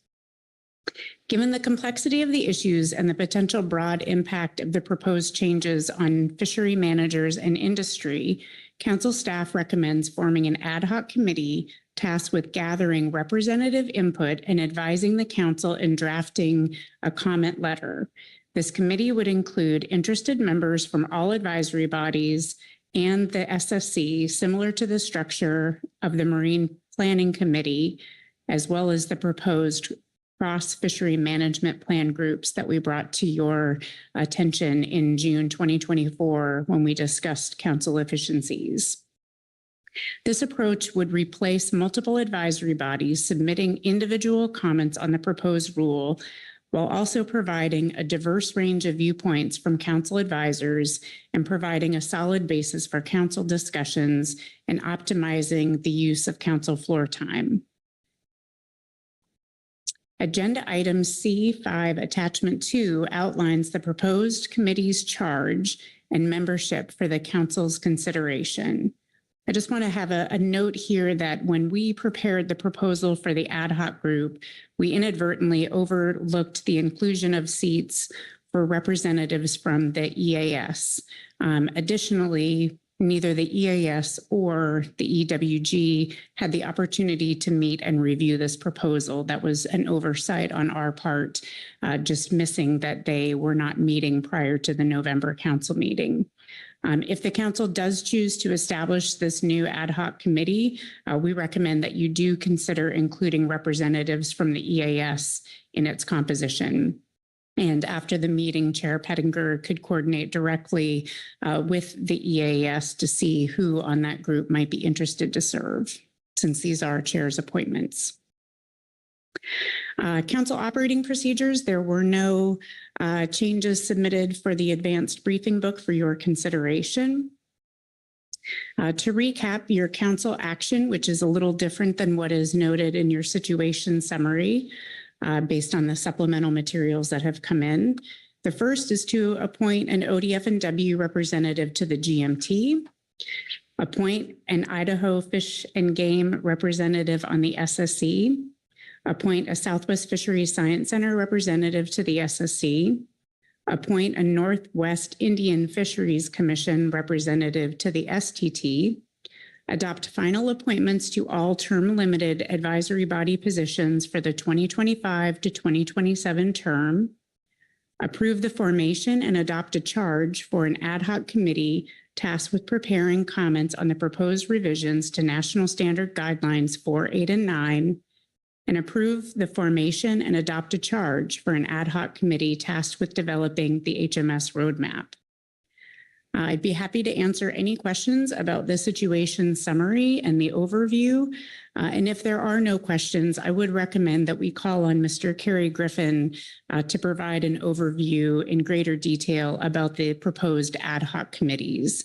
He would be referring back to attachment 2 and supplemental attachment 4 if you want to have those available. Thank you, Kelly. Questions on the overview? Corey Ridings. Thanks, Chair. Thanks, Ms. Ames. My question, you just noted that for the potential ad hoc National Standard Guideline Committee, and you noted that the EAS had just been an oversight. And if you said this, I apologize, but how many positions was council staff then suggesting would be for the EAS? It looks like maybe 2 or 3, guessing on how many that have been suggested for the other teams, but just wanted to clarify that. Thanks, Ms. Writing. If I had thought about it in advance when we were preparing the materials, I would have suggested 2, consistent with the other approach. But I would say as you move through your council discussion and action on this, once you consider the whole composition of interested parties, which you'll see you have recommendations from a lot of your advisory bodies, you should just assess what skills and expertise you might be missing when contemplating how many seats for the EAS. Okay, thank you. Thank you, Corey.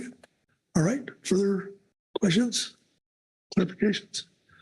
All right, we'll get to it. I guess we'll call up Mr. Kerry Griffith. Kerry, are you there? I am here. Are you there? We are. Welcome. Hope you're staying dry.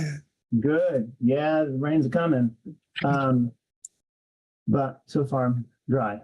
All right, thank you. So I was asked to summarize the 2 proposed ad hoc committees that you have before you. So I'll start with the first one on the National Standard Guidelines proposed revisions.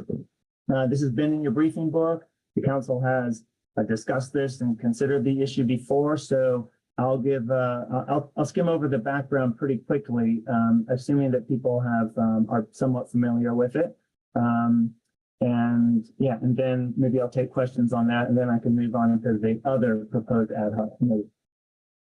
So this is C5 attachment 2, proposed ad hoc National Standards Guidelines Committee. There was an advance notice of proposed rulemaking issued in May 2023. The council took it up for discussion later in that year and sent in a comment letter on the ANPR, and those are all linked in the attachment 2. So if you want to go back and look at the NMFS presentation or the ANPR or the comment letter, you can click those links and look at those. This is focusing on National Standard Guidelines 4, 8, and 9, allocation, communities, and bycatch. And recall that what's actually in the Magnuson Act are very short descriptions of the national standards, and then those are developed by the National Marine Fisheries Service, and those are in regulation as well. So what they're talking about here, they're in the regulation as guidelines. So what we're talking about here is revising the guidelines, not revising the Magnuson Act itself or what the national standards, the way that they're stated in the Magnuson Act.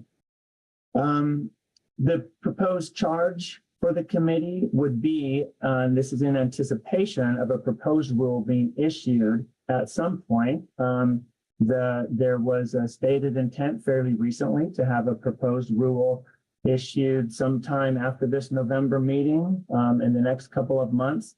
And the thinking was that then we would come back in March to report on it.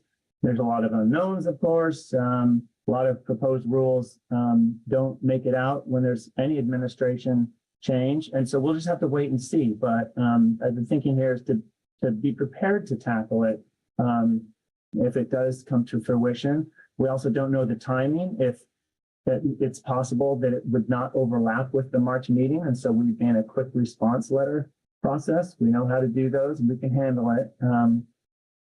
And then, there'd be a report out, I imagine, at March anyway. So given all the unknowns, the purpose of the committee, and it's really tearing off one of the council operations and efficiencies recommendations, which was to better utilize the ad hoc committees, similar to the way that the Marine Planning Committee operates, to tackle these cross FMP issues. So instead of council staff giving 10 briefings to 10 committees and getting 10 reports read to the council, we would pick representatives from all the relevant advisory bodies to gather together virtually. In this case, maybe a couple of meetings, review the proposed rule, the national standards, get familiar with them.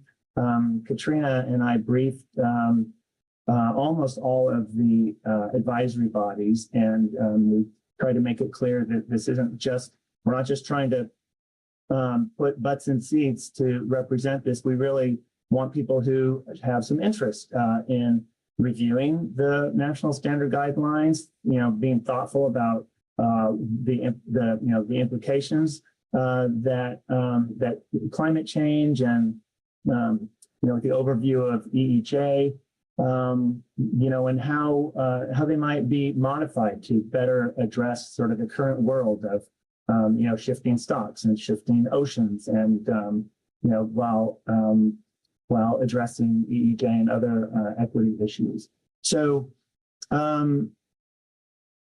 so with that, there's a table near the bottom of that attachment 2 that shows our proposed membership. It's 2 or 3 from each of the advisory subpanels, the 4 advisory subpanels, 2 from the SSC, and then there's 3 conservation reps at large. And just to note that doesn't necessarily mean someone from the EAS.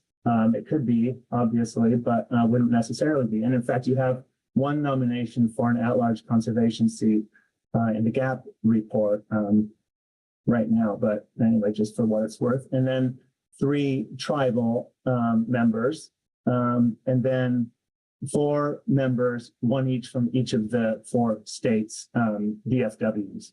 So I think that adds up to about 21 or thereabouts. And the council's charge here would be to approve the committee, approve the makeup of it, not the actual membership, just the slots on it. And then it would be up to the council chair, with the advisement of the council and the advisory bodies, to then go ahead and name the members of the committee. And that would happen. Usually doesn't happen right on the floor. Probably circle back and wait to hear from tribes and states, and then name the committee. So I think that gives the general overview. I'll just pause there and see if there's any questions about this committee in particular before I move on to the next one. Thank you, Carrie. Questions on the ad hoc National Steering Guidelines Committee? Marcy Remco. Thank you, Mr. Chair. Thank you, Carrie. I'm looking at your write-up here and the proposal to create a new ad hoc committee. And I note that you've included a proposed charge. And I'm thinking about other ad hoc committees or work groups that we've established in recent times. And generally, they include the adoption of a terms of reference. Is a terms of reference required for an ad hoc group? Do we have flexibility to adopt or approve a charge? It sounds like the interest here is in expediency, and so maybe that's not why we've looked at a specific TOR for this group, but maybe you can elaborate on the thinking here. Actually, Kelly, want to? Thank you, Chair Pettinger. Sorry to interrupt there, Carrie, but I just wanted to note for ad hoc committees, we only adopt a charge. These groups don't typically have a terms of reference. We usually refer that terminology to things that require like a methodology review or a stock assessment processes. But for these ad hoc committees, we focus on a charge. What is their main, goal and objective? Marcy? Thank you. I'm thinking of other recent, is there a difference between a work group and a committee? Maybe that's my question. I'm just thinking of some recent work groups that we've formed that had terms of reference. So maybe there's no distinction, and maybe I'd say ad hoc is probably the key word here. Thanks. Maybe not. Executive Director Byrd, yes. Yeah, thank you, Mr. Chairman. I can try to help out. I guess a couple of responses. Regardless of what we call it, we would be following our rules for ad hoc committee formation. I think that's appropriate here. In terms of reference, I agree with Ms. Ames' characterization, but I am also recalling a couple of times we've had a terms of reference for a working group, like our two salmon working groups. We've established in terms of reference. I think it's appropriate there because of the ask we have of them. It's a very scientifically minded group. We want clear development to those conservation objectives and other items that they're pulling together. For this working group, you're certainly welcome to craft something like a terms of reference, but it seems like it's a different ask. It's not a technical ask that develops a specific management measure. It's a group that we're forming to help us refine our process. I think the charge is the most important thing. If you would like a terms of reference, we'd be happy to talk about it, but I don't think it's necessary in this case. That would be my opinion. Marcy? Thank you, Mr. Chair. Thank you, Merrick. That answers my question. All right. Sharon Kiefer? Nope.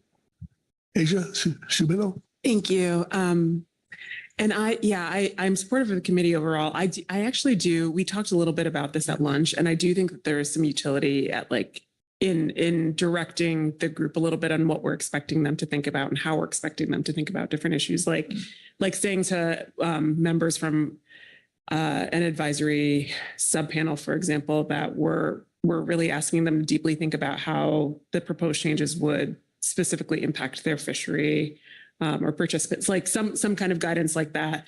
There's also some, light discussion of the SSC being a more scientific body, but this being a more policy set of objectives. So really clarifying what their role would be as a scientific body commenting on a set of policy guidance. So I would like to give some indication. Maybe this is within the purview of the charge, just really saying what we're asking for them to comment on, where we're asking for their expertise, and that might help streamline their activities. Thank you, Asia. Okay. Anybody else? Yeah. Rebecca Lent? Thank you, Mr. Chairman. Just a quick question for the National Marine Fisheries Service. Are you confident that this proposed rule will go through given the change in administration? Thank you. Right. Yep. To the chair, thank you, Dr. Lynn, for the question. And I was waiting for might be the appropriate time, but thank you for asking.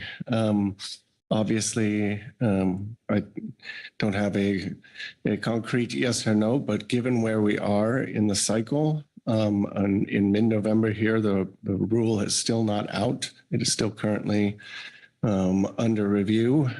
We have passed the time frame now that would kick in the Congressional Review Act parameters as well. So in addition to the potential change in administration, we're also in a time period where even if we did propose it, there's a process for Congress to overturn it as well.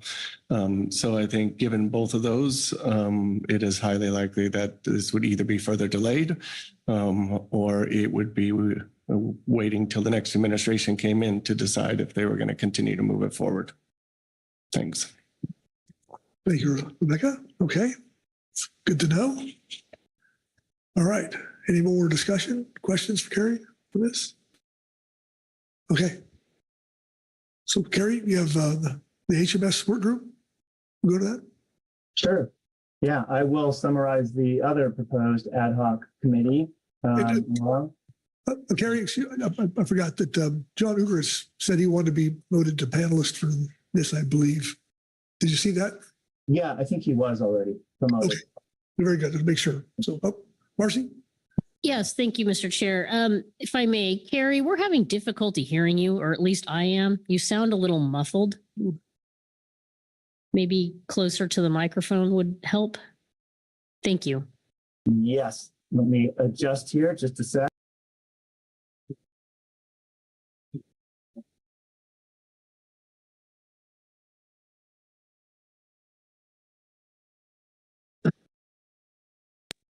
Okay, I'm on my laptop, speaker and mic. Is this a little better, a little louder?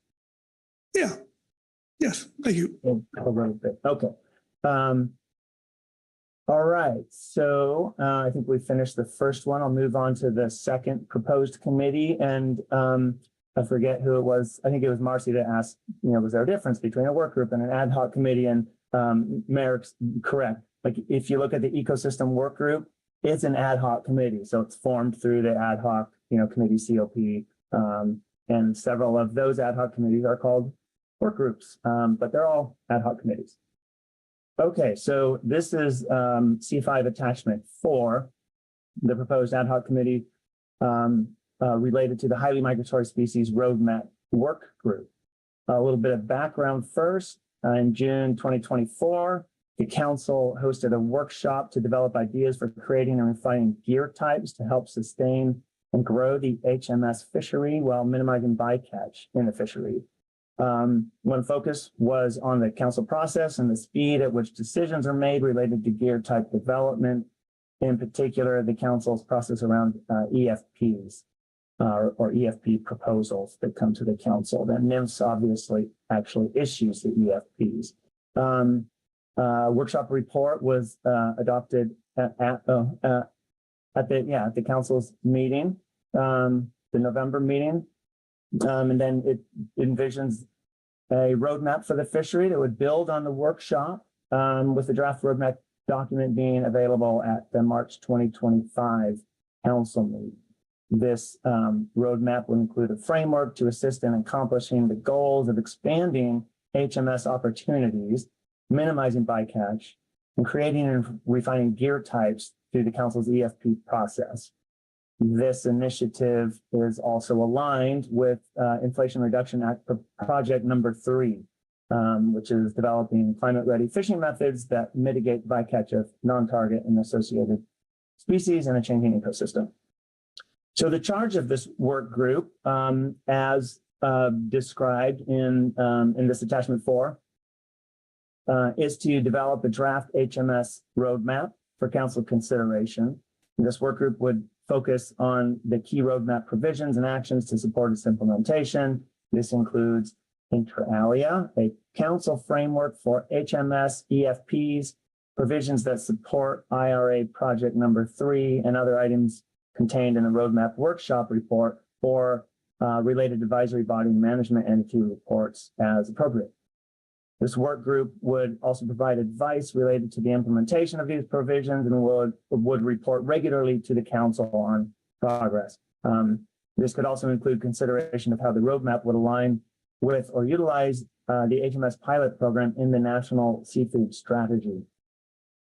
The work group would also consider developing and refining council procedures, including CFPs or other EFP guidance, that sort of thing, which would help facilitate a more rapid creation of new gears. These gears would focus on achieving the goals of the HMS roadmap. And so that could include modifying, as I mentioned, COP20, which is on HMS EFPs, improving the EFP guidance and the development of EFP performance goals, including acceptable bycatch and metrics to evaluate the EFP performance. So under membership, the idea is that this ad hoc committee would be fairly lean, not, a larger 15 or 20 member committee. Sometimes those get difficult to manage and even just to schedule meetings, but the thinking is that this could be relatively small in size. All members would be expected to assist in drafting recommendations, assessing the effects of different policy approaches, and engaging in dialogue with stakeholders that are not members of the work group. And that, of course, would include reaching out to their own advisory body as the Marine Planning Committee members do. And then they bring that back to the rest of the group, that perspective or that information. The work group would be staffed by 1 or 2 council staff, and members are appointed by the council chair, considering input from the council and ABs. That is from COP 8, which describes ad hoc committees. And then appointments could be made after the meeting. This meeting adjourns. The work group is anticipated that they would meet online and separate from regular council meetings.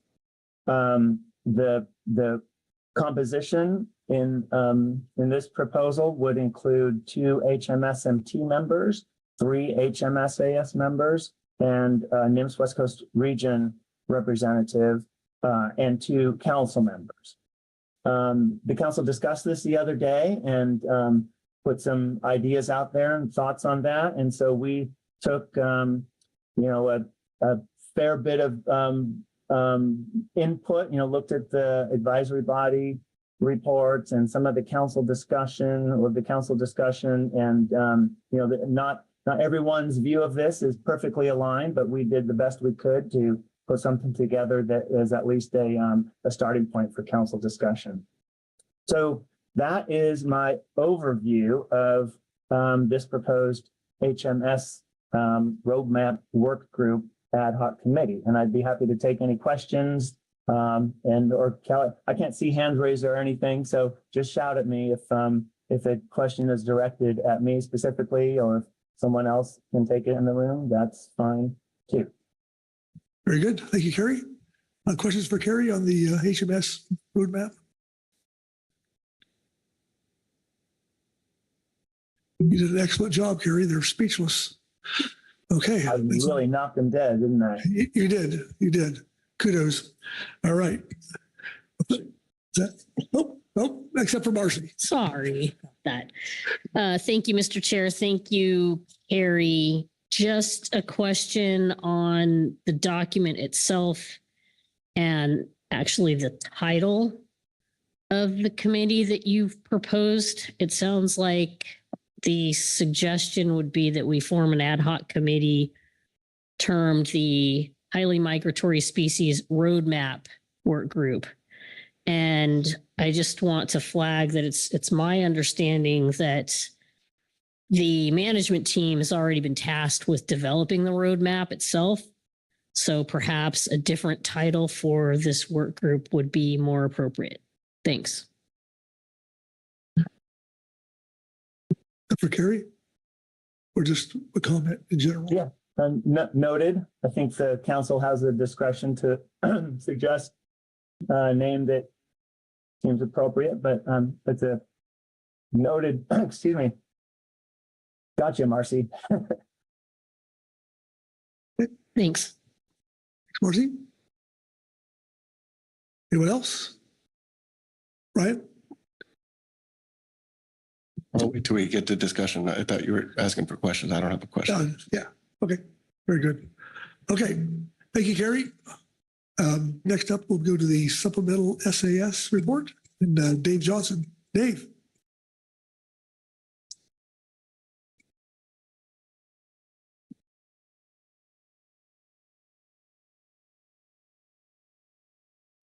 I see him there, but he's muted. Can you hear me now, Mr. Chair? We can. Welcome. Welcome. Thank you. Good afternoon, Mr. Chair, members of the council. My name is Dave Johnson, Washington Sport Rep on the SAS. I'll be reading agenda item C5A, Supplemental SAS Report 1, November 2024. The Salmon Advisory Subpanel Report on Membership Appointments and Council Operating Procedures, including final 2025 to 27 advisory body appointments. The Salmon Advisory Subpanel discussed the proposed formation of the Ad Hoc National Standard Guidelines Committee on National Standards 4, 8, and 9, updates as described in Attachment 2 under this agenda item. If the council decides to form this ad hoc committee, then the SAS recommends Mr. Donald Vernon as the SAS representative on this committee. That concludes my statement. All right. Thank you, Dave. Questions for Dave on the SAS statement? Oh, Lynn Mattis. Yeah, thank you, Chair. Mr. Johnson, there's only one name provided in the report that was gone over a little bit ago. There was 2 draft positions for the SAS. Are we to take this that only one person expressed interest in being on this committee? Should it be formed? Yes, Lynn, as of now, there's going to be some changeover in the SAS.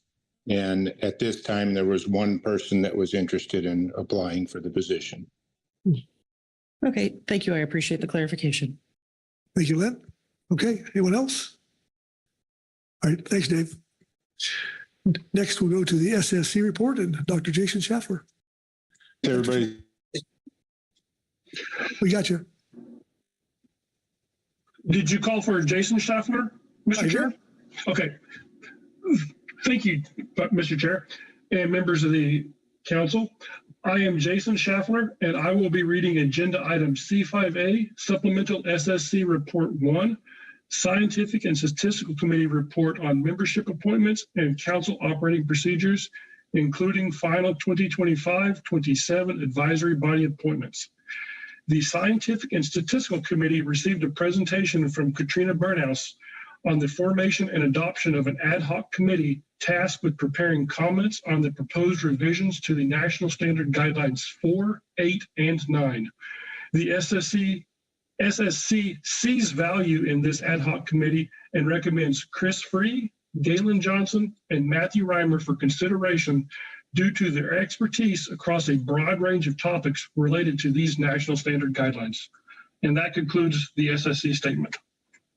All right, thank you. Questions for Dr. Schaffler on the SSC report? Oh, Sharon Kiefer. Thank you, Mr. Chairman.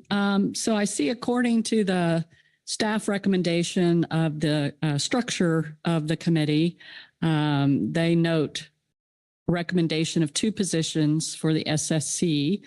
SSC committee has teed up 3 for consideration. Did the SSC prioritize those names?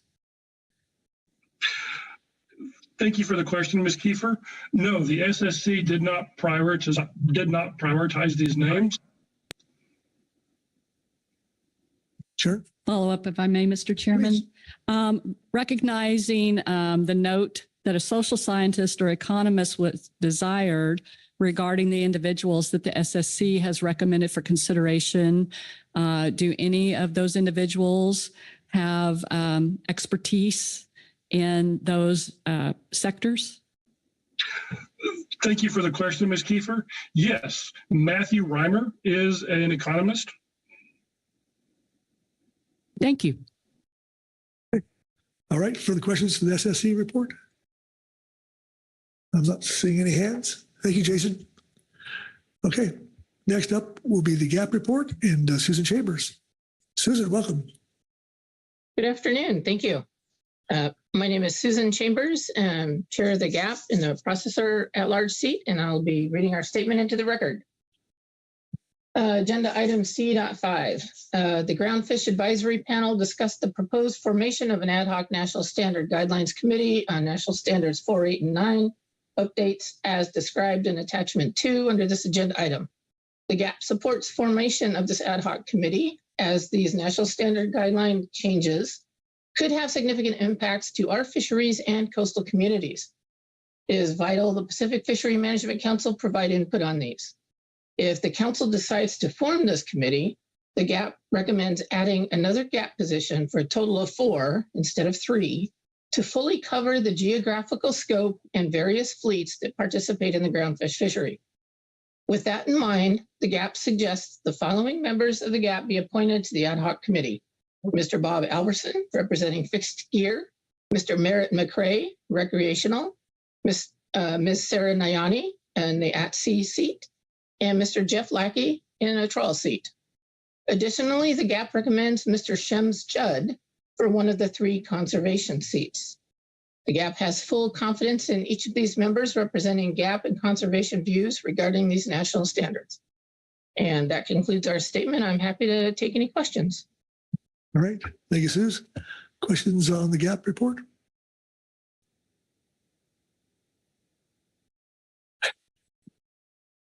I'm looking forward here again.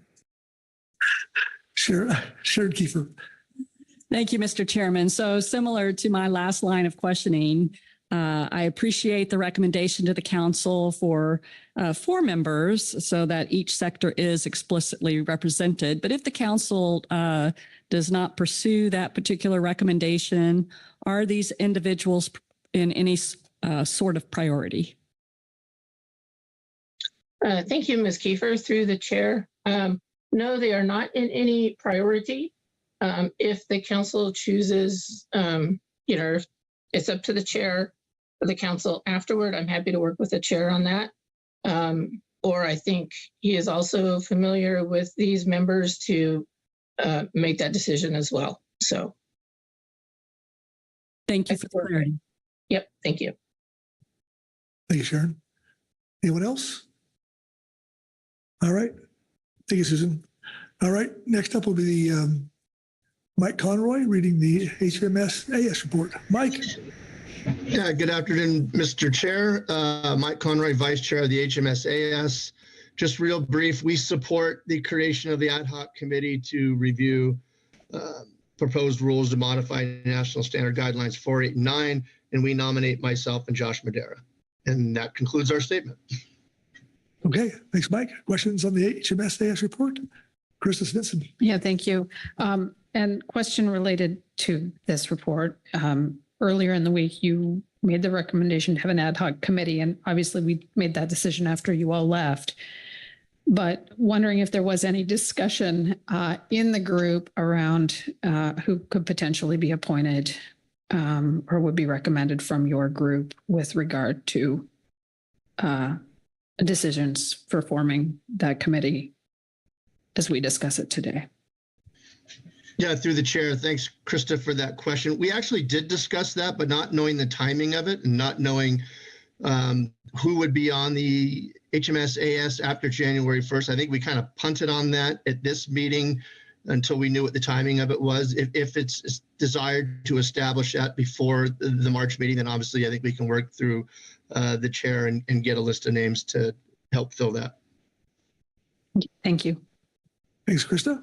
Okay, anyone else? All right, thanks, Mike. Next up would be the CPS-AS report and Matt Everingham. Welcome back, Matt.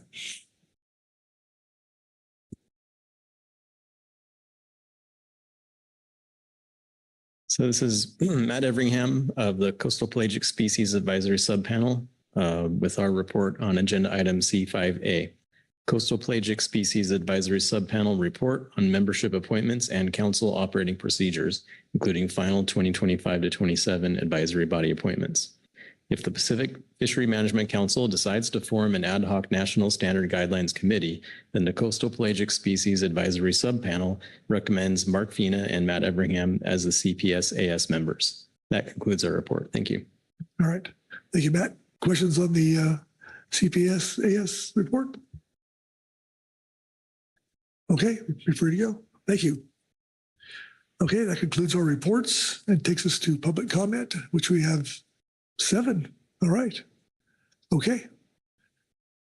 With that, we'll start off with Amy Ferguson, followed by Henry Lamelli. Amy, are you there? I am. Thank you, Mr. Chair and council members.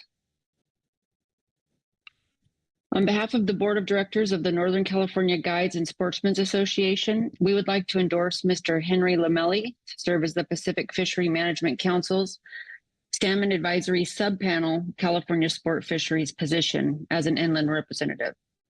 NCGASA is an association of over 600 licensed guides and over 4,000 sportsmen and sportswomen that work together to protect and increase hunting and fishing opportunities throughout California.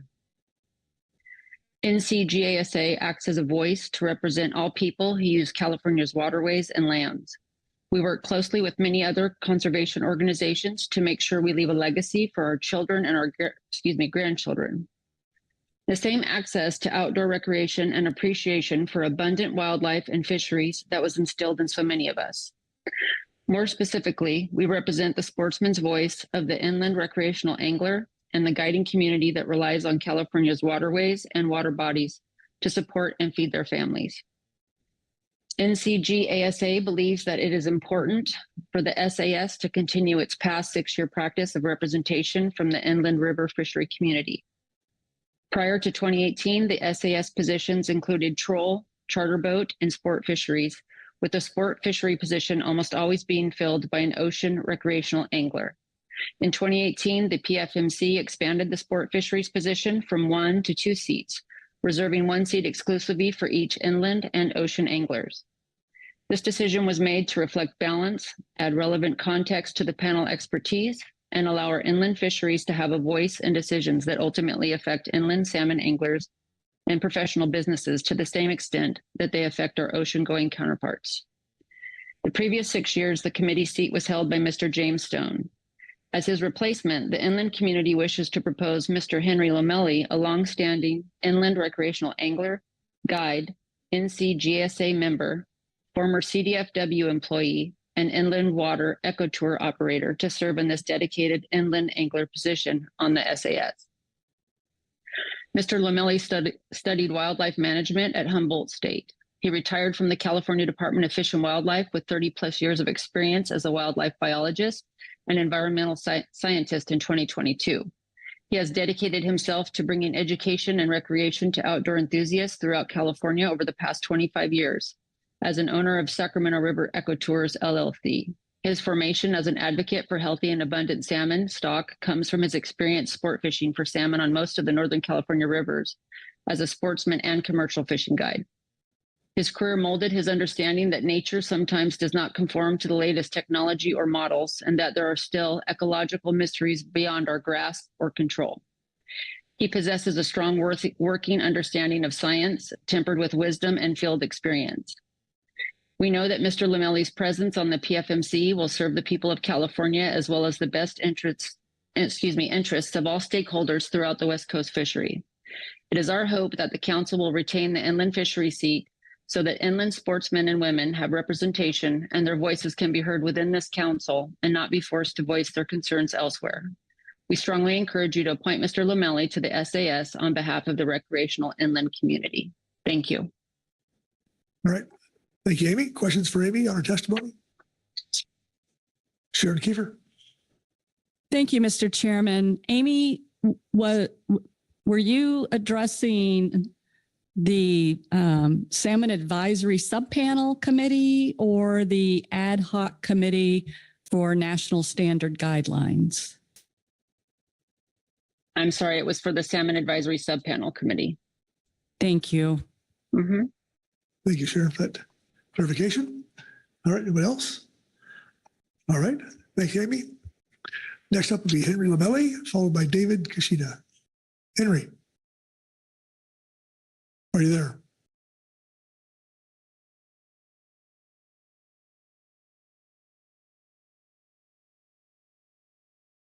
Is he on? Okay, he's not on. We'll come back to him. David Kashida. David, are you there? Oh. Yes, I am. Can you hear me, Mr.?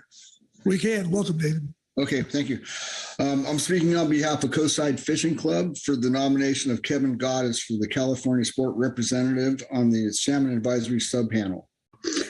And this is a letter that Jeff Richards actually wrote, and I don't know if he submitted it incorrectly. There were some technical difficulties and it ended up in the wrong box somewhere, so it wasn't actually submitted. So I'm going to read this word for word for the record.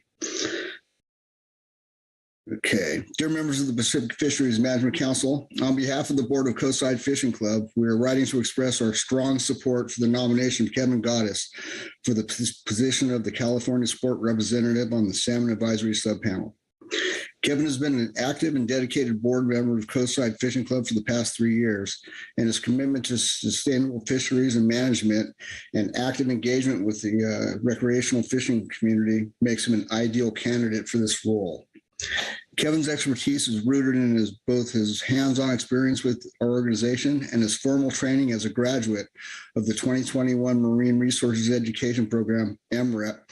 Since completing the program, Kevin has enthusiastically promoted MREP among our members, encouraging participation to broaden knowledge on marine resource management and fishery science. Kevin's commitment to fostering education within our community demonstrates his dedication to informed, science-based decision-making.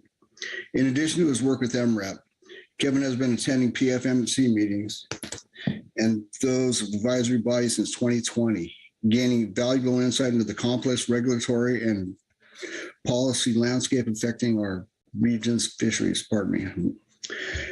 His consistent attendance and participation at these meetings showcases long-term commitment to the sustainable management of our marine resources, particularly our prized salmon populations. In his role as Coastside Fishing Club's communication director, Kevin has proven to be an invaluable leader. He actively rallies our membership to participate in public comment periods, directs awareness campaigns, and organizes responses to regulatory proposals with a strong focus on salmon season management and associated alternatives. Through Kevin's effective communication, he has ensured that our club members are well informed and engaged in advocacy for the responsible management of salmon and other key species. We are confident that Kevin Goddess would be a wealth of experience, enthusiasm, and dedication to the role of California Sport Representative on the Salmon Advisory Subpanel. We believe his insights, communication skills, and commitment to sustainable fisheries will make him a valuable asset to the PFMC and the advisory subpanel. Thank you for your consideration of Kevin Goddess for this position. If you have any further questions regarding his qualifications or contributions to the Coastside Fishing Club, please do not hesitate to reach out. Sincerely, all the members of the Board of Directors of Coastside Fishing Club. Thank you. If there's any questions, I'll take them. Thank you, David. Question on David's testimony? Butch Smith. Thank you for your testimony, David. Could you refresh my memory? I understand that Coastside is a pretty big club. Could you tell me how many members you guys have now? You don't have to be exact, obviously, but round figures. Yes, there's 2,000 plus, and they're all recreational members. You know, a couple guys do commercial, but everything, we're a recreational fishing club out of Central and Northern California. Okay. Thank you, sir. Thank you, Mr. Chair. Thank you, Butch. Any questions for David? Okay, thanks, Dave. Great, thank you. You bet. Next up will be John McManus, followed by Jamie Diamond. John, are you there?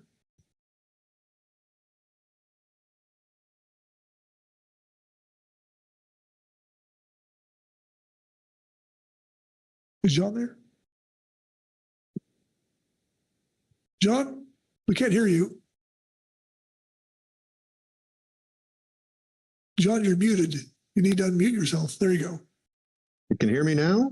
We can. Welcome. Thank you. Boy, this system is tough to hack, I got to tell you. I'm John McManus. I am speaking for myself today as primarily a ocean salmon fisherman, but I also fish inland upon occasion. And I wanted to comment in behalf of Kevin Goddess, being on the Salmon Advisory Subpanel representing recreational fishermen.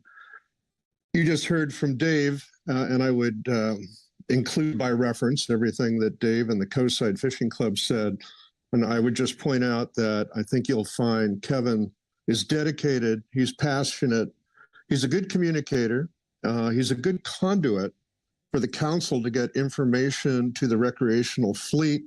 And I think that you'll find that he's a good conduit for the recreational fleet to get information from the council. Kevin's manner is very agreeable. He's friendly. If there are disagreements, I don't think you're going to experience any kind of disrespectful behavior or anything of that nature. I think you'll find him to be a great colleague. Kevin knows the ocean fishery, and he knows the recreational fleet. As Dave pointed out, Kevin has volunteered and put himself in positions to assist in the past in educating recreational fishermen. He also, as Dave pointed out, went through the MREP program.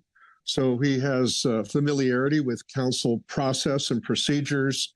Again, he's a great communicator, a very collaborative person, very credible person, a very reasonable person, and a smart person. And for all those reasons, I would like to see him get the position representing me and other saltwater fishermen. I'll stop there. All right. Thank you, John. Questions for John on this testimony? All right. Not seeing any. Thanks, John.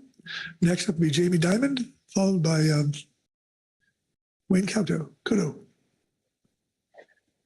Okay, good afternoon, Chair Penninger, council members and staff. I'm Jamie Diamond, owner of Stardust Sport Fishing, Santa Barbara Landing, and mom to a new California limited entry deeper nearshore permit holder. I would like to offer my thoughts on advisory body appointments for the 2025 to 2027 term for California representation. CPSAS, the California commercial seat, Matt Everingham. California Sport Charter, Steve Crook. Ecosystem Advisory Panel, California at Large, Richard Ogg and Deb Wilson-Vandenberg. Groundfish Advisory Subpanel, Fixed Gear at Large, Gary Richter. Open Access South of Cape Mendocino, Daniel Platt. California Charter North of Point Conception, Tim Clausen. California Charter South of Point Conception, Merritt McCrae. California Sport Fisheries, David Kashida and Louis Zim. Open Access North of Cape Mendocino, Harrison Eibach. Bottom Trawl Fisheries, Travis Hunter. Highly Migratory Species Advisory Subpanel. Commercial Fisheries South of Point Conception, Marcus Medak. Southern Charter Boat Operator, Mike Thompson. Private Sport Fisheries North of Point Conception, Tom Matouche. Private Sport Fisheries South of Point Conception, Todd Mansour. I also support the GAP statement requesting 4 seats plus conservation seat. The GAP covers many different sectors and geographic areas. This helps ensure equitable representation across the sectors. I am available for questions. Thank you. Thank you, Jamie. Question for Jamie on her testimony? All right. See, thanks, Jamie. And actually, we're going to Kevin Godis and then Dwayne Godo. So, Kevin, are you there?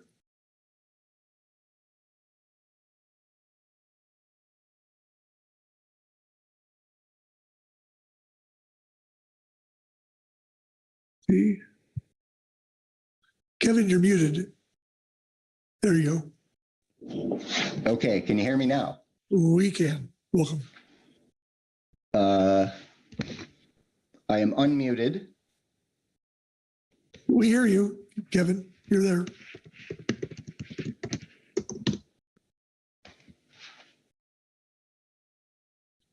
Yeah, but you got to turn your Okay, volume. I'm got confirmation that you can hear me. If we can. Chairperson and members of the council, my name is Kevin Goddess. Thank you very much for the opportunity for considering my nomination to the Salmon Advisory Subpanel as the California Sport Representative. I'm honored by the prospect of serving in this capacity and representing the diverse interests of the sport fishing community, particularly along our Central Coast, where fishing is not just a pastime, but is an essential part of the local economy, culture, and way of life. My commitment to the well-being and sustainability of our ocean fisheries runs deep. These fisheries support thousands of jobs, contribute to the health of our coastal ecosystems, and help preserve the traditions that connect us to our natural resources. However, our fisheries are facing challenges that threaten their future. Environmental changes, habitat loss, and unpredictable ocean conditions have increased pressure on salmon populations and the communities that depend on them. Looking ahead, I am fully aware that the next 3 years will require us to make difficult choices. We are confronted with the task of balancing needs of present-day communities with the responsibility to ensure that salmon stocks remain healthy and sustainable for future generations. This will demand a strong commitment to collaboration, a willingness to listen, a resolve to act on behalf of the long-term viability of our fisheries. In this regard, I'm committed to working closely with all stakeholders, commercial operators, conservation groups, tribal representatives, scientists, and local communities to find innovative and effective ways to support fishing opportunities. I believe that by coming together, we can identify and implement strategies that maximize current opportunities without compromising the resilience of our fishing stocks. Listening to a range of perspectives, considering diverse needs, and making forward-thinking decisions will be essential as we work to preserve both the tradition and the future of salmon fishing in California. I pledge to recognize and represent the interests of all California sport fishers, from the tributaries to the ocean. The diversity of the organizations that support my nomination represent a range of recreational fishermen and consumptive users in general. I would ask that the council recognize this support from such a broad group of recreational interests. And in addition to that, part of Coastside Fishing Club's activities include our salmon smolt acclimation net pen initiative, which has made significant strides towards increasing ocean abundance. By acclimating smolts in controlled environments and releasing them strategically, we've been able to improve survival rates, enhance salmon recruitment, and ultimately support the broader salmon population. Projects like these demonstrate the power of collaboration and the potential for innovative solutions to help rebuild and sustain our fisheries. They also serve as a model for best practices in smolt release, showing how targeted efforts can improve outcomes, not just for sport fishers, but for all who rely on the healthy salmon stocks. Thank you once again for considering my nomination to the Salmon Advisory Subpanel.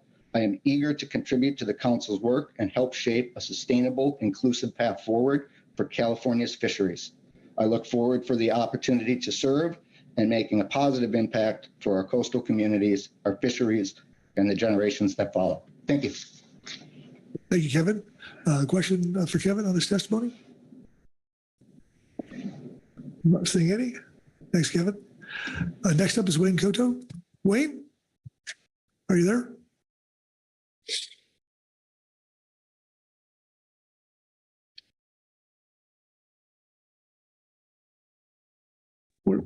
We don't hear you, Wayne.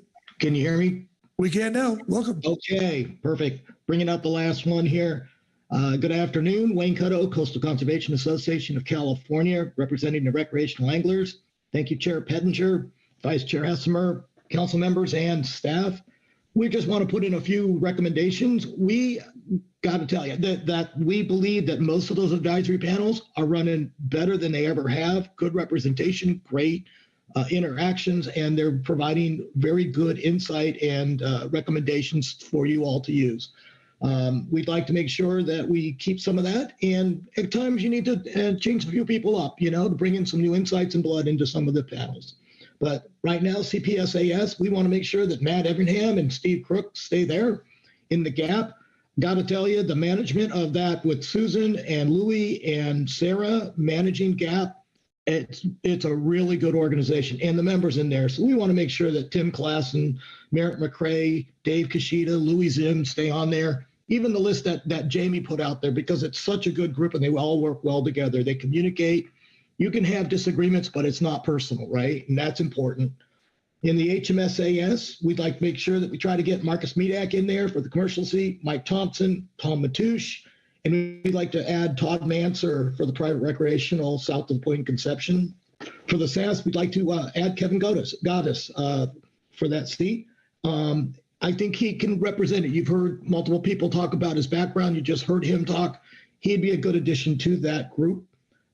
So those are our recommendations, and we appreciate your time. All right. Thank you, Wayne. Questions for Wayne on this testimony? All right. Not seeing any hands. Thanks, Wayne. Okay, let's go back to Henry Lamelli just to make sure, double check if he's there. I don't see him here on mine, but we'll be thorough here to make sure everybody has a chance. Oh, okay. Okay, well, that'll conclude the public comment. It's 3:03. We've been at it almost an hour and a half. So let's just take a 10-minute break and come back and finish up. So we'll be at 3:13. So.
take our seats. We'll get going here.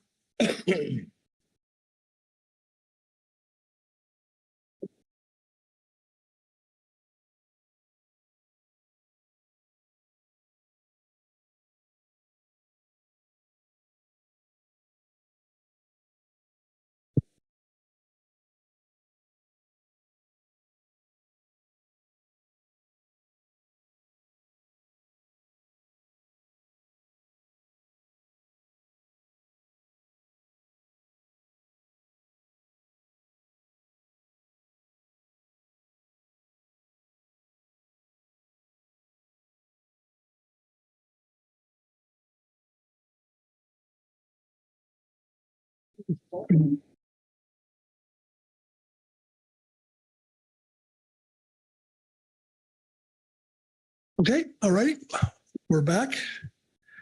We've heard reports, had public testimony, and now we're going to council action. And so open the floor for discussion before we go to the motions. So with that, I'll open the floor.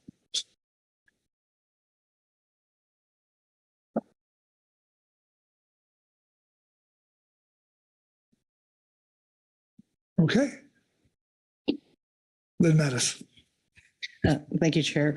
I think a number of us are kind of questioning this national standards work modification work group, since we don't have a real good idea if or when this rule is going to come out.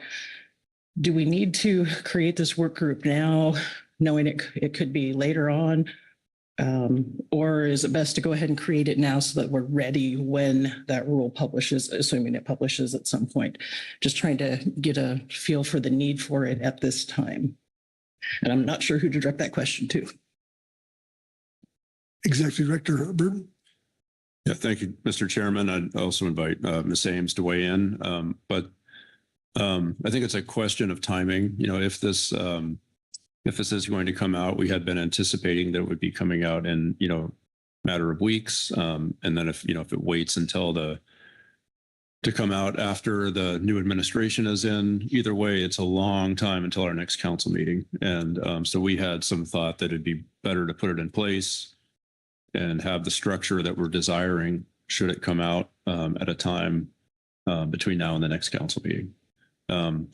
That's our thinking anyway. And I guess I'd ask Kelly if she has anything more to add to that thought process. Kelly? Okay. All right. Lynn? Okay. Right. Ryan? Yeah. Thank you, Mr. Chair. Just wanted to, and well, I expressed my views earlier. Those were, you know, based on what I've known and seen in the government. But I should also have noted that the rule was pretty close, like Merrick said. So it is still possible that it comes out. I don't want to leave you all with the impression that it's a definitive decision already by the agency that it won't come out. So thanks. Thank you, Ryan. All right. Anyone else, or you want to get right to the appointments? I'm not seeing any hands, so I think that's what we do. So well, council action is before us. Start off at the very top. So number one, I would look to Lynn Mattis. Lynn? Thank you, Chair. Try to do too many things at once, as per usual. And I think Ms. Ames or the Tower of Power has these motions ready to go. Okay. And I will be addressing the ODFW representative to the GMT. I move the council appoint Ms. Caitlin Lockhart to one of the Oregon Department of Fish and Wildlife positions on the ground fish management team. Okay, language just looks accurate to me. So seconded by Krista Svensson. Thank you, Krista. Please speak to your motion. Thank you, Chair. I think Ms. Lockhart is going to be a good addition to the GMT. She has been a port biologist for us for the last several years, has really good communication with the fishing fleet, especially on the Southern Oregon coast. It's my understanding as a alternate in this meeting this month or this week, she has already been able to help ground truth a couple of things for the GMT. She also has an educational background in survey and how to incorporate nearshore surveys into fisheries management. So I think she's going to be a good fit on the groundfish management team, and look forward to working with her in this new venue. Okay. Thank you, Lynn. All right. With that, I'll call for the question. All those in favor signify by saying aye. Aye. Opposed, no. Abstentions? All right, motion passed unanimously. Thank you, Lynn. Next up, that'll bring us to Idaho Fish and Game Seat. Sharon Kiefer. Thank you, Mr. Chair. I move the council appoint Dr. Timothy Copeland to the Idaho Department of Fish and Game position on the Science and Statistical Committee. All right, language looks accurate. So I have a second. Second by Vice Chair Hassemer. Thank you, Pete. So please speak to the nomination. Mr. Chairman, Dr. Copeland does have a scientific background, I think well-grounded, and he is certainly willing to contribute robustly to the Scientific and Statistical Committee. I think he'll be a good addition. Certainly, we will miss Alan, but I think Dr. Copeland's a good replacement. All right. Thank you, Sharon. Okay, with that, I'll call for the question. All those in favor signify by saying aye. Aye. Opposed, no. Abstentions? All right, motion passes unanimously. Thank you. Okay, that'll take us to the Northwest, or the National Fisheries Service, and Ryan Wolf. Ryan? Thank you. I move the council appoint Dr. Will Satterthwaite to one of the Southwest Fisheries Science Center positions on the Scientific and Statistical Committee. Okay, very good. Second? Seconded by Sharon Kiefer. Thank you, Sharon. All right, please speak to your motion. Yeah, I think most folks who are familiar with Dr. Satterthwaite is he's been a member of the SSC since 2013. He has over 20 years of ecology research experience with a focus on population dynamics and life history, and over 20 years experience working on salmonids and fishery issues. So I think this would allow him to take one of the Southwest Fisheries Science Center positions, which we need built on the SSC. Thanks. Thank you, Ryan. Okay. I'll call the question. All those in favor signify by saying aye. Aye. Opposed, no. Abstentions? Motion passes unanimously. Thank you, Ryan. That'll take us to the tribal position and David Sutton's. David. Thank you, Mr. Chairman. I move the council appoint Ms. Stephanie Thurner to the tribal position on the salmon technical team. Okay, very good. Second by Mark Grelnick. Thank you, Mark. Speak to your motion, Dave, please. Thank you, Mr. Chairman. Yeah, Stephanie, I believe, has served in this position before, and she comes highly recommended, and she'll do a great job. Okay, very good. All right. With that, I'll call for the question. All those in favor signify by saying aye. Aye. Opposed, no. Abstentions? All right, motion passes unanimously. Wonderful. All right, next will come the CPS-AS and Mark Relnick. Mark? Thank you, Chair Pettinger. I move the council make the following appointments to the Coastal Pelagic Species Advisory Subpanel. For California Commercial Fisheries, Mr. Matt Everingham, Mr. Neil Guglielmo, and Mr. Nick Gerlin. For Oregon Commercial Fisheries, Mr. Ryan Kapp. For Washington Commercial/Processor, Mr. Brian Blake. For Processor, Mr. Ryan Augello, Mr. Mark Feenan, Mr. Mike Okoneski. For California Sport, Mr. Steve Crook. And for Conservation, Dr. Brian Hoover. Okay, very good. Seconded by David Sutton. Thank you, David. Please speak to your motion, Mark. Appropriate. I think that all these folks, for the most part, have served admirably on the advisory subpanel, and I think they will continue to. Very good. Okay, I'll call for the question. All those in favor signify by saying aye. Aye. Aye. Opposed, no. Abstentions? All right. Motion passes unanimously. Wonderful. All right. That'll take us to the EAS and Lynn Mattis. Lynn. Thank you, Chair. I move the council make the following appointments to the Ecosystem Advisory Subpanel. California, 2 at-large positions, Mr. Richard Ogg and Dr. Andrew Thurber. Oregon, 2 at-large positions, Ms. Teresa Labriola. Washington, 2 at-large positions, Mr. Scott Hugh and Mr. Marcus Min. 3 at-large positions, Ms. Deb Wilson-Vandenberg and Ms. Michelle Conrad. Additionally, I request the executive director re-advertise for 1 Oregon at-large position and 1 at-large position. Okay, language looks good. Second by Krista Svensson. Thank you, Krista. Please speak to your motion. Thank you, Chair. I believe most of these people are already involved in this work group or the subpanel and have been active participants providing good input. Appreciate Ms. Wilson-Vandenberg and Ms. Conrad being willing to switch from being state at-large to at-large positions. I just look forward to their continued involvement in this process. Very good. All right, I'll call for the question. All those in favor signify by saying aye. Aye. Opposed, no. Abstentions? All right, motion passes unanimously.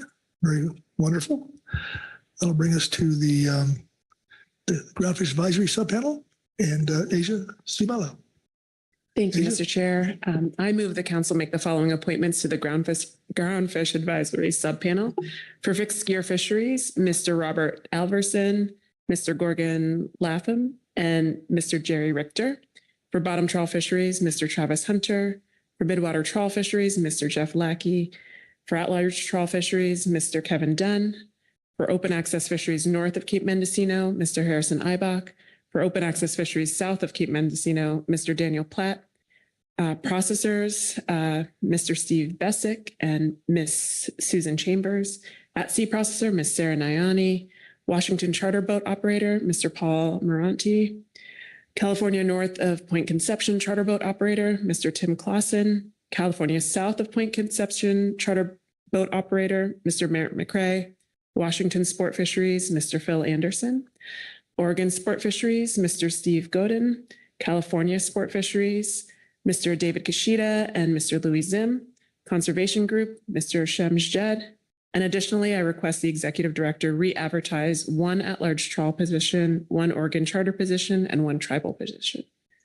Okay, Asia, looks good. Move for a second.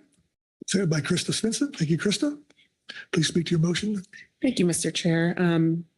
This list includes a really highly experienced and dedicated group of groundfish industry contributors, and I look forward to working with these folks into the future. All right, very good. I'll call for the question. All those in favor signify by saying aye. Aye. Those no. Abstentions? Abstain. Okay. Motion passes with 1 abstention. Thank you. All right. Next up will take us to way out here. Salmon Advisory Subpanel. Marcy Yerimko. Marcy? Is it? Oh, I jumped it. I'm sorry. Back up. Krista Svensson, HMS. Thank you. I move the council make the following appointments to the Highly Migratory Species Advisory Subpanel. Commercial troll fisheries, Mr. Clayton T. Wraith, Esquire. Commercial purse seine fisheries, Mr. Mike Conroy. Commercial gillnet fisheries, Mr. Gary Burke. Commercial deep set buoy gear, Mr. Marcus Medak. Commercial fisheries north. Sorry, screen's moving on me. Commercial fisheries north of Point Conception, Mr. Eric A. Johnson. Processor north of Cape Mendocino, Mr. Leif Gildersleeve. Processor south of Cape Mendocino, Mr. Dave Rudy. Southern charter boat operator, Mr. Mike Thompson. Private sport fisheries north of Point Conception, Mr. Tom Matouche. Private sport fisheries south of Point Conception, Mr. Todd Mansour. Conservation group, Mr. Josh Madeira. Public at large, Ms. Pamela Tom. Additionally, I request the executive director to re-advertise for 1 commercial fisheries south of Point Conception position and one Northern Charter Boat Operator position. Thank you, Krista. Looks good. Second by Lynn Mattis. Thank you, Lynn. Please speak to your motion, Krista. Yeah, thank you. We have certainly, over the last 6 years that I've been on the council, done a lot of work in this room. We have kept a number of appointments to continue with that work, and we will be discussing some of that later today, I believe. We've also had a number of positions that we have needed to fill, some through retirement, some through other choices. And I am very grateful for the quality of applicants that we've had for all positions this year. I did want to touch very briefly on the HMS commercial positions. Mr. Conroy is currently slated for the purse seine seat, but he has extensive experience with AFA. Some of the other folks have positions with WFOA or members of WFOA. There are two main commercial groups, so making sure we have representation in this council process from both groups, I think, is important. And in that regard, Mr. Wraith has fishing experience off of Oregon, Mr. Johnson off of Washington, and again, asking Mr. Conroy to fill in with AFA. We also cover that Southern California fishery. So trying to get geographic area and trying to get representation from the main groups on the commercial side. All right. Thank you, Krista. Then I'll call the question. All those in favor signify by saying aye. Aye. Aye. Those no. Abstentions? All right. Motion passes unanimously. Thank you. All right. And now we go to the Salmon Advisory Subpanel. And Marcy, you're up, go. Marcy. Thank you, Mr. Chair. I move the council make the following appointments to the Salmon Advisory Subpanel. Washington Troll Fisheries, Mr. Ryan Johnson. Oregon Troll Fisheries, Mr. John Alto. California Troll Fisheries, Mr. George Bradshaw. Gillnet Fisheries, Mr. Bryce Devine. Processor, Mr. Gerald Reinhold and Mr. Jeremy Strag. Washington Charter Boat Operator, Mr. Steve Stolstrom. Oregon Charter Boat Operator, Mr. Michael Sorensen. California Charter Boat Operator, Mr. John Atkinson. Washington Sport Fisheries, Mr. Dave Johnson. Oregon Sport Fisheries, Mr. John Allen Christie. Idaho Sport Fisheries, Mr. Donald Vernon. California Sport Fisheries, Mr. Kevin Goddess and Mr. James Yarnall. Tribal Fisheries for Washington Coast, Mr. Brian Svek. And the tribal representative from California, Mr. Keith Parker. The Conservation Group, Mrs. Megan Waters. All right. Thank you, Marcy. That was good. Second by Mark Gorelnik. Thank you, Mark. Please speak to your motion. Thank you, Mr. Chair. The slate is filled with a number of subject matter experts, many of which have lots of experience in this process and will serve us well. I'd like to speak specifically to the appointment of a second processor seat on the SAS. The council determined an additional seat was needed to provide adequate representation for West Coast salmon processors in the face of changing salmon fisheries. This membership composition is consistent with other fishery advisory bodies, which already include multiple processor seats. All right. Thank you, Marcy. With that, I'll call for the question. All those in favor signify by saying aye.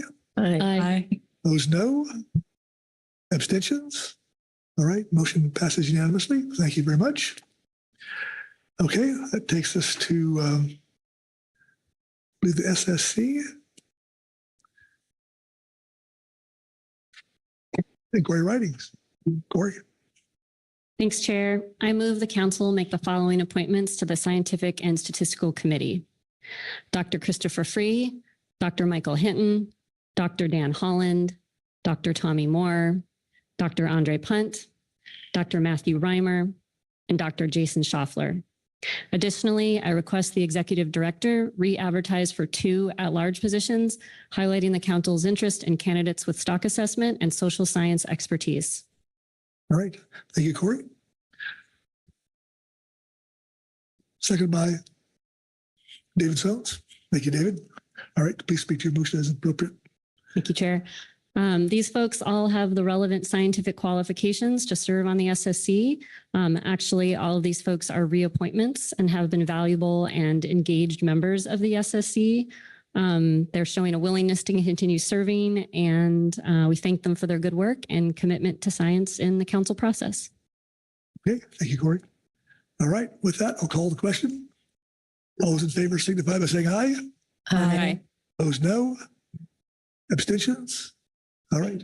Motion passed unanimously. We're a little too fast here for our crew, so we're going to just take a little short pause. So I get the thumbs up in the back of the room. Very good. All right. Next up will be the Habitat Committee and Sharon Kiefer. Mr. Chairman, I move the council make the following appointments to the Habitat Committee. For the Northwest or Columbia River Tribal Representative, Ms. Kate Valdez. Klamath River Tribal Representative, Mr. Justin Alvarez. Commercial Fishing Industry, Ms. Sarah Bates. Sport Fishing Industry, Mr. Gary Maganaris. The Conservation Group, Dr. Waldo Wakefield. And I was just going to get ready. Could you scroll down, please?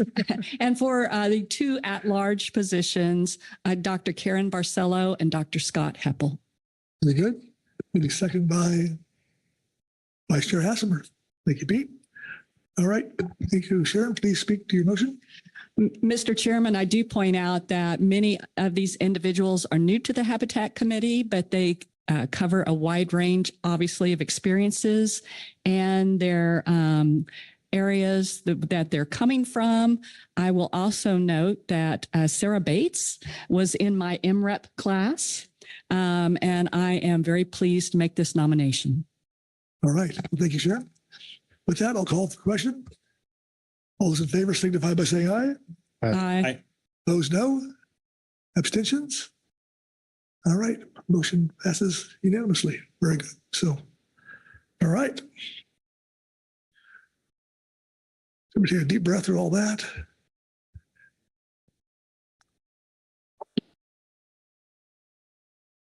All right. And we're going to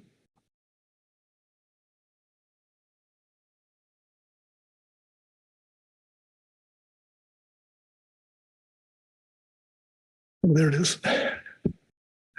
Okay. So we've got number 6. We have formed the ad hoc committee tasked with preparing the proposed revisions to national standard guidelines 4, 8, and 9. Who has the motion on that? For discussion, I guess? Open the floor for discussion. Lynn? Yeah, I have a motion when ready. Don't want to cut off the discussion.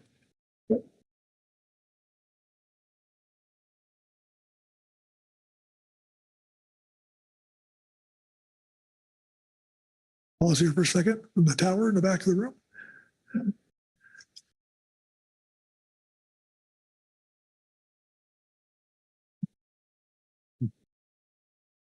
So if we're not, so we still have discussion. So if anybody wants to raise their hand.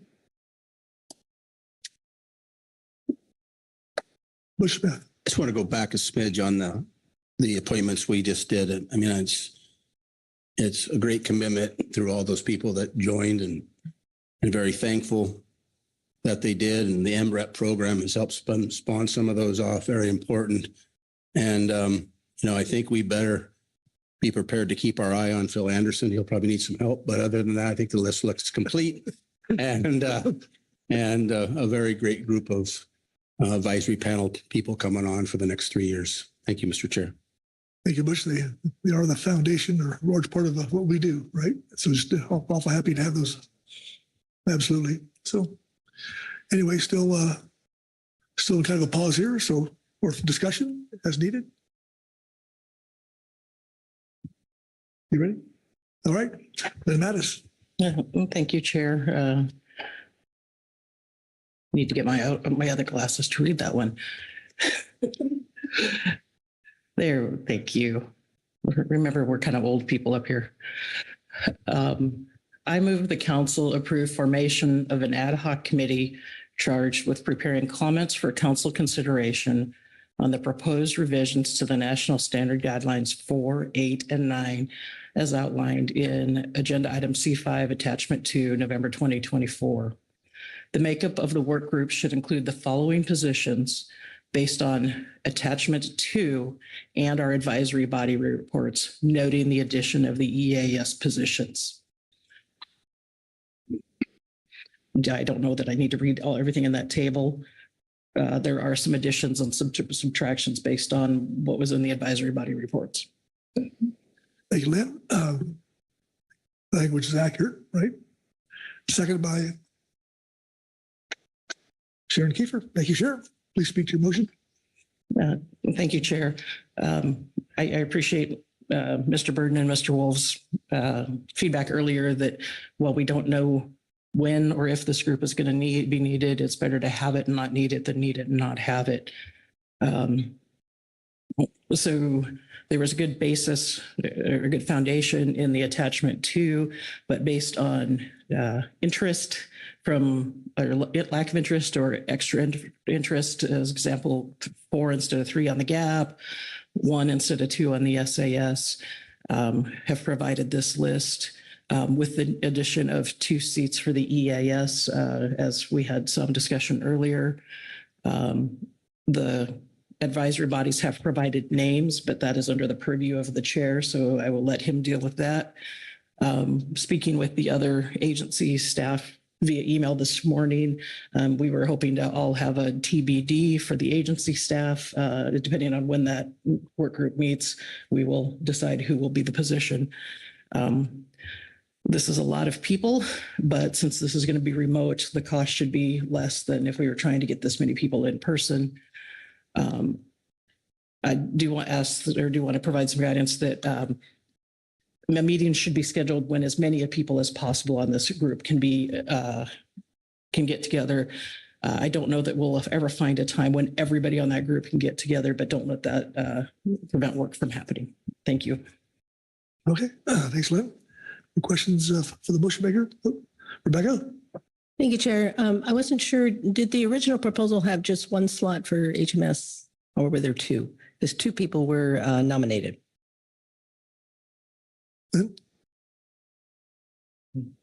I'm looking up the original form. It did have 2.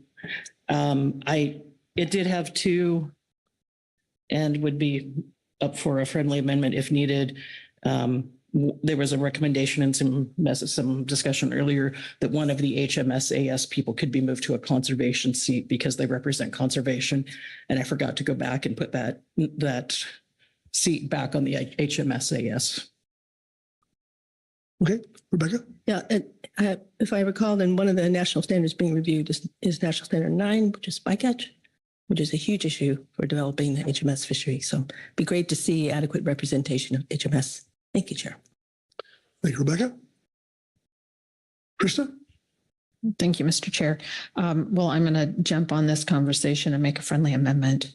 And my amendment would be to change the 1 on the HMS category to 2.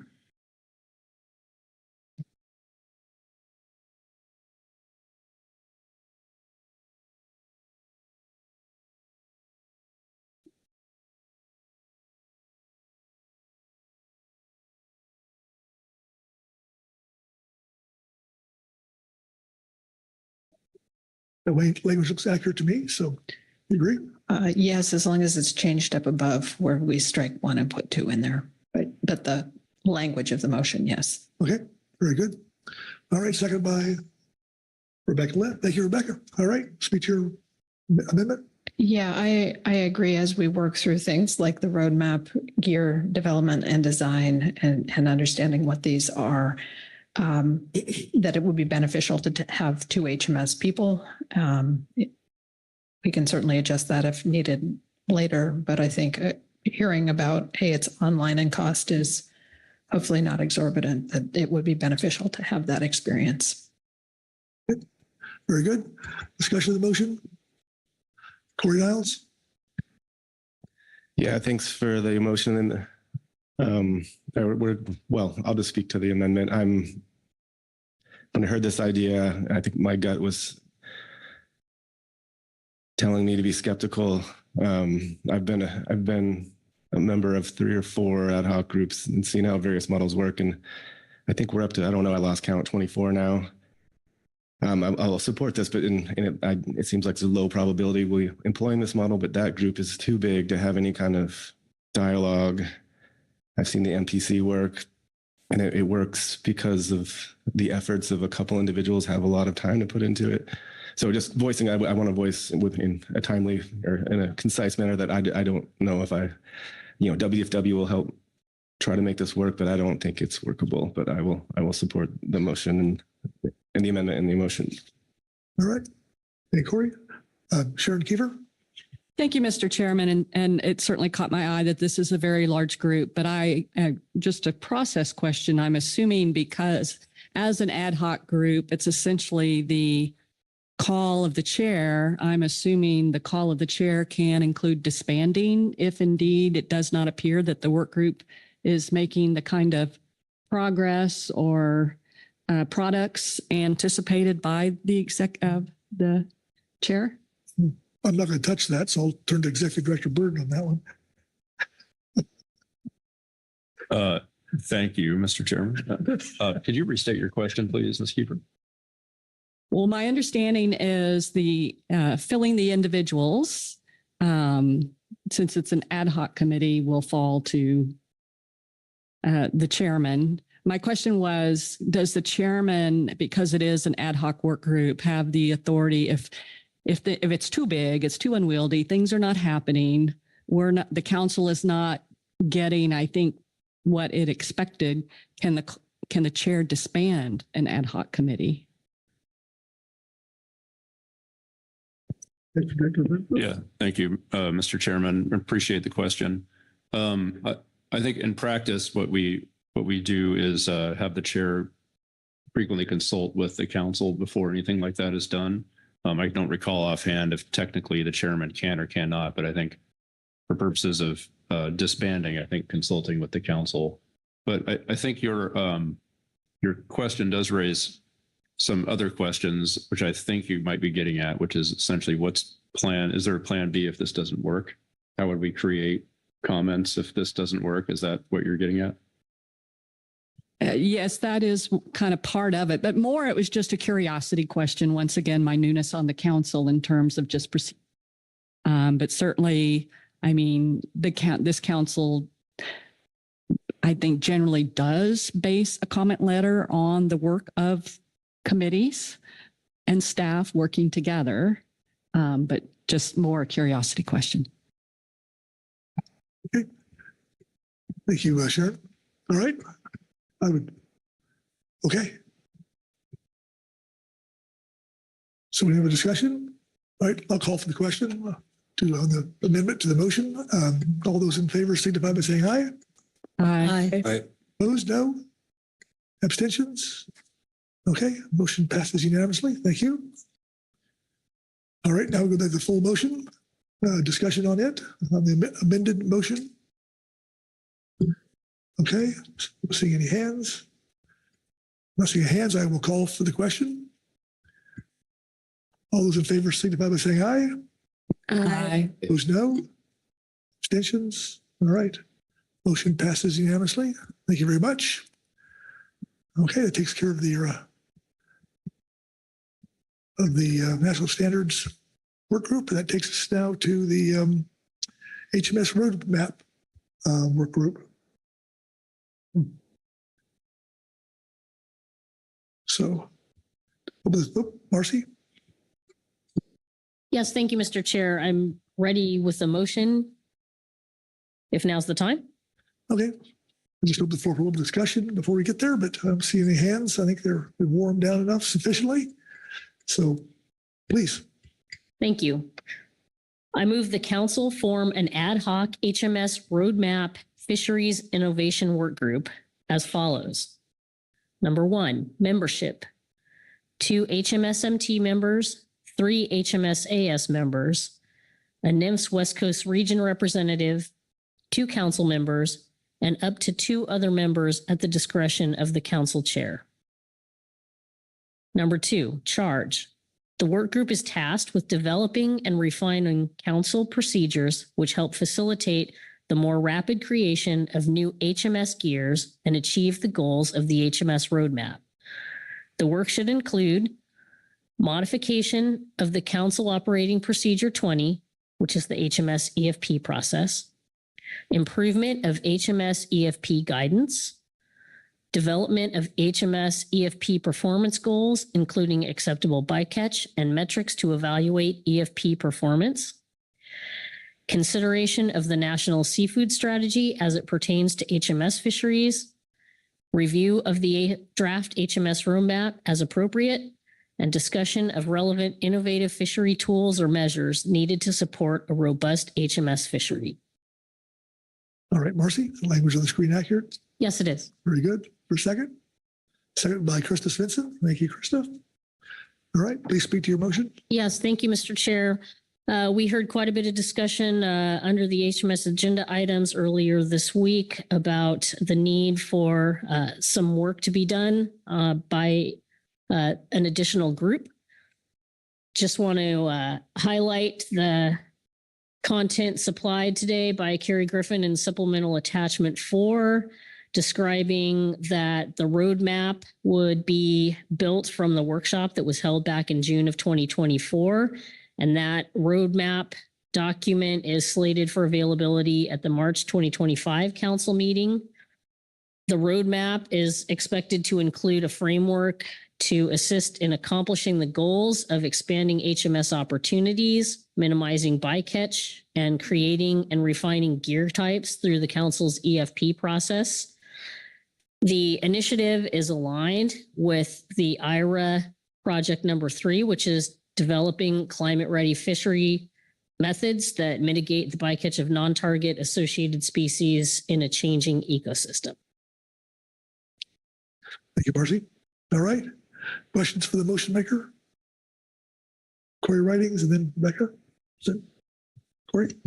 Thanks, Chair. Thanks, Mr. Rumko. My question is on the last bullet point, discussion of relevant innovative fishery tools or measures needed to support a robust HMS fishery.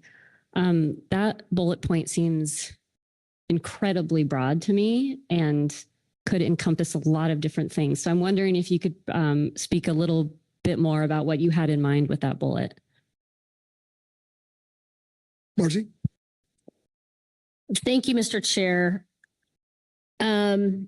I guess I would note that, well, maybe I'll try it this way. Would it be all right if I phoned a friend?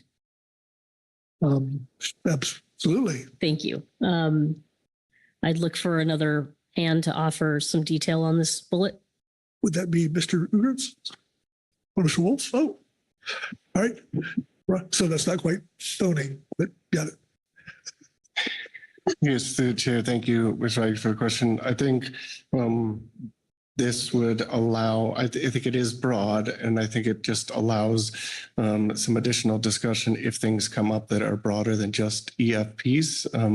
I think when you're talking about kind of the intention of innovative tools or fisheries innovation, exempted fishing permits are one strategy, but they are very specific. They're exempted fishing permits from exemptions from existing regulations.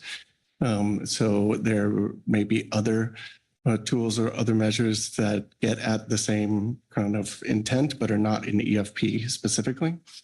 So I think it was designed to be a little bit broad just in case the group wanted to discuss something relevant to the roadmap as we have yet to see it that touches on something other than EFP specifically. Corey, good. Okay, thanks. Thank you, Ryan. Rebecca? Thank you, and thank you very much for preparing the proposal. I don't see anywhere on this proposal the mention of the IRA project. It is in the document that the HMS folks gave to us. Is that necessary?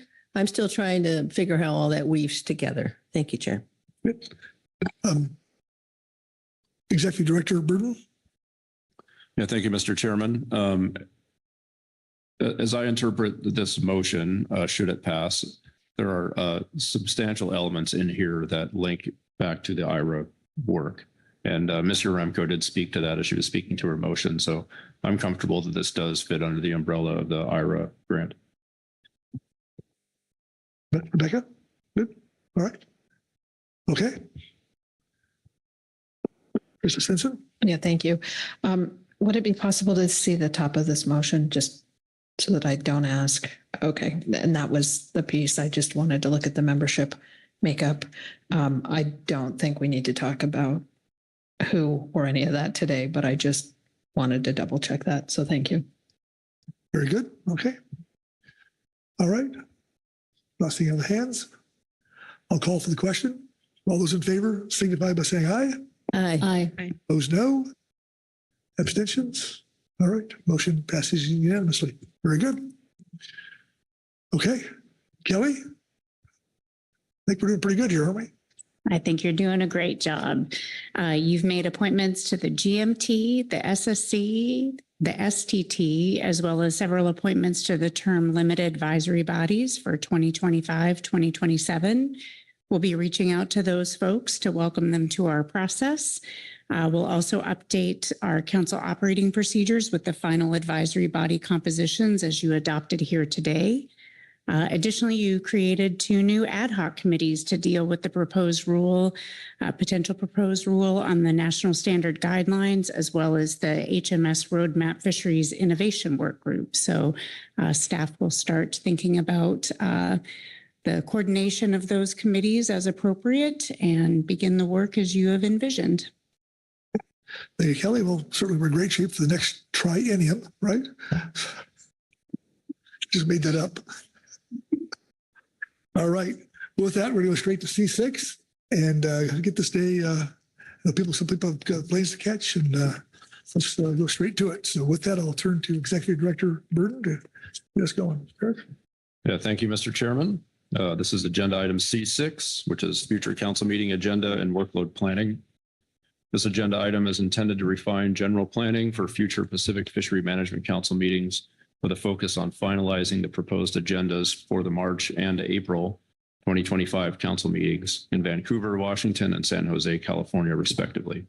The following attachments are intended to help facilitate council planning. You do have a preliminary year-at-a-glance summary, and I would in particular draw your attention to the supplemental versions, which are those versions that Kelly and I and assistants from other staff modify throughout the week based on your discussions. And so those are now our best forecast of our agenda.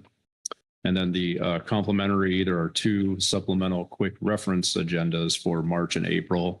Those have also been tweaked slightly from the ones that were in your original briefing book. Added to that list, I would add a third, which is a third supplemental bit of material that I will speak to, but it is called a supplemental executive director's report, and it's an assessment of our capacity over the next 6 months. And my hope is that the 3 of those will help you discuss your schedule and priorities during this agenda item.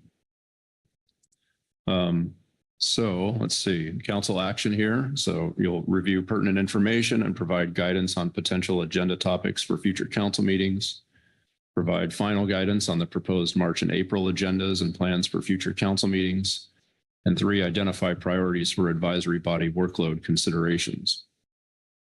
Happy to take any questions, Mr. Chairman. Otherwise, I'll give you a brief overview of a couple of the couple of the attachments that I referenced here a minute ago before we go to advisory bodies. Very good. Questions for Executive Director Burton? I think we're good. Okay, please. Okay, thank you. First, I'd like to call your attention to agenda item C6A, the Supplemental Executive Director's Report. This was made available, I believe, yesterday, so you may not have had a chance to see it. And this is the first time I'm providing information like this. So curious to get your thoughts, and also hopefully the information in here helps you as you contemplate our future.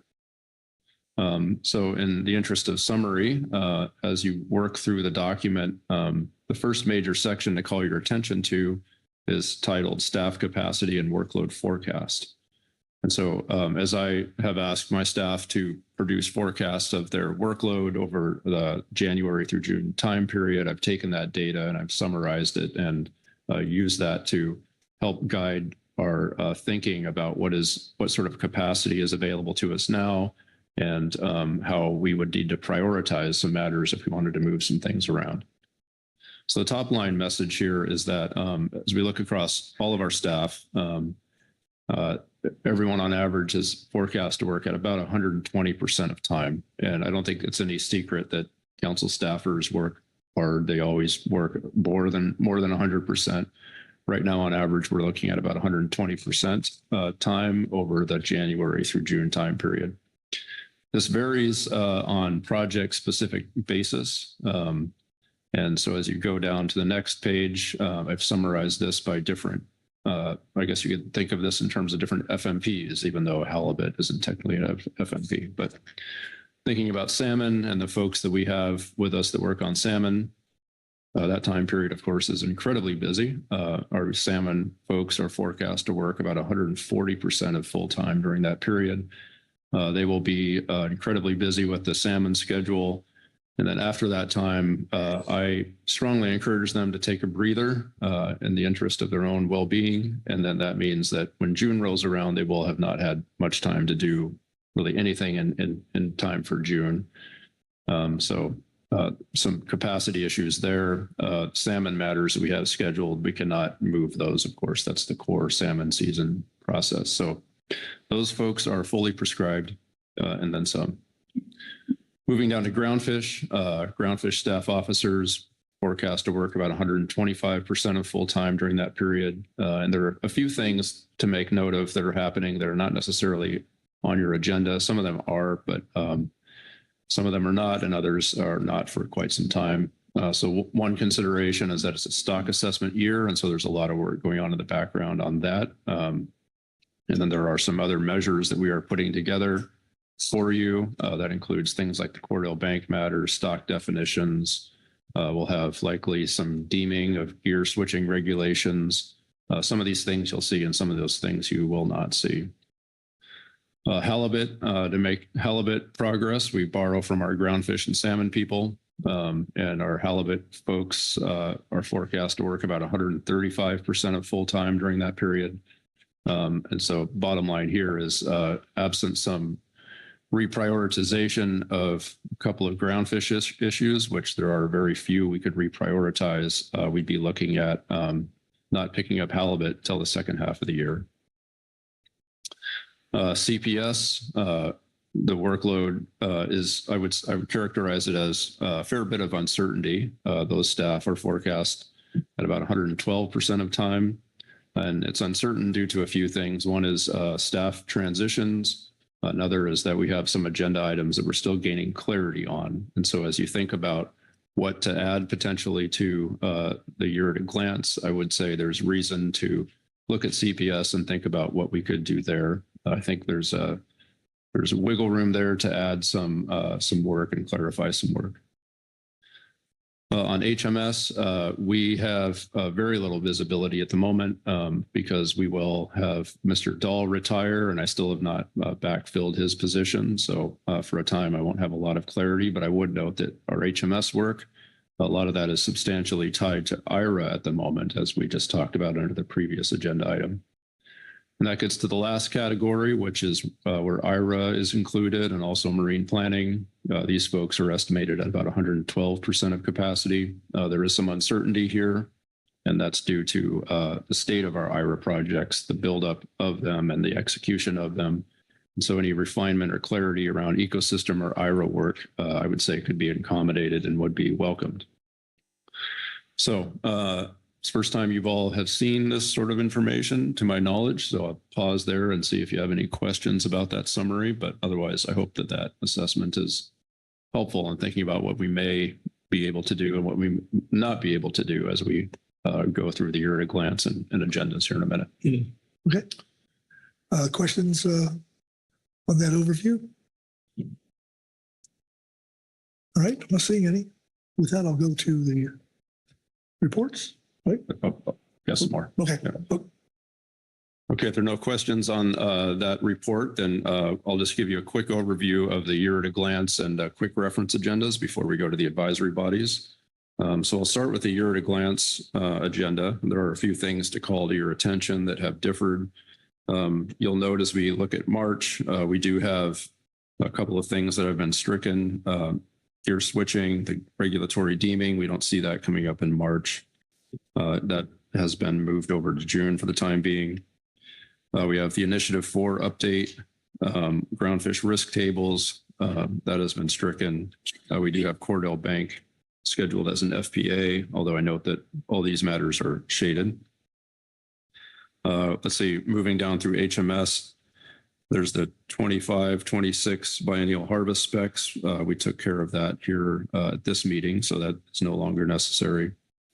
Salmon, the risk tables there, those have also been stricken from the council agenda. Moving down, we've also then stricken council operations and priorities. Let's see, that gets us to a total of 5 days for March. Let's see, moving over to April, you heard a brief mention of this earlier in the week. We have combined the April and June CPS items into one meeting, and so worked with the Southwest Center to replan some work to make that happen, and that's in response to the council operations and priorities, where we're trying to have more focused meetings. And what we've done there is move the Pacific mackerel catch-up date over to April from June. And let's see, moving across the table, looking down through June, one thing to flag for you that is new is the COP15 updates.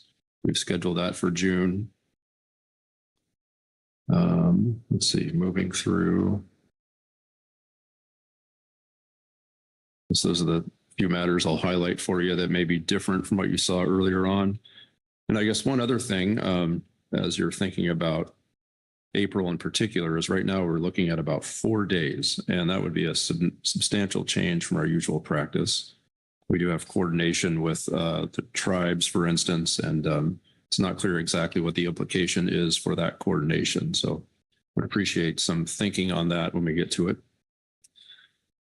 Let's see, moving over to the quick reference summaries, I'll start with March.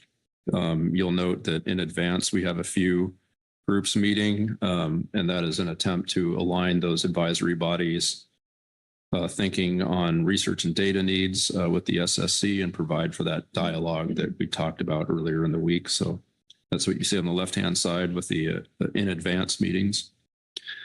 We have the SSC starting on Tuesday. And then moving down through the next day, we do have a shaded budget committee item. And so that's something we talked about earlier, pending the outcomes of a congressional budget. We may have an ability to have a budget committee at that time. We do have a few shaded items. So we did just establish the committee on the national standard guidelines, but we have that shaded because those are not available yet, and we're not sure when they'll be available.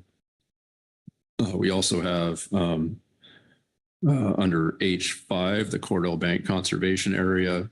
That's shaded because of the habitat analysis piece of that. And we keep things shaded when we're not certain if they'll be done or not. And then we unshade them when we're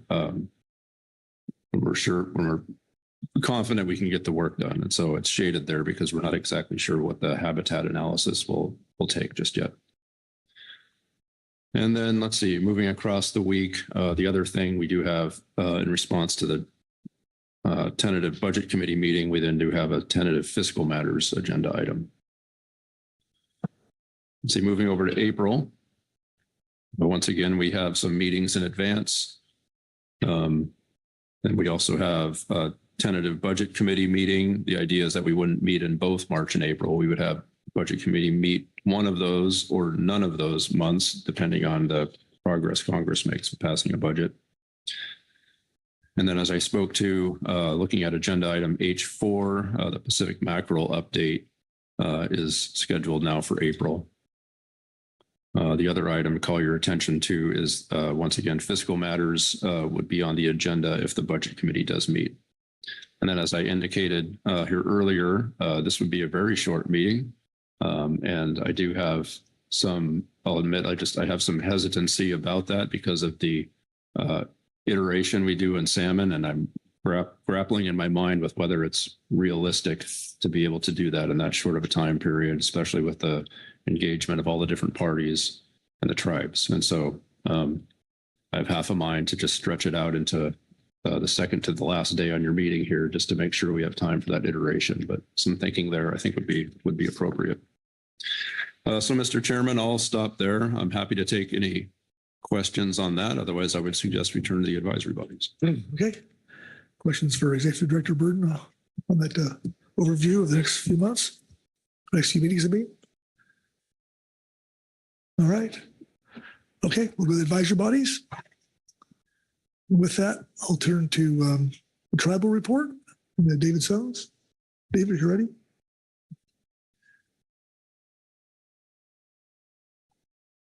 Thank you, Mr. Chairman. I'll be reading from agenda item C6A, Supplemental Tribal Report 1. I also have a phone a friend. I have Rob Jones on the line if there are questions on the report, and he can help me respond. Thank you, David. Tribal report on future council meeting agenda and workload planning. In June of 2024, the Salmon Technical Team Chair was notified of a number of errors in the Salmon Safe documents that resulted in a failure to identify Grays Harbor Fall Chinook as a subject to overfishing in 2016, 21, 22, and 24. These mistakes were communicated to the council in November of 2024, agenda item 4A, F4A, Supplementals STT Report 1, November 2024. According to the Pacific Coast Salmon Fisheries Management Plan, FMP, the STT will report postseason exploitation rates in the annual SAFE document when overfishing occurs. The council shall, one, notify the NMFS West Coast Regional Administrator of the STT's findings. Two, direct the STT to assess the mortality rates and fisheries impacting the stock of concern and report their findings. Three, immediately take action to ensure the council area fisheries are not contributing to overfishing. And four, notify pertinent management agencies of the stock status and the contribution of the various fisheries of the total exploitation rate. The Northwest Indian Fish Commission wishes to express our disappointment that the error was not immediately shared with the pertinent management agencies. Given that this stock has been subject to overfishing in 3 out of the last 4 years. Timely communication may have allowed the co-managers to consider in-season action and reduce impacts. It could have also allowed the coordination with Alaska Regional and National Marine Fisheries Service, since Grays Harbor Fall Chinook are far north migrating and impacted by fisheries in Southeast Alaska as well. Washington coastal Chinook stocks, such as the Gray Harbor Fall Chinook, are vital to the exercise of tribal treaty rights. The Quinault Indian Nation has requested completion of these steps no longer than December 31, 2024. This gives tribal governments time to prepare the international and domestic postseason discussions with preseason planning for the 2025 based on timely information about the stocks and status of the contribution of various fisheries to the total exploitation rate. Further, the Northwest Indian Fish Commission requests that NMFS provide a report for the advanced briefing book in March detailing what action they will be taking to ensure that overfishing on this stock is not occurring in federal waters. This will likely need to be coordinated with the Alaska region. While Council of Fisheries that affect Grays Harbor Fall Chinook may now be complete, they were not at the time the error was first identified. The delay in notification of the council of this error should not be an excuse for further delaying the responsibilities outlined in the Pacific Coast FMP. That concludes my report. Thank you, David. Questions for David on the tribal report? Okay, thanks, David. All right. Next up will be Whitney Roberts in the GMT report. Whitney. Thank you, Chair Pettinger. Good afternoon, council members. My name is Whitney Roberts, and I'll read the supplemental GMT report 1 on future council meeting agenda and workload planning. The groundfish management team requests an in-person overwinter meeting in 2025, which we expect to be scheduled in late January or early February and would take place at the Pacific Fishery Management Council office in Portland, Oregon. This will provide an opportunity for the GMT to front-load work on 2025 council agenda items. To the extent practicable, the GMT requests the meeting be hybrid, in other words, in-person and webinar, in order to allow participation from members of other advisory bodies, as well as to allow public comment. Regarding the March 2025 draft agenda, the GMT reviewed the draft March 2025 agenda in agenda item C6 attachment 2, and we do not see a need for any changes to our meeting schedule or the schedule of groundfish items. As far as April 2025, groundfish is not currently scheduled to be on the April agenda. However, based on the year at a glance, the GMT expects to provide comments on the research and data needs item, as that item impacts our groundfish management work. The team may need to schedule a half-day or full-day webinar in advance of the April meeting to facilitate discussion and report writing on research and data needs. Lastly, with regard to additional meetings, members of the GMT will also be participating in a number of ancillary meetings and work sessions outside of council meetings over the next several months, both as members of the GMT and as part of their other duties. Many of those meetings are part of the 2025 stock assessment cycle. A non-comprehensive list is found in Table 1. And I'll just quickly note as well that there are a few items in the SSC's report that involve the GMT that we did not capture in our Table 1, but that's because we didn't have the SSC report at the time of writing our report. And with that, I'm happy to take questions. All right, thank you, Whitney. Questions on the GMT report? Not seeing any. Thanks, Whitney. Next up will be Susan Chambers and the GAP report. Susan. Hey, good afternoon. Thank you, Chair Pettinger and council members. My name is Susan Chambers, and I will be reading from Supplemental GAP Report 1, Agenda Item C6A. Regarding the draft April agenda, the GAP expects it will hold a webinar to tackle some cross-fishery management plan and administrative items in advance of the April council meeting, since no groundfish items are scheduled for the April agenda. Regarding the draft year at a glance, Pacific halibut, referencing the draft supplemental year at a glance agenda, the GAP suggests scheduling an agenda item to analyze changes to the Pacific halibut non-tribal directed commercial fishery. As noted in our supplemental GAP statements under Pacific halibut agenda items at this meeting, that's agenda item G1A and G2A, fishermen would appreciate looking at changes to the season structures. That is, extending the seasons beyond 3 days per opener and making all or part of the Area 2A directed commercial halibut quota available to the incidental sablefish fishery, potentially south of Point Chehalis.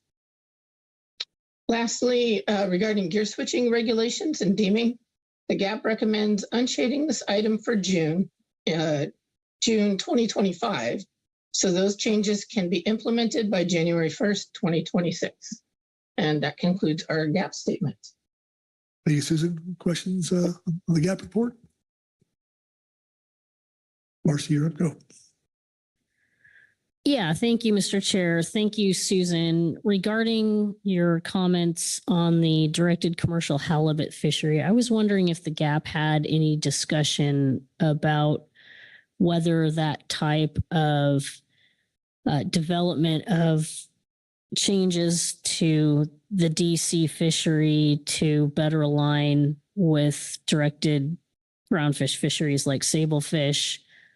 Did your group at all contemplate the idea of perhaps adding Pacific halibut to the stocks managed under the groundfish fishery management plan? Ms. Uremko, through the chair. No, we didn't discuss that directly. I know we've talked about that in the past.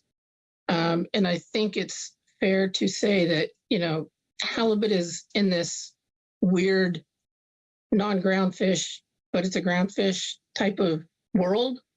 So I think we would welcome that discussion. And I think it makes a lot of sense in some ways. Thank you. Thank you, Marcy. Anyone else? All right. Thank you, Susan. All right. Next will be Mark Fina and the CPS-AS report.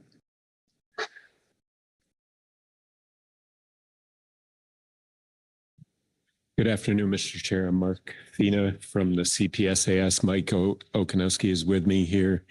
He's also with the CPS-AS. Our report is in it was distributed, so I think I'm just going to touch on a few of the high points.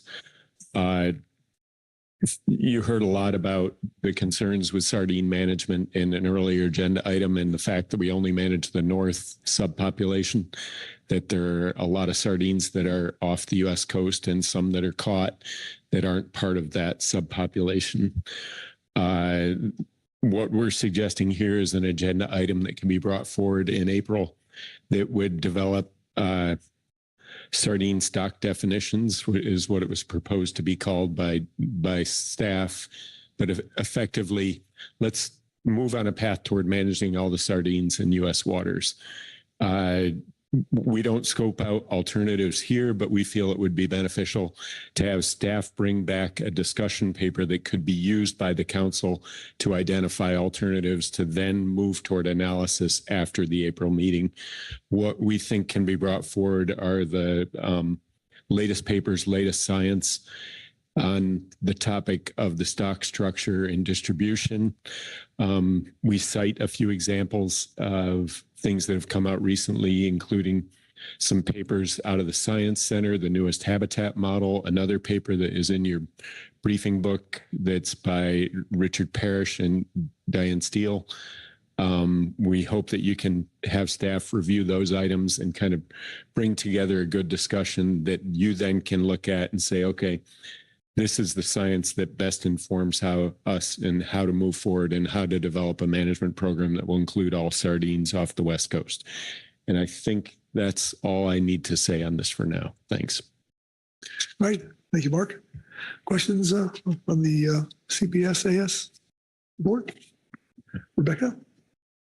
Thank you, Mr. Chairman, and thank you, Mr. Fina, for the suggestion. We certainly did hear a lot about this as we discussed sardines.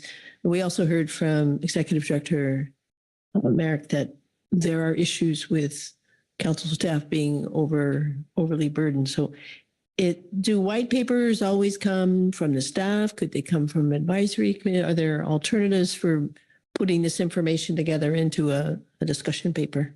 Thank you. Mr. Chair, I hate to say what staff should do and shouldn't do. And I see Mr. Burden's got his hand up, so I'm going to let him go. Executive Director Burden.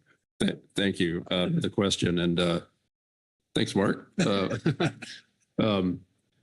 Appreciate the question and the thoughtfulness about staff capacity. The statistics that I gave you here a few minutes ago, those assume that what's on the year at a glance here is going to be done. And so we've contemplated working on this item.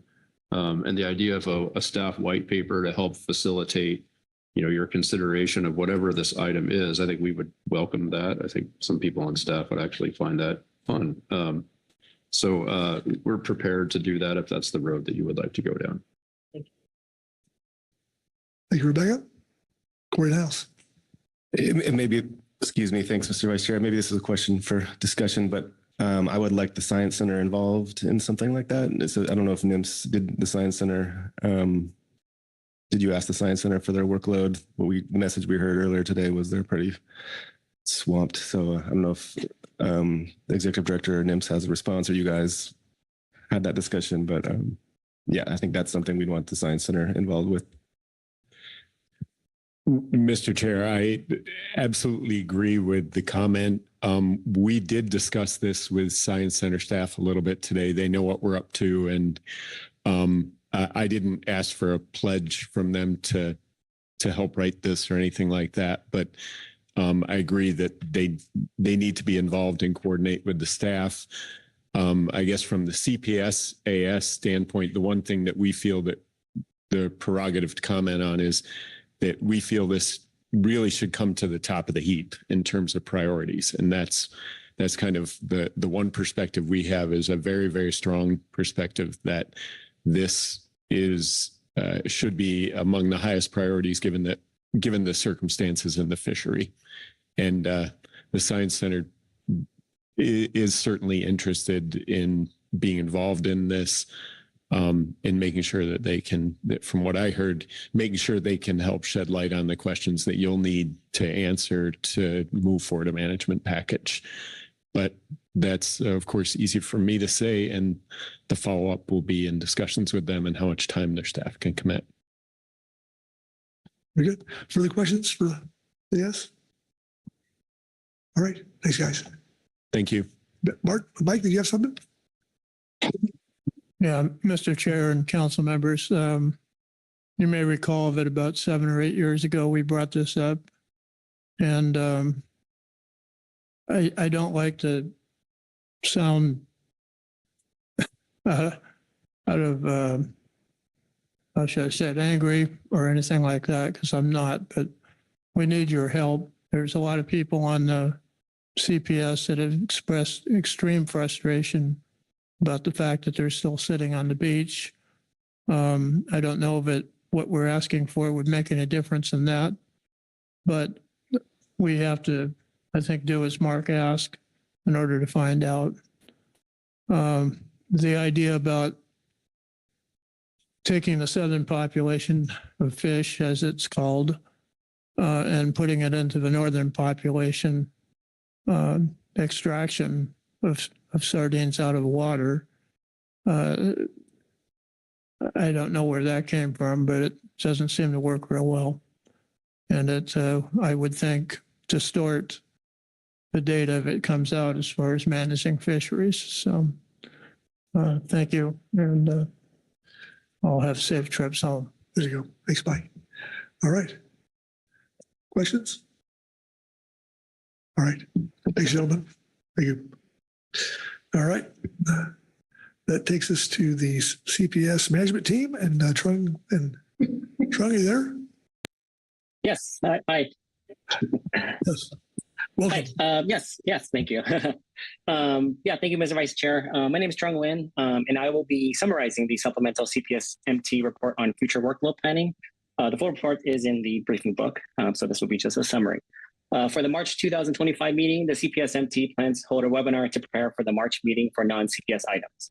For our April 2025 agenda item, the team recommends unshading CPS science needs and priorities scoping agenda item and updating the agenda item name to Pacific Sardine Science and Management Priorities. The CPS MT recognizes several long-standing science and management needs, but is limiting this recommendation to the highest priority need in order to help with scoping for the April meeting. The team believe that the highest priority for this meeting would be science and management of Pacific Sardine. The team supports the ongoing research on Pacific Sardine stock structure because there is an absence of in-season catch accounting to the appropriate subpopulation.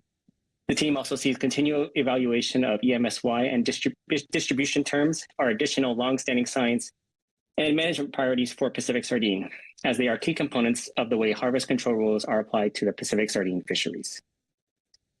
And that concludes my the summary of the CPS MT statement. All right. Thank you, Trung. Questions on the management team report?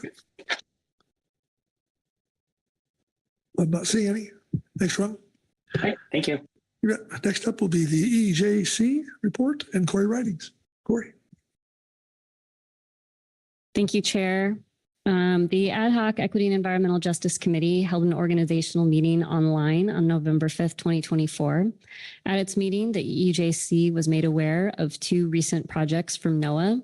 Number 1, the NOAA Community Environmental Justice Explorer, and 2, NOAA's Equity Framework. The EEJC is appreciative of NOAA's efforts towards addressing equity and environmental justice issues.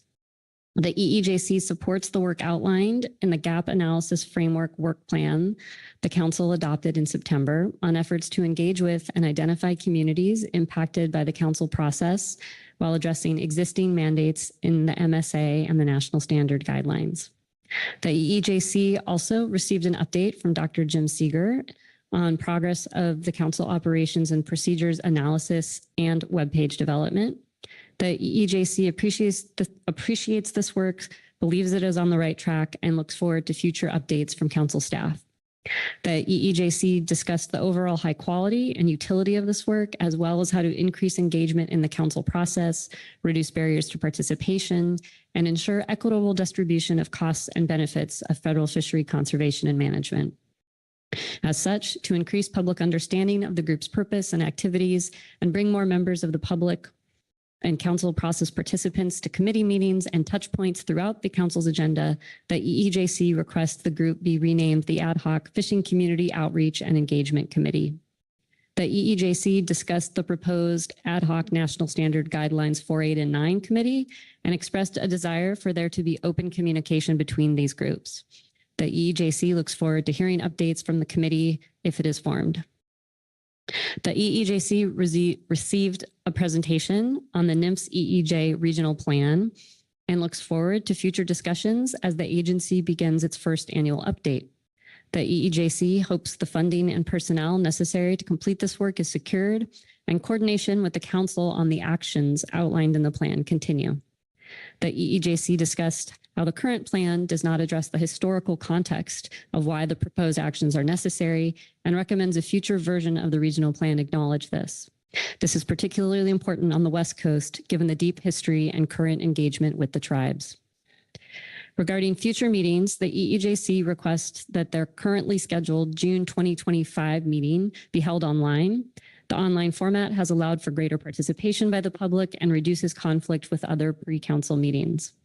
The EEJC also requests an online organizational meeting in early 2025 to further discuss Jim Seeger's contract work, which is the website and the COP's review, to receive a presentation on the methods behind the development of the EJ Explorer tool, to receive an update on the gap analysis, and to discuss the charges of this group. The EEJC is flexible on when this meeting is scheduled, recognizing both NMFS and Council staff time is limited during this time of year, but hopes to meet at least once prior to June 2025. The EEJC is also flexible to attend a virtual presentation on the EJ Explorer intended for a wider audience, if available, to avoid duplication of efforts. At the March or April Council meeting, the EEJC requests the Council review the charges of the group and how work on increasing engagement with and representation of underserved communities in the Council process should continue, whether through the continuation of the ad hoc group or development of a standing committee. The EEJC further requests the Council consider an explicit scope for the committee's charge, emphasizing expected agenda items, outcomes, and impacted communities of the engagement work. Thank you, Corey. Questions on the EEJC report? Okay, I see it. Thank you. You bet. All right, next up will be SSC report and Dr. Jason Schaffler. Dr. Schaffler, are you there? Thank you, Mr. Chair, and thank you, Council. I am Jason Schaffler, and I will be reading agenda item C6A, Supplemental SSC Report 1, Scientific and Statistical Committee Report on Future Council Meeting Agenda and Workload Planning. The Scientific and Statistical Committee discussed workload planning and has the following updates to its September 2024 statement under this agenda item. The SSC Groundfish Subcommittee plans to hold a 2-day in-person hybrid meeting to discuss and prepare the accepted practices guideline for groundfish stock assessments in 2025 and 2026 document on December 2nd and 3rd, 2024. An updated version of the document will be available and posted shortly after the meeting for stock assessment scientists and provided to the full SSC and Council in the March 2025. Representatives of the Groundfish Management Team and Groundfish Advisory Subpanel will also participate in the meeting as advisors. The meeting will also include presentations on 2 associated topics which had previously been discussed as potential workshops. A, use of remotely operated vehicle data in stock assessments, and B, results of literature review of methods addressing large area closures within stock assessments. This meeting may also discuss guidance on the inclusion of risk tables in 2025 groundfish stock assessment reports. In addition to the accepted practices guideline document, a report from the meeting will be available at the March 2025 council meeting. The SSC notes that by the March meeting, analysis and modeling for the 2025 assessments will be ongoing. Consequently, there will be no scope to alter any of the guidelines or recommendations made by the Groundfish Subcommittee at that time. This is consistent with how the guidance provided by this meeting and document has been previously developed and adopted, which is somewhat less prescribed than the terms of reference for stock assessment review and other more formal protocols regarding the stock assessment review process. The Groundfish Pre-Assessment Data Workshop 1 will be virtual for quillback rockfish off California and chili pepper rockfish, and is anticipated for January 23rd or 24th, 2025. The Groundfish Pre-Assessment Data Workshop 2, also virtual for yellowtail rockfish north of 4010 north latitude, is anticipated for January 29th or 30th, 2025. The CPS subcommittee will conduct a review of the update stock assessment for Pacific Sardine on February 26th, 2025. This meeting will also discuss ongoing work related to a potential revision to the EMSY for Pacific Sardine. The SSC is proposing an additional half day prior to the March 2025 council meeting to start on its regular agenda and allow time to prepare for research and data needs recommendations, including engagements with other advisory bodies prior to the April 2025 agenda item. The Groundfish Pre-Assessment Data Workshop 3 will also be virtual for rough-eye black-spotted rockfish and sablefish, and is anticipated for March 18th or 19th, 2025. Star Panel 1 will cover the yellowtail rockfish north of 4010 north latitude benchmark assessment on May 19th through 23rd, 2025 in Seattle, Washington. The schedule will be for a full day on Monday and half days thereafter. The SSC anticipates a final decision on the Star Panel chair within the next several weeks, and as only one CIE reviewer is anticipated for this panel, 2 additional Star Panel reviewers with knowledge of West Coast groundfish assessments are requested. Representatives from the GMT and GAP are requested as well. The SSC Groundfish Subcommittee should meet in person in Rohnert Park, California, to review update stock assessments on June 11th, 2025, the day prior to the full SSC at the June 2025 council meeting. Representatives from the GMT and GAP are also requested for this. Star Panel 2 will cover benchmark assessments for chili pepper rockfish and California quillback rockfish on June 23rd through 27th, 2025 in Santa Cruz, California. The Star Panel chair will be Cheryl Barnes, and 1 additional Star Panel reviewer with knowledge of West Coast groundfish assessments is requested. Representatives from the GMT and GAP are requested. Star Panel 3 will cover rough-eye black-spotted rockfish and sablefish on July 14th through 18th, 2025 in Seattle, Washington. The meeting chair will be John Field, and 1 additional Star Panel reviewer with knowledge of West Coast groundfish assessments is requested. Representatives from the GMT and GAP are also requested. After the Star Panels, the SSC Groundfish Subcommittee should meet to review stock assessments and rebuilding analyses as needed, and to prepare harvest specifications before the September 2025 council meeting. The SSC suggests a 1.5 to 2 day virtual meeting in mid-August 2025. The SSC Groundfish Subcommittee meeting for further review of stock assessments not recommended by Star Panels and rebuilding analyses, if needed, is anticipated during the week of September 29th through October 3rd, 2025, with a potential hybrid or in-person and online format.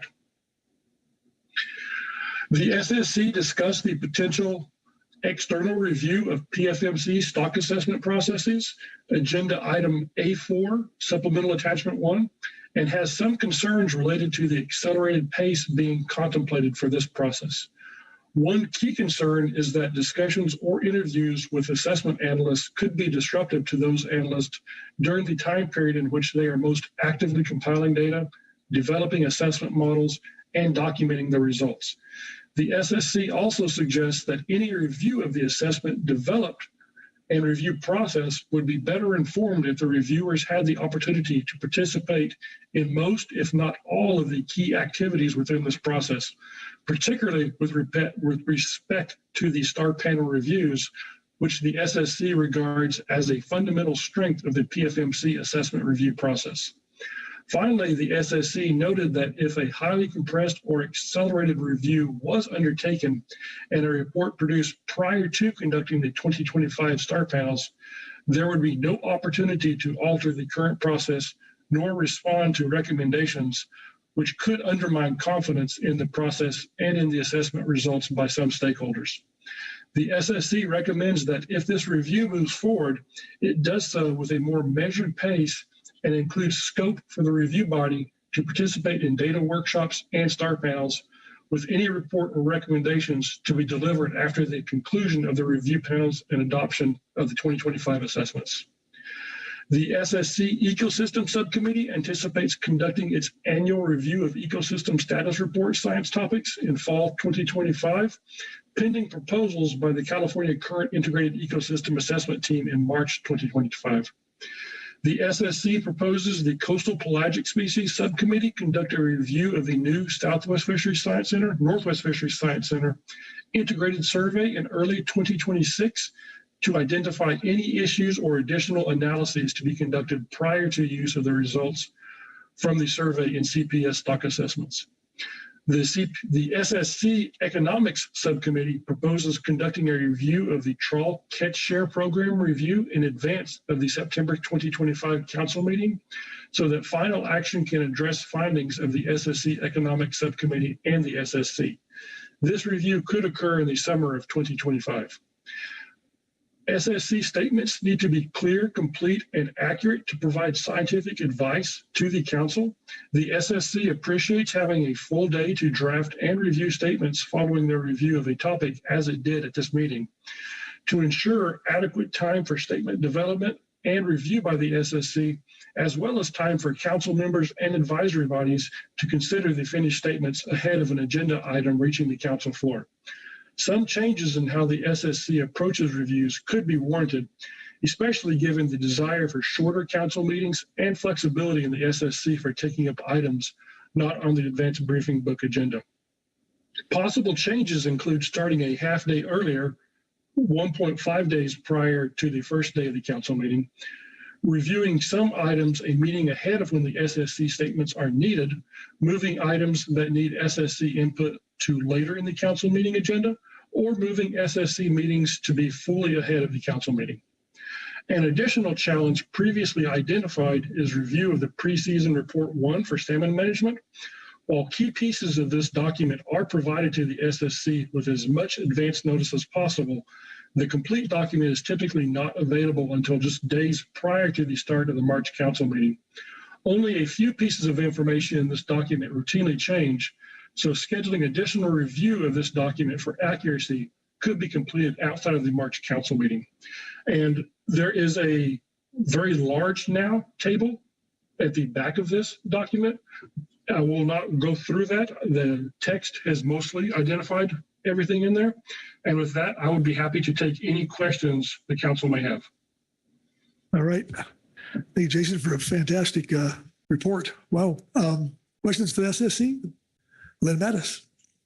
Yeah, thank you, Chair, and Dr. Scheffler for the thorough report on everything y'all are doing. Just some clarification. Under the last sentence in both Star Panel 2 and Star Panel 3 is representatives from the GNT and GAP are requested. Are you requesting their presence or that they be identified? Thank you for the question, Ms. Mattis. We are simply requesting their presence, given the importance of having GAP and GMT representation at the STAR panel process. Okay, thank you. I appreciate that. Thank you, Lynn. Anyone else? Rebecca Litt. Thank you. And thank you for that report out. Boy, that's just incredibly huge, the workload, and not one of the biggest subcommittees that we have. I just want to ask the economic subcommittee meeting that'll be held in summer of 2025 to look at the trawl catch share program review. I assume that's going to be more than the 2 economists you have on the SSC. Thank you. Could you clarify? Thanks. Thank you for the question, Dr. Lynn. Yes, we have 2 economists, and the economic subcommittee has at least 2 additional members on it. And depending on what is covered in this one, the trawl catch share, it will probably invite members of the groundfish subcommittee as well. Thank you, Rebecca. All right. Anyone else? All right. Thank you, Dr. Schauffer. All right. Next up will be Dr. Michael Farrell and the STT report. Michael.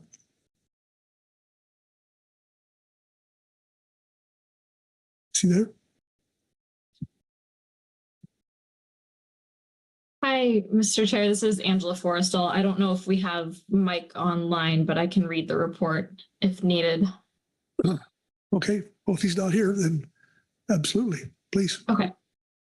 This is the Salmon Technical Team report on the proposed April 2025 meeting schedule. The Salmon Technical Team discussed the proposed Pacific Fishery Management Council agenda for April 2025, which is currently proposed to be 4 days long. In the past, the April meeting has been 5.5 days long. The STT would be able to evaluate potential management measures within the proposed 4 days, but looks to the states and tribes to weigh in on whether the compressed schedule might affect their ability to develop management measures that meet the relevant criteria in time to provide the STT with the necessary model inputs.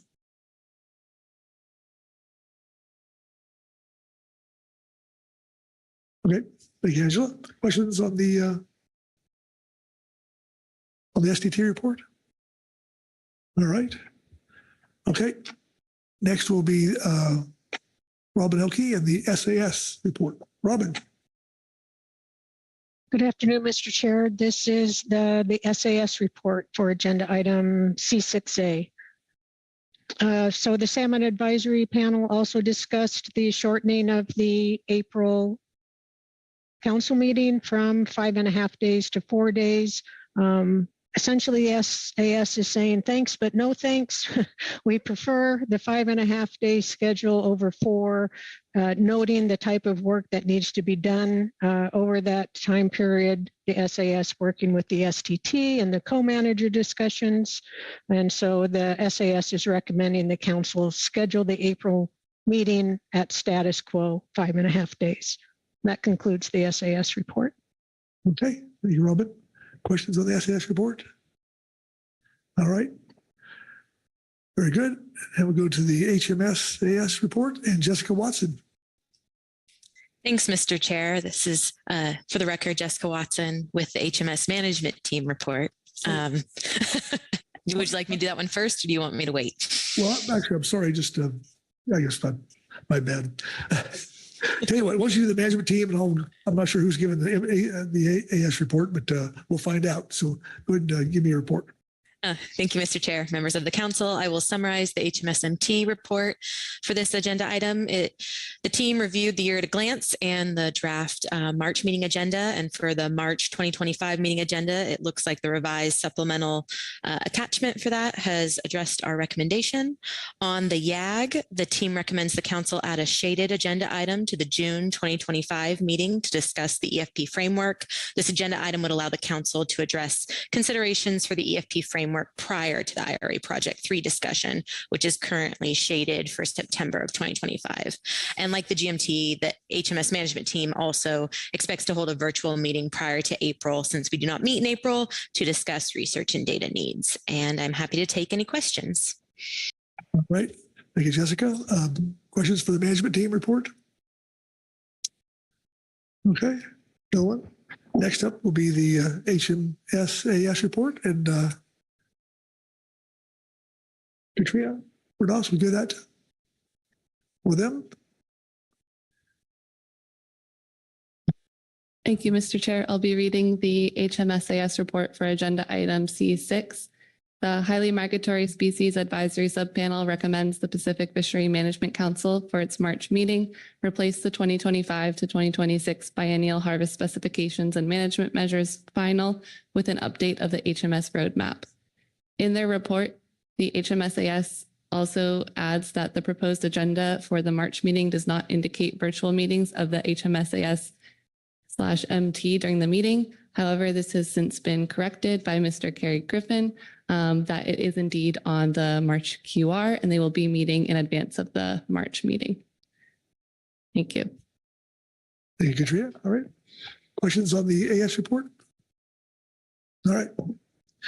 And I went past California. I apologize for that, Marcy. So you get the last word on this one. No worries. Thank you, Mr. Chair. Just referencing supplemental CDFW report 1 under agenda item C6A. This is CDFW's report on the upcoming meeting to consider remotely operated vehicle data developments, including an estimate and indices of quillback rockfish abundance off California. This is the December 2nd and 3rd accepted practices guidelines for the groundfish stock assessments document review. We'll be presenting draft ROV indices of abundance and a design-based estimate of absolute abundance in numbers and weight of quillback rockfish inside and outside MPAs. And that information will be discussed by the groundfish subcommittee to inform the accepted practices document and for its potential use and application in the full benchmark quillback rockfish assessment upcoming. We just wanted to highlight this because the title of the workshop, you have to dig very deep to find the word quillback. And so we just wanted to add some transparency, and we very much appreciate the council's support and hosting of this event. Thank you. All right. Thank you, Marcy. Questions on the CDFW report? All right. That takes care of reports. I don't think there's any public comment. All right. Almost there. All right. With that, we'll turn to Executive Director Burton. Yeah, thank you, Mr. Chairman. You have heard from all of your advisors and the state of California and the tribal representative regarding several matters. I did pose a few questions for you, maybe to get discussion started. One is would appreciate your feedback on the April schedule, as it is quite short, and your comfort with that. My inclination at the moment is to hold it for 4.5 days rather than the 4 we have now, just to make sure we have some iteration time with the salmon groups. There was also an exchange that some of you seemed interested in regarding the CPS science needs and priorities item that's in April and what to do there. I was told after I said that we weren't sure if we could get to the Cordell Bank conservation area in March, I was told that we should go ahead and unshade that. It's told by my helpful staff. So that looks more certain that we can get that done. So that's a little change from the last time. So maybe let's pause there and see if that triggers any thoughts for discussion. All right. Corey Ridings. Thanks, Chair. I actually just wanted to loop back around to, I think, one of the very first things we talked about under this agenda item, which was the helpful document that Director Burden provided on staff workload. And I just wanted to highlight that the staff is working on average 120%, and recognize the staff and thank the staff for that. And also just say, at least it's my opinion, that it is not an ongoing expectation of mine that staff should be working more than 100%. So again, just wanted to I appreciate the report, appreciate the really hard work of the staff. And as we move forward, happy to move towards an alignment where staff are working closer to 100%. Thank you, Corey. Anyone else? Lynn Mattis? So I'm not sure how we're going about this, or just shotgun it, or we March April. When IPHC forced us to take over the directed commercial halibut fishery, we said we would let that fishery happen for 2 or 3 years to kind of see how it played out, get our feet under us, and then we would re-examine it and look at how we can maybe make that fishery better. The GAP has requested that in both a halibut agenda item and the workload planning. I know we don't have council staff capacity, and I don't think we have NMFS staff capacity to do anything right away, but I don't want to lose that. I don't think changes to the directed commercial fishery could happen as part of a regular 2-meeting catch sharing plan process. I don't know when we would want to put it on there. I just don't want to lose this because it is a commitment we made to that sector when we took this fishery over, and we're getting repeated requests for better economic utilization, safety, et cetera. Maybe we put it tentatively commercial halibut fishery planning on June, and then we can talk about it, see where we are with staffing in June and plan out. This isn't going to be an easy 2-meeting process. I know folks would like something in place for 2025. I don't think that's going to happen, but I just don't want this falling off of our radar. The second thing, I'm not a salmon person, but having been around this process for more years than I'd like to say at this point, 4 days in the April salmon meeting scares me. Even when we're at 5.5 days, they are often scrambling the last day where we're taking salmon up in between memberships and between workload planning. I will defer to salmon people, but that one does scare me. I don't have ideas on what to place in there. We did have the commitment to not have groundfish items. That doesn't mean groundfish doesn't have to pay attention to a few things. Just hopefully it's a couple of things they can do in an afternoon. So those are my just some initial thoughts as we think about moving forward. Thank you, Lynn. Executive Director Burton. Yeah, thank you. And thank you for those remarks, Ms. Mattis. Just in regards to your halibut observation, we won't forget either. And there's an effort that I believe there's a plan to talk with Josh Lindsay and his branch and organize our thinking a bit over the winter in regards to our capacity and outlook together. So what can we do on halibut together? Because it is a unique beast, and I believe we'd be prepared to bring more information about that capacity and that outlook in March. And so that would be, I would envision a collective capacity of NMFS and the council staff. And so that might then inform any further discussion you would want to have about more of a commercial fishery change topic, when we could do that, what it might look like. So that's what we can offer you for March. But in terms of scheduling something now, I don't think we're prepared to really do that. Yeah. Thank you, Director Bird. And when it does come time, I did a bunch of analysis on this for ODFW. I remember we were in Sacramento. I can't remember what year, but be willing to help by providing what we started a number of years ago when it gets that time. Thank you, Lynn. Corey Niles. Yeah, can we not do this in a scattershot approach, please? I thought Merrick was going to ask us about April 1st. I think Lynn brought up some really good points there. But on your salmon question, Lynn, I think Merrick, your suggestion would be in line with what WFW Kyle can, he'll jump in on chat and correct me if I'm wrong. But I think you're holding that open, that half day open for in case they aren't able to reach agreement would be what we suggest as an agency. And I think you also mentioned the CPS item on April, which I will hold off on until I see if there's anyone else has anything on the salmon.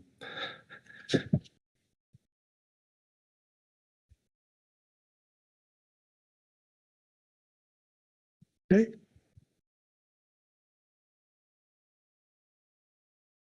All right. No hands up on screen. CPS. What's that? Go back to CPS. Corey? Thanks. And I'll just say I kind of got it right. So on the salmon. So but you could check with him if you need more clarification, but he's off Reading Central. On CPS, I think in seeing the CPS AS and CPS the management teams reports. I think they both have really good ideas, but this is what's tended to happen. And I think Mike O said it's been good. Similar things have been going on for 7 or 8 years. It's been longer than that, but they have ideas on what our priorities should be. But this was, they started another building analysis. They come up on meeting planning. Council had no chance to really ask the questions of the SSC on this or the Southwest Fisheries Science Center. So we've been for at least 7, 8 years looking for a place on the agenda where we could have those discussions. And I think instead of calling it science needs and priorities, stealing the names from the management team, it would be more about science and management priorities for CPS. And I have no doubt that what the management team and advisory subpanel are saying about their priorities will come up again in April. And if council staff has some capacity to do some scoping white papers, I think that would be fruitful. But so just some thoughts there on let's try to build that place on the agenda we've been hoping for a long time, and keep being told to be patient because everyone's busy. So those are my thoughts on just, having it as a CPS, management and science priority discussion. And I'm just expecting what those advisors put in their report will be what rises to the top. Thank you, Corey. All right. David, then Corey. Thank you, Mr. Chairman. I've just been trying to get a hold of the Northwest Indian Fish Commission and see, I've been to the salmon meetings also, and I've been in the back rooms, and I know how long and hard they work at that, and they are trying to meet even that 5-day schedule. But it sounds to me like they would really like to see extra time, another day, in order to work through their salmon issues in April. It's the response I've gotten back from. Great. Thank you, David. Corey, did you? Thanks, Chair. I was actually just going to respond to what the other Corey was talking about. I agree with what he just said. Just wanted to endorse that and also note that I would be looking to the AS report for some structure on how to move forward with that. Hey, Corey. Marcy? Yeah, just to weigh in on the salmon discussion from the California perspective, I think we support the comments noted by the STT and the SAS, and that compressing things into 4 days seems pretty tight. I'd also think back over recent years, and oftentimes south of Falcon, we get done pretty quickly, and we're sitting around waiting, for lack of a better term. But I don't know that that's going to be the case into the future. I wouldn't bet on it. And I also recall last cycle getting a very late data input for south of Falcon that did cause us to need to rehuddle and think about where to make some additional adjustments. So I think I support the longer timeline. I don't know if 4.5 or 5 days is, I can't weigh in on what the right amount of extra time is, but 4 seems pretty ambitious. Thank you. Thanks, Marcy.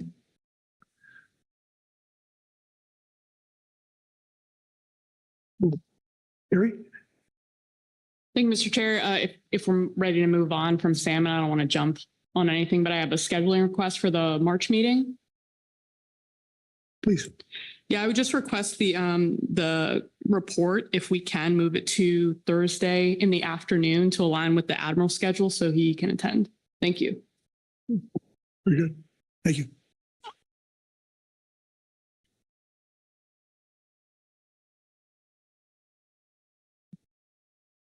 We're kind of running out of council members here, so we're Dr. Burton. Thank you. I'm actually going to invite any thoughts that Ms. Ames might have. I'm trying to wrap my head around, still trying to wrap my head around what the CPS science needs and priorities item would be. And I appreciate the several comments that you've had here on the floor. And my mind is seeing a couple of different visions. One is a pretty broad, take a step back and look at CPS. I believe that's kind of in alignment with what Mr. Niles was getting at. And Ms. Writings referenced the AS report, and that was a more tailored look at managing all of the catch within U.S. waters. That was what I really took out of their report. And I don't know that they're different questions, but there's a sequence. And so I'd appreciate maybe some thinking there, or I guess I'm looking at Kelly too, just to see if she has some further clarity than I have about what this item might be and what we might be trying to bring you in the spring. Kelly? Thanks, Director Worden. I don't, but I did wonder if Ms. Bernaus had anything to offer. I know she's been working closely with Jesse, participated in the MT and AS discussions this week, might have some greater clarity to offer. Katrina?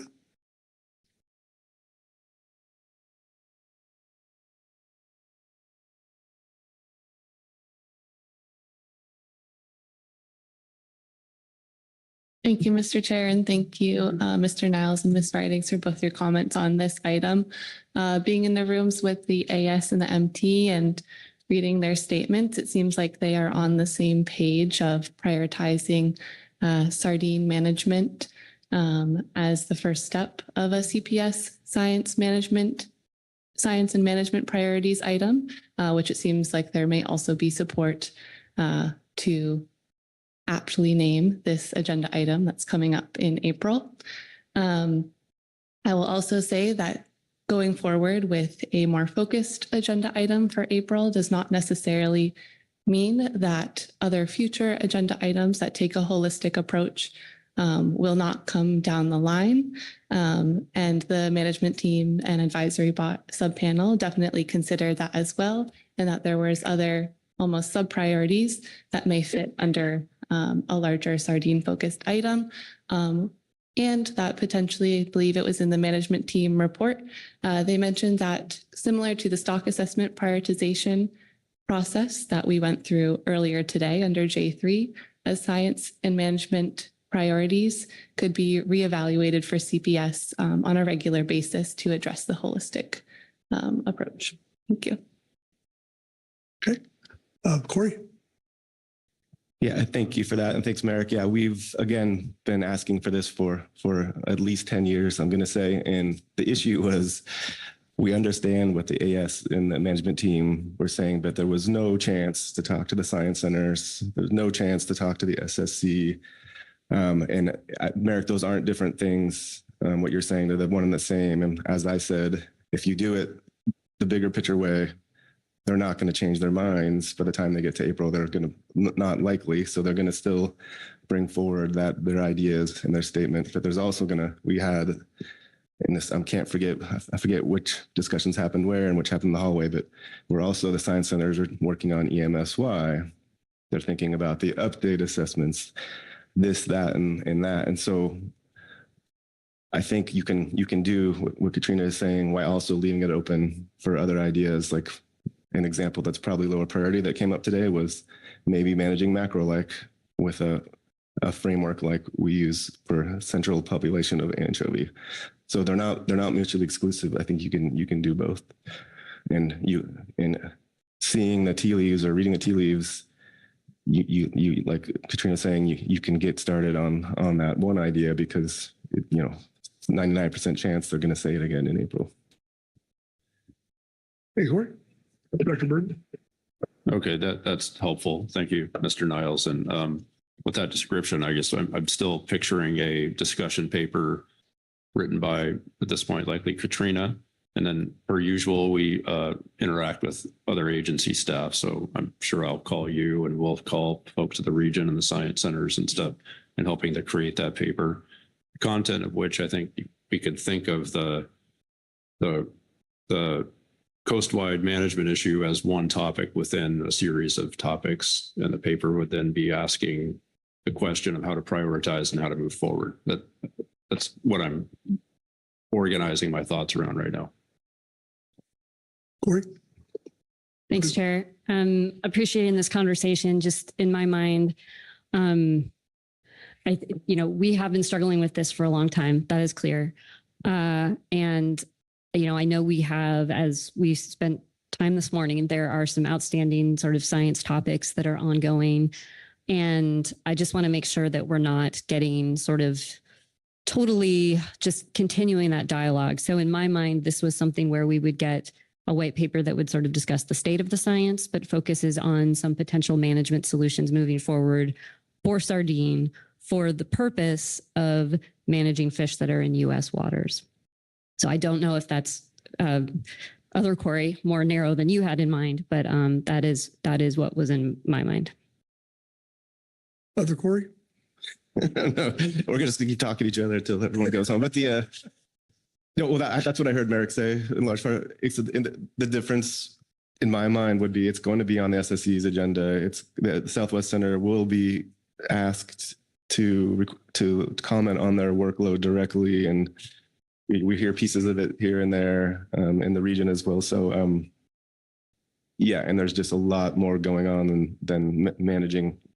So those two differences I'll leave there. Like the SSE will be on their agenda, and the Southwest Center will come and tell us, what their staff capacity is and things like that. Okay. Thanks, Corey. All right. How we doing? Well, I think we're doing fine.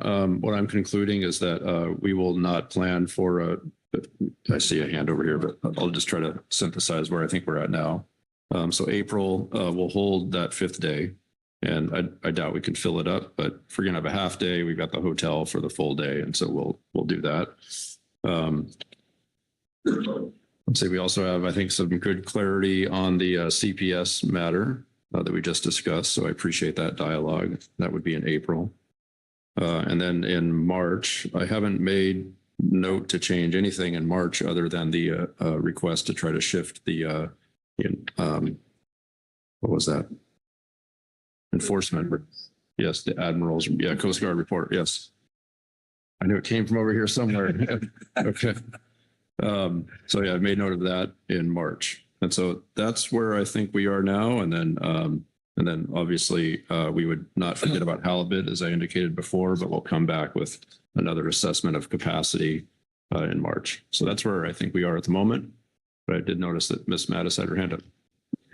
And this doesn't actually have to do with council agenda. I just want to bring back that the GMT requested an overwinter meeting, likely in January at the council office to get a jump on 2025. That's pretty standard for the GMT, but I just wanted to make sure we as a group acknowledged or approved that if we need to. Thank you, Lynn. Word? Oh. Thanks, Chair. Just two little nuggets here.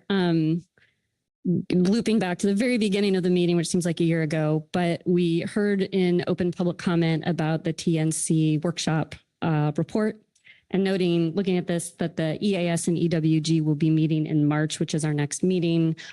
Just a flag that we can hopefully give them the opportunity on their agenda to review that workshop report and provide some thoughts about how that fits into existing council work.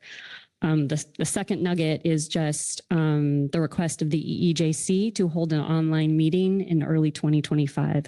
So just flagging that and hoping to see that move forward. Ryan? Yeah, thank you. I support what everyone's said so far regarding the March and April agenda, but I did want to at least respond to the tribal report briefly, just acknowledge that and note that I do think a number of the information that was requested we had provided under F4 at this meeting or will be part of the upcoming process as we lead to March. The STT report that was submitted at this meeting notified through that. Now the council has notified the West Coast region about corrections in the status of the stock. Preseason report 3 on the 2024 fishing regulation reports the exploitation rates on Grace Harbor, Chinook, and Table 12 from 2019 to 2021, and it will update for 2022 in the March one. And information on the distribution of mortality for those same years is available in the reports of the Technical Committee of the Pacific Salmon Commission, and we can help provide all this as well. And then the STT will report in March as to whether overfishing is occurring on the Grays Harbor Chinook stock. So at this time, preliminary information indicates the STT will report in March that it is not subject to overfishing. But if that's not the case, we'll work with the council, PSC, and the affected managers to take action here. So I hope that's responsive. Thanks. Okay. Thank you, Ryan. David? Thank you, Mr. Chairman. Thank you for that. The tribes are hoping we could get a response from NMFS, and they are really concerned that this information get through the process and that we, going forward, that we're confident that we won't, using the correct numbers, that we won't be in an overfishing situation in the future. So thank you for that. Okay. Marcy? Thank you, Mr. Chair. I apologize. I probably should have asked this much earlier in the discussion. I'm looking at the March draft agenda, and regarding groundfish, item 8, the workload and new management measures prioritization. I just want to double check and confirm that council staff have discussed this item and are certain that we have a need to discuss and prioritize. I know we haven't done it in some time, but I just want to make sure that we think there's enough material and that we'll be using our time wisely on that one. Thank you. Kelly? Through the chair, thanks, Mr. Ranco. Yes, we have discussed the need for that item. There's a couple of things in our minds. One is, we are coming close to finishing the priorities that were set the last round. So even having an idea of what the next round of priorities are, so we can get a sense of how those might be sequenced. Additionally, there's some consideration to think about measures that might be coming up in the specifications process and any front-loading work there that could be done. And lastly, we also have the trawl catch year program review, but we haven't really talked about, in the event there are follow-on items, how those might be prioritized relative to the other groundfish measures. So long story short, we do think there's a fair amount, at least to get some preliminary guidance from the council about the items on your mind once the last priorities are wrapped up mid-year. Thank you, Marcy. Thank you, Kelly. All right. Sharon Kiefer. Thank you, Mr. Chairman. Just more on a personal note, I want just to let you know, in March, I have a family conflict, and my seatmate, Virgil Moore, will be doing the March meeting. All right. Good to see him. Right. Corey? Mayor, go ahead if you had something, please. Sorry to just catch this now, but good news on the Cordell Bank one, and I'm probably missing something. I don't know. And thanks to you and Kelly, and probably Kelly in particular, for I don't know how you keep track of all this stuff. And do so, but I was on the Cordell Banks. I was, I don't know if I did ask for it in guidance, I believe, but was really hoping the Habitat Committee could help us interpret those 2 models we have of that area, but I don't see them on the agenda for March.